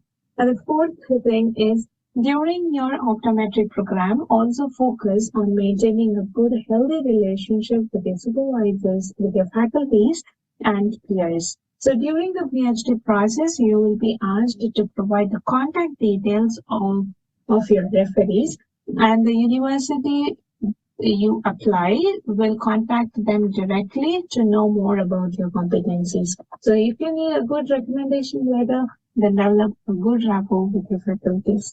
The fifth point is to improve your internet research skills. So what do I mean by internet research skills?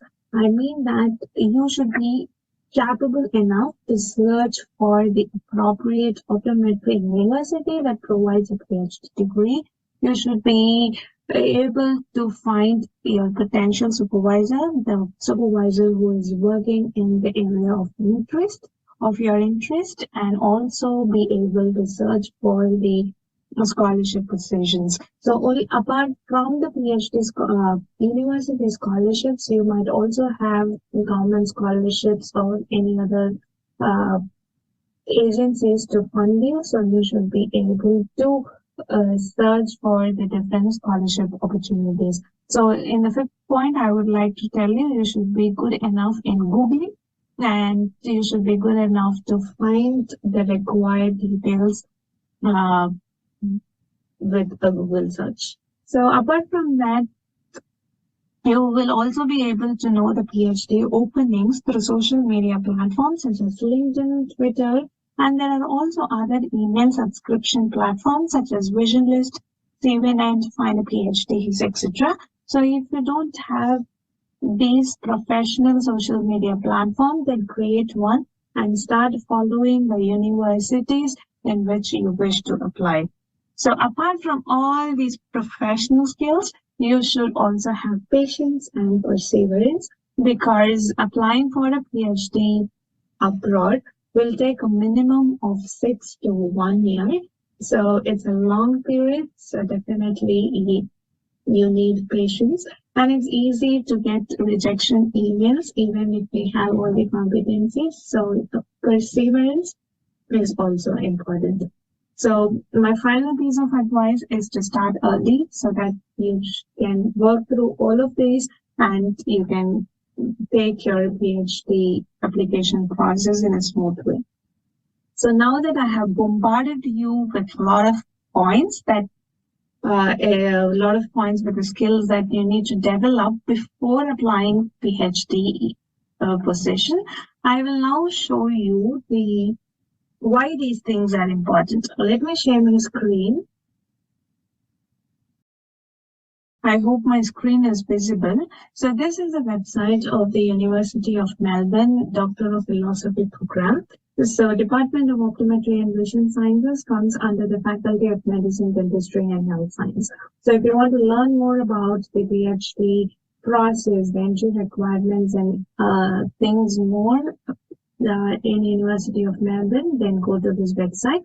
So here you have different things, whatever you wanted to learn, and go to the entry requirements. So if you click on entry requirements, you will have the list of things that you need before applying for PhD. So the first thing I said you was the marks. So University of Melbourne asks for 80% of marks, 80% or more. And then they will also consider your research experience and publications if you have any. Research proposal, referee reports. So that is why maintaining a good relationship with your faculties are important.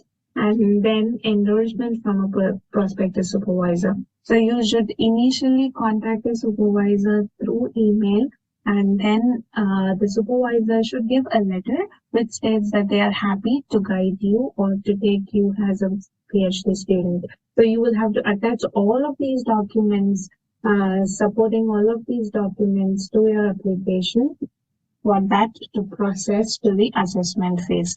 So these are the points that you should do before applying. So if you have all these, then you can apply. And once you apply, the selection committee will all have their certain rules. So they will assess based on their criteria and then give you an outcome. So if you want to know more detailed description about the selection and admission policy, then you can click through this. So that will give you a more detailed aspect of the things that will be considered during the selection process. And the next thing is English language criteria. So University of Melbourne asks for an English language proficiency test. So you can go to the university website and see what are the tests that they will accept and what is the minimum scores that you need for each. So this will differ from faculty to faculty. So you would have to see which faculty you are applying and what should be the standard that you have to meet. And University of Melbourne also has a waiver for English language proficiency, but the terms and conditions are given in the website. So go through all of these. So that is where your internet research skills will play a role. And then you can also learn more about the fee and scholarship things. So if you click the fee and scholarship and click on scholarship opportunities, you will get to know what is the deadline with which you have to submit your scholarship application. So this will be updated every year. So you can look at the recent one and see what is the deadline by which you have to apply. And if you click at the graduate research scholarship, this is the primary scholarship which will be given to the students, the PhD students. So here, if you click on the full benefits, then you will get to know how much scholarship and how much it will be a stipend and what are the other things that your scholarship will cover. So by this, I think the students who are listening would know what is your role right now as an undergraduate student, so that you can go through the admission process in a very smooth way. So thank you so much for listening. And if you have any questions or if you feel I can help you in any way, please feel free to contact me via LinkedIn or through the email address that is provided in this talk. So thank you so much for listening, and over to you, Sonia. Yeah, thank you, Pooja. I just share my screen.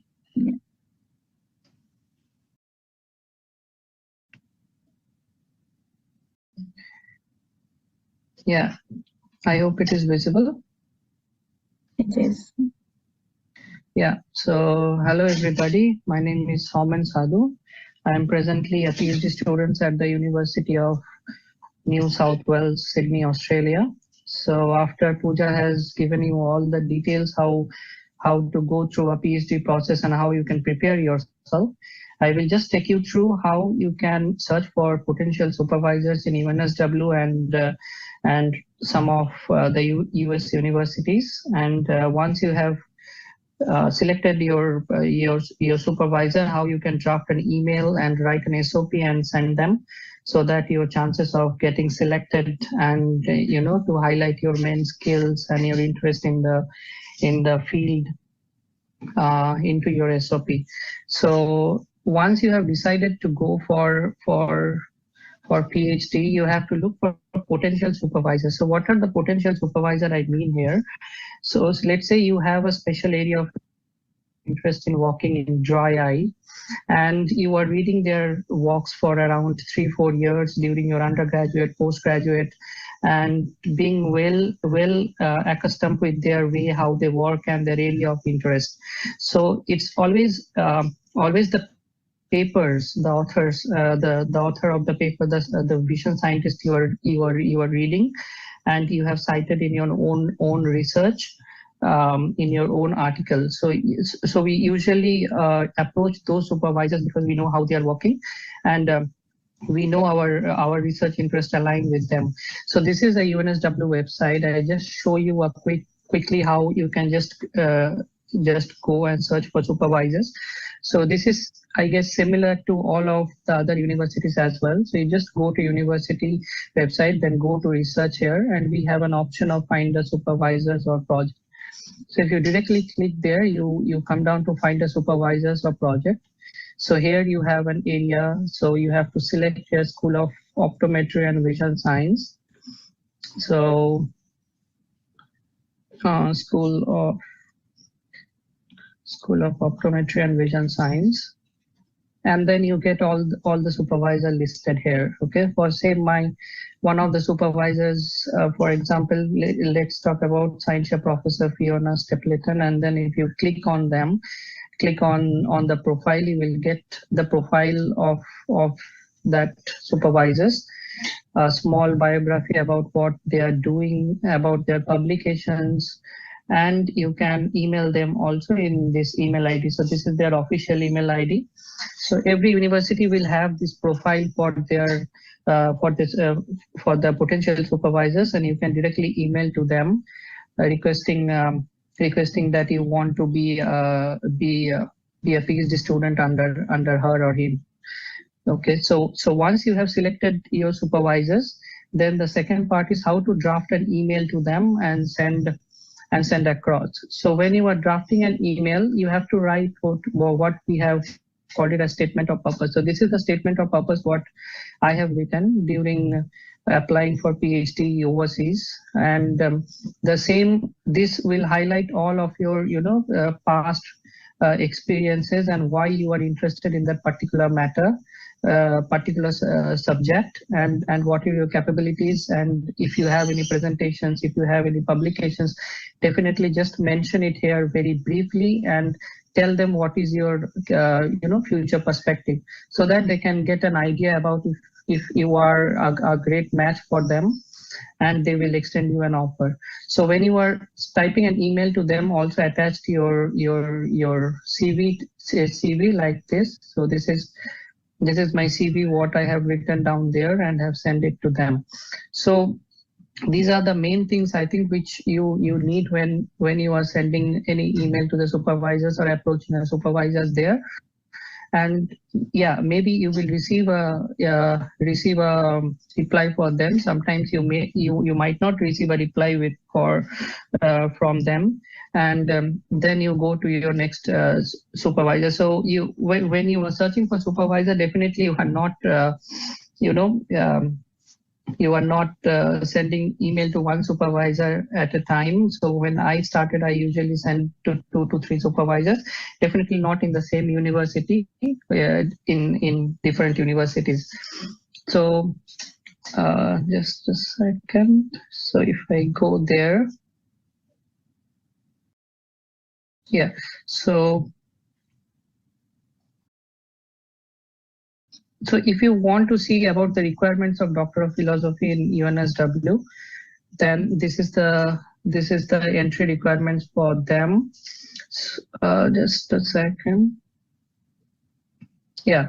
So in UNSW, the entry requirements is like you need a master degree to get admitted in PhD. Sometimes it is not a hard and fast rule that you need a master's. If you have bachelor's and you have good amount of publications as well, and if that criteria matches to their criteria and your supervisor likes you, then it is also you know in a kind of other route that you can also get admitted to a PhD degree here. And once you get admitted here, once you are eligible to get admitted and your supervisors accept your invitation of PhD, then you go through a process which is called a scholarship round.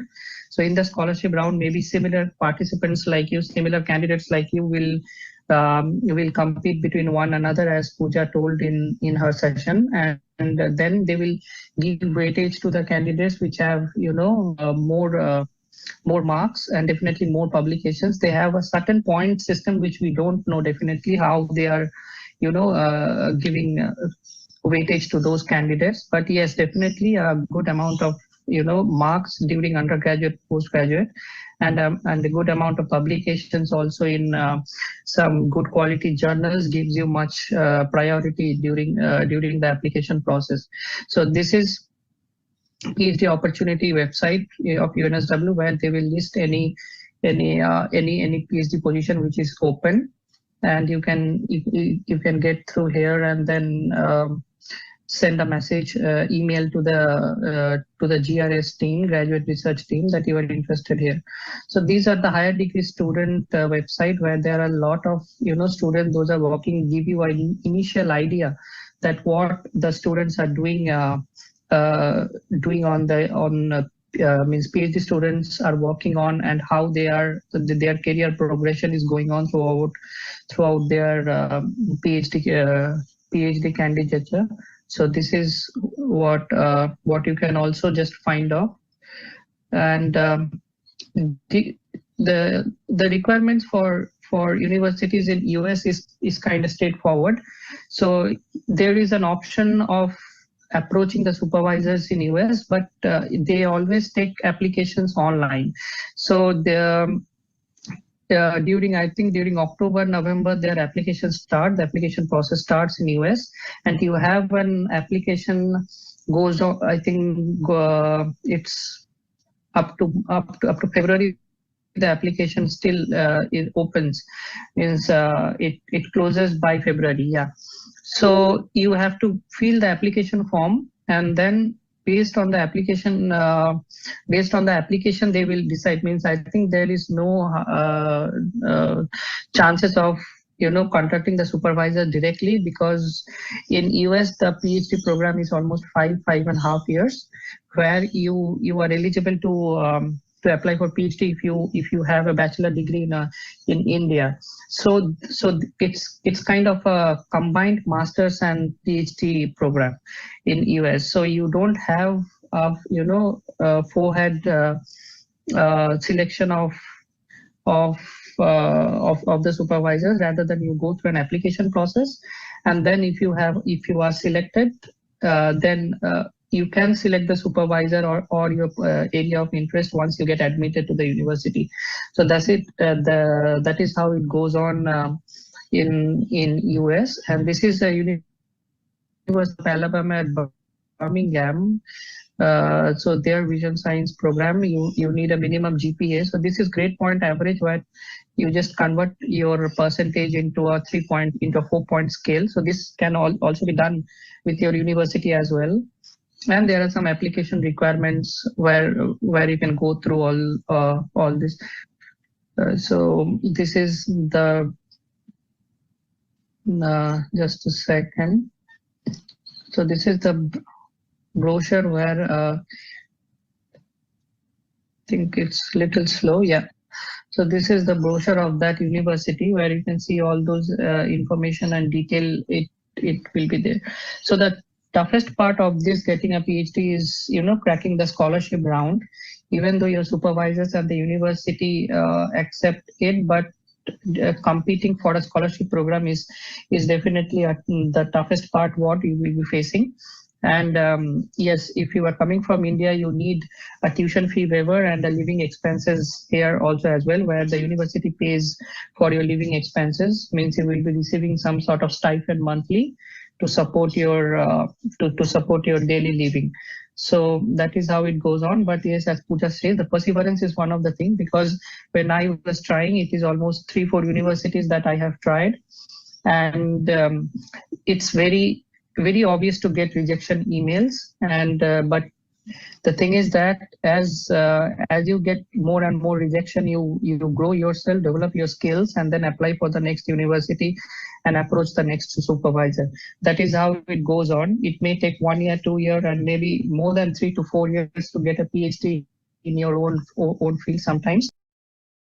Trying it, because once you get it done, then the life after that, you will enjoy your PhD degree and whatever your dreams were there for the next 3 to 4 years. Okay, so that is how it goes, and I think I will just stop it here. And yeah, so anything else, any questions? I think Gopi can divert it, Gopinath can divert it, send it to us, and we will reply to them. Okay, thanks very much, Dr. Gopinath and Acchutha, for giving the opportunity to share all this experience. And I hope many of your students from your university could like, I could like to see some in my university as well in the coming years. Okay.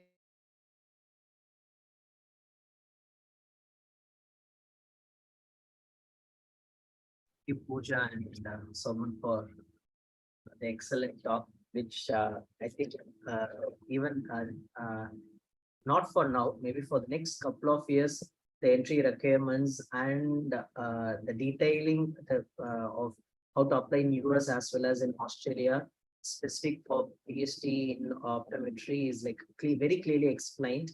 I think these out of all these things, as a PhD, as I was a PhD scholar, this type of clarity in terms of applying for a undergraduate or a postgraduate student to a PhD position is not available. So this is going to be a big information for them. So I don't see any much of questions. I think most of the questions which are popped up has been explained by Pooja and Soman.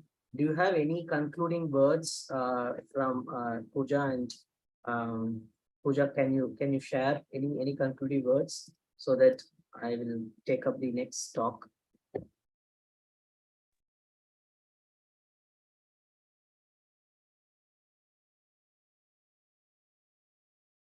I can't hear you, Pooja. Can you hear me now? Yeah. Now I can hear you. Yeah. Okay. So I think everything is covered in the talk. The only thing is now we will have to focus on marks, because that is going to be the first filtering thing which universities will take into account. So focus on marks, and having a publication is an addition to you, because each university will have a different scoring system for their scholarships. So marks will give you a first line of entry, and then if you have additional things like research experience or publications or whatever, it's just going to boost up your points so that your chance of getting a scholarship is going to increase. So otherwise, I think marks and English language proficiency scores are very important before applying to any abroad universities. Thank you so much. Awesome presentation, and it's an extremely generous very, very nice of you guys to share your experiences, because I think it's a very generous of you to do that. People generally tend to hold back and not talk about how to do things. Very, very nice of you to do that. Because I think it is it is more, it was the difficulty which we faced when we were applying. So Right. we didn't have like a lot of information. So we searched, we did a lot of homeworks. So we thought this will help students so that they can start preparing early and they can apply. Their process can be very Absolutely. smooth. Yeah. Absolutely, because I remember way back when I went to the UK, I had no information whatsoever. So everything I had to literally claw my way, find information, hit at all doors before I could find, like, even if I found a window slightly opening, get into it and then try and figure out how to get to the door. So very, very generous of you guys to share your experiences. Really appreciate the talk by the two of you. Thank you. Thank you, ma'am. Thank you. Thank you, Pooja. Gopi? So, so I'll be the last speaker. So let me share my screen. I will not take much time. I'll try to cover it up as quick as possible. So I'm Gopinath. I work as a research associate at Acchutha Institute of Optometry. I'm a graduate from Elite School and did my PhD from Mahe. So right now I am going to share something on PhD in India. So likewise, how Pooja and Soman were explaining the details, how to approach, how to apply. In fact, down the line, when I did my PhD way back, like 4 years back, I started with. So that time there was not much of information available in the website of Indian universities. But right now, if you go and open up any university website, if they are supporting with health professional PhDs, you can find the details of the PhD, who are the potential supervisors. So all those information which were provided by Soman and Pooja. So something similar is available as well for Indian graduates who wants to pursue PhD in India. So without ado, so do you really need a PhD to be a research scientist? I know people who have taken a PhD after or research after B.Optom, after being any master's degree or industry experience. And yes, PhD is a certification where you are eligible to take up, or you are given a certificate that you are eligible to do research. So why do you have to do PhD? So you can find answers like it's a higher position, you can earn more, or power to change the world. So you have to decide which part or which points you are suitable for. Then you take a PhD. So what are the possible topics or potential topics we can do PhD in India? You can start with very basic clinical question. Being a highly populated country, we do have so much of clinical questions which are unanswered. You can do PhD in community eye health. The visual psychophysics is a new trend which has already been established in Western and European countries. But in India, last 4-5 years, it has been taking up a good leap. And you can do PhD in education and management studies, but it is not just limited to these. You can take up in any aspect. I'm just giving the scratch from the top players.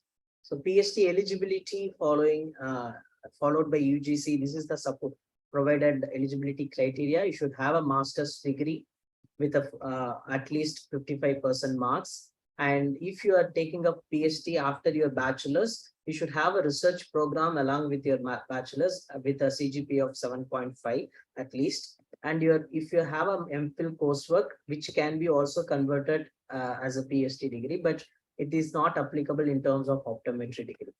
And usual duration for PhD program in India is minimum duration of 2 years, excluding the coursework, and maximum it can go up to 6 years. And you can get all the PhD regulation details from this website, which I have put up here. And most of the universities take up admissions using current admissions are happening through national entrance exam, or they conduct a common entrance exam national level and take up the students. And there are opportunities or first preference given to the NET or JRF qualified students, up about 40%. One problem is in optometry, there are no specific coursework or a domain which you can take up JRF NET examination. So chances of getting through this procedure is very difficult. And most of the universities, as I was mentioning, they have put up the registered PhD scholars on the website on a year basis. which includes the candidate name, the supervisor's name, and date of enrollment and registration. So that way you can identify the potential PhD topics as well as the PhD supervisor. And PhD through distance mode or in regular employment, which was actually not permitted before, but a recent update on the PhD regulations supports the distance mode if you are working in a proper academic position and willing to take up your PhD. You can go through the PhD entrance exam, all the criteria which is given by the particular university. You have to put up with an MOU. So you identify as a PhD scholar, you identify a PhD supervisor at an university, and then do all the preliminary paperwork so that you go through the same process as a full-time PhD scholar, and you can still do it in a distance mode. But the regulations are different across universities. Not every university has implemented this. This is still in debate mode. And admission requirements for PhD programs, specifically in optometry, as I was telling, master's program, optometry, B.Optom from any reputed university, and other PG degrees in case of if you want a PhD in education or management base, and 55 to 60% is the minimum cutoff has been kept. Entrance exams, and you propose your research requirements along with your proposal. And there are additional criteria like interviews and work experience, which also will help you get into the PhD. As abroad qualification, like as in abroad, you are supposed to have research publications so that you can do it in a faster way. And some of the universities and institution, every university and institution has got their own PhD regulations. They abide with the UGC regulation. However, they still have the subset of affiliations or regulations as per the institution. Can do it in government or private affiliated to government or state universities, deemed universities, central as well as Institute of Eminences. So I do not have any financial disclosures to put up this. Manipal being my PhD place where they do provide full-time PhD, University of Hyderabad, SRM and AIMS. All the PhD openings are there. I write up. Usually the full-time PhD is 3 to 4 years. You do get a stipend or a fellowship from through the university process. And some of the projects from grant also support you with a JRF or SRF or research associate position, so that you can simultaneously do the project work as well as take up your PhD. And coming to the part-time, most universities support for the internal candidates, which is up to maximum 6 years. So this one depends on university to university. And I will skip this slide. Yeah. So Prime Minister Fellowship for Doctoral Research is available if you're collaborating with the industry and trying to do PhD. So they support minimum, I think, are about 60 to 70,000 rupees. You get a stipend from the Prime Minister Fellowship. They offer it for minimum 1,000 students every year, every academic year. And there are plenty of opportunities. You have to find the connections, attend conferences, and look at the previous research scholars who have completed the PhD. There is a platform called Shodh Ganga where you can filter out optometry publications or the thesis and find the potential supervisors. Along with that, you can also write to them to understand how is the process. And there are universities regularly send out their brochures and admission aspects. You can look into that.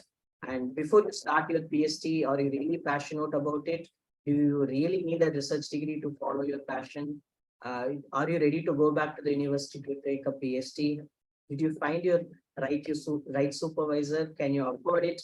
Are you ready to face more failures, face demotivation, and tons of workload? So these are the questions you should really answer before you take up any PhD. So I thank for the opportunity and everyone for patient listening from morning 8:30 so far and being a enthusiastic participants. I'll stop sharing and I request Saranya ma'am to give the concluding remarks. Thank you so much for being part of the launch of our Inspire series of lectures from Acchutha Institute of Optometry and Acchutha Eye Care. Teaching is a passion of ours, and I think this is something that comes from each and every one of us, the hearts of each and every one of us. I have a great team. I have a great team that stands by me for all the initiatives. So this particular one literally came up across the table, a 10-minute talk. Gopi and I said, we have to do something. We're getting all these calls. And then we just sat down and we said, okay, let's look up names, figure it out and start it out. Saravanan and Siva, who always enthusiastically support all our wild ventures. And then Dr. Bala, of course, for standing by us and then reining us back in when we sort of go over the line, but then encouraging us to do whatever we want to do at all stages. Gopi for being a very integral part of the Inspired series of lectures today, especially. Single-handedly has managed all the technical issues, technical details. I'm not so much of a technical person, and he's handled the whole thing himself. So thank you so much, Gopi. Thank you, Shiva, Saravanan, and a huge, huge thanks to each and every one of our speakers for not only just, immediately accepting to speak. I think it just shows how much passion they have for the profession itself and how much they want to encourage the future optometrists to do so very well in their career. We do plan, based on all the responses, we've just felt an overwhelming need, from the audience. People have reached out to us and said, can you do this? Can you do that? And I'm so glad we've been able to sort of be instrumental in getting all the speakers together to do this wonderful session. I think we're blessed to be able to do this. So thank you so much for joining us today. We do plan a series of future programs and we will keep you updated and posted. Dr. Gopi will keep you guys updated on what we plan on doing next. Thank you so much, Gopi. Thank you everyone for joining, and we'll close the session. Thank you. Yeah, thank you. Thank you, ma'am. Thank you, Gopi. Thank you. Thank you. Thank you. Thank you, Pooja, for being for the entire session. Yeah. I know. Thank you so much. Yeah, thank you, Dr. Rizwan, also for all the Thank motivation you. and support. Thank you for the opportunity. Thanks, Pooja.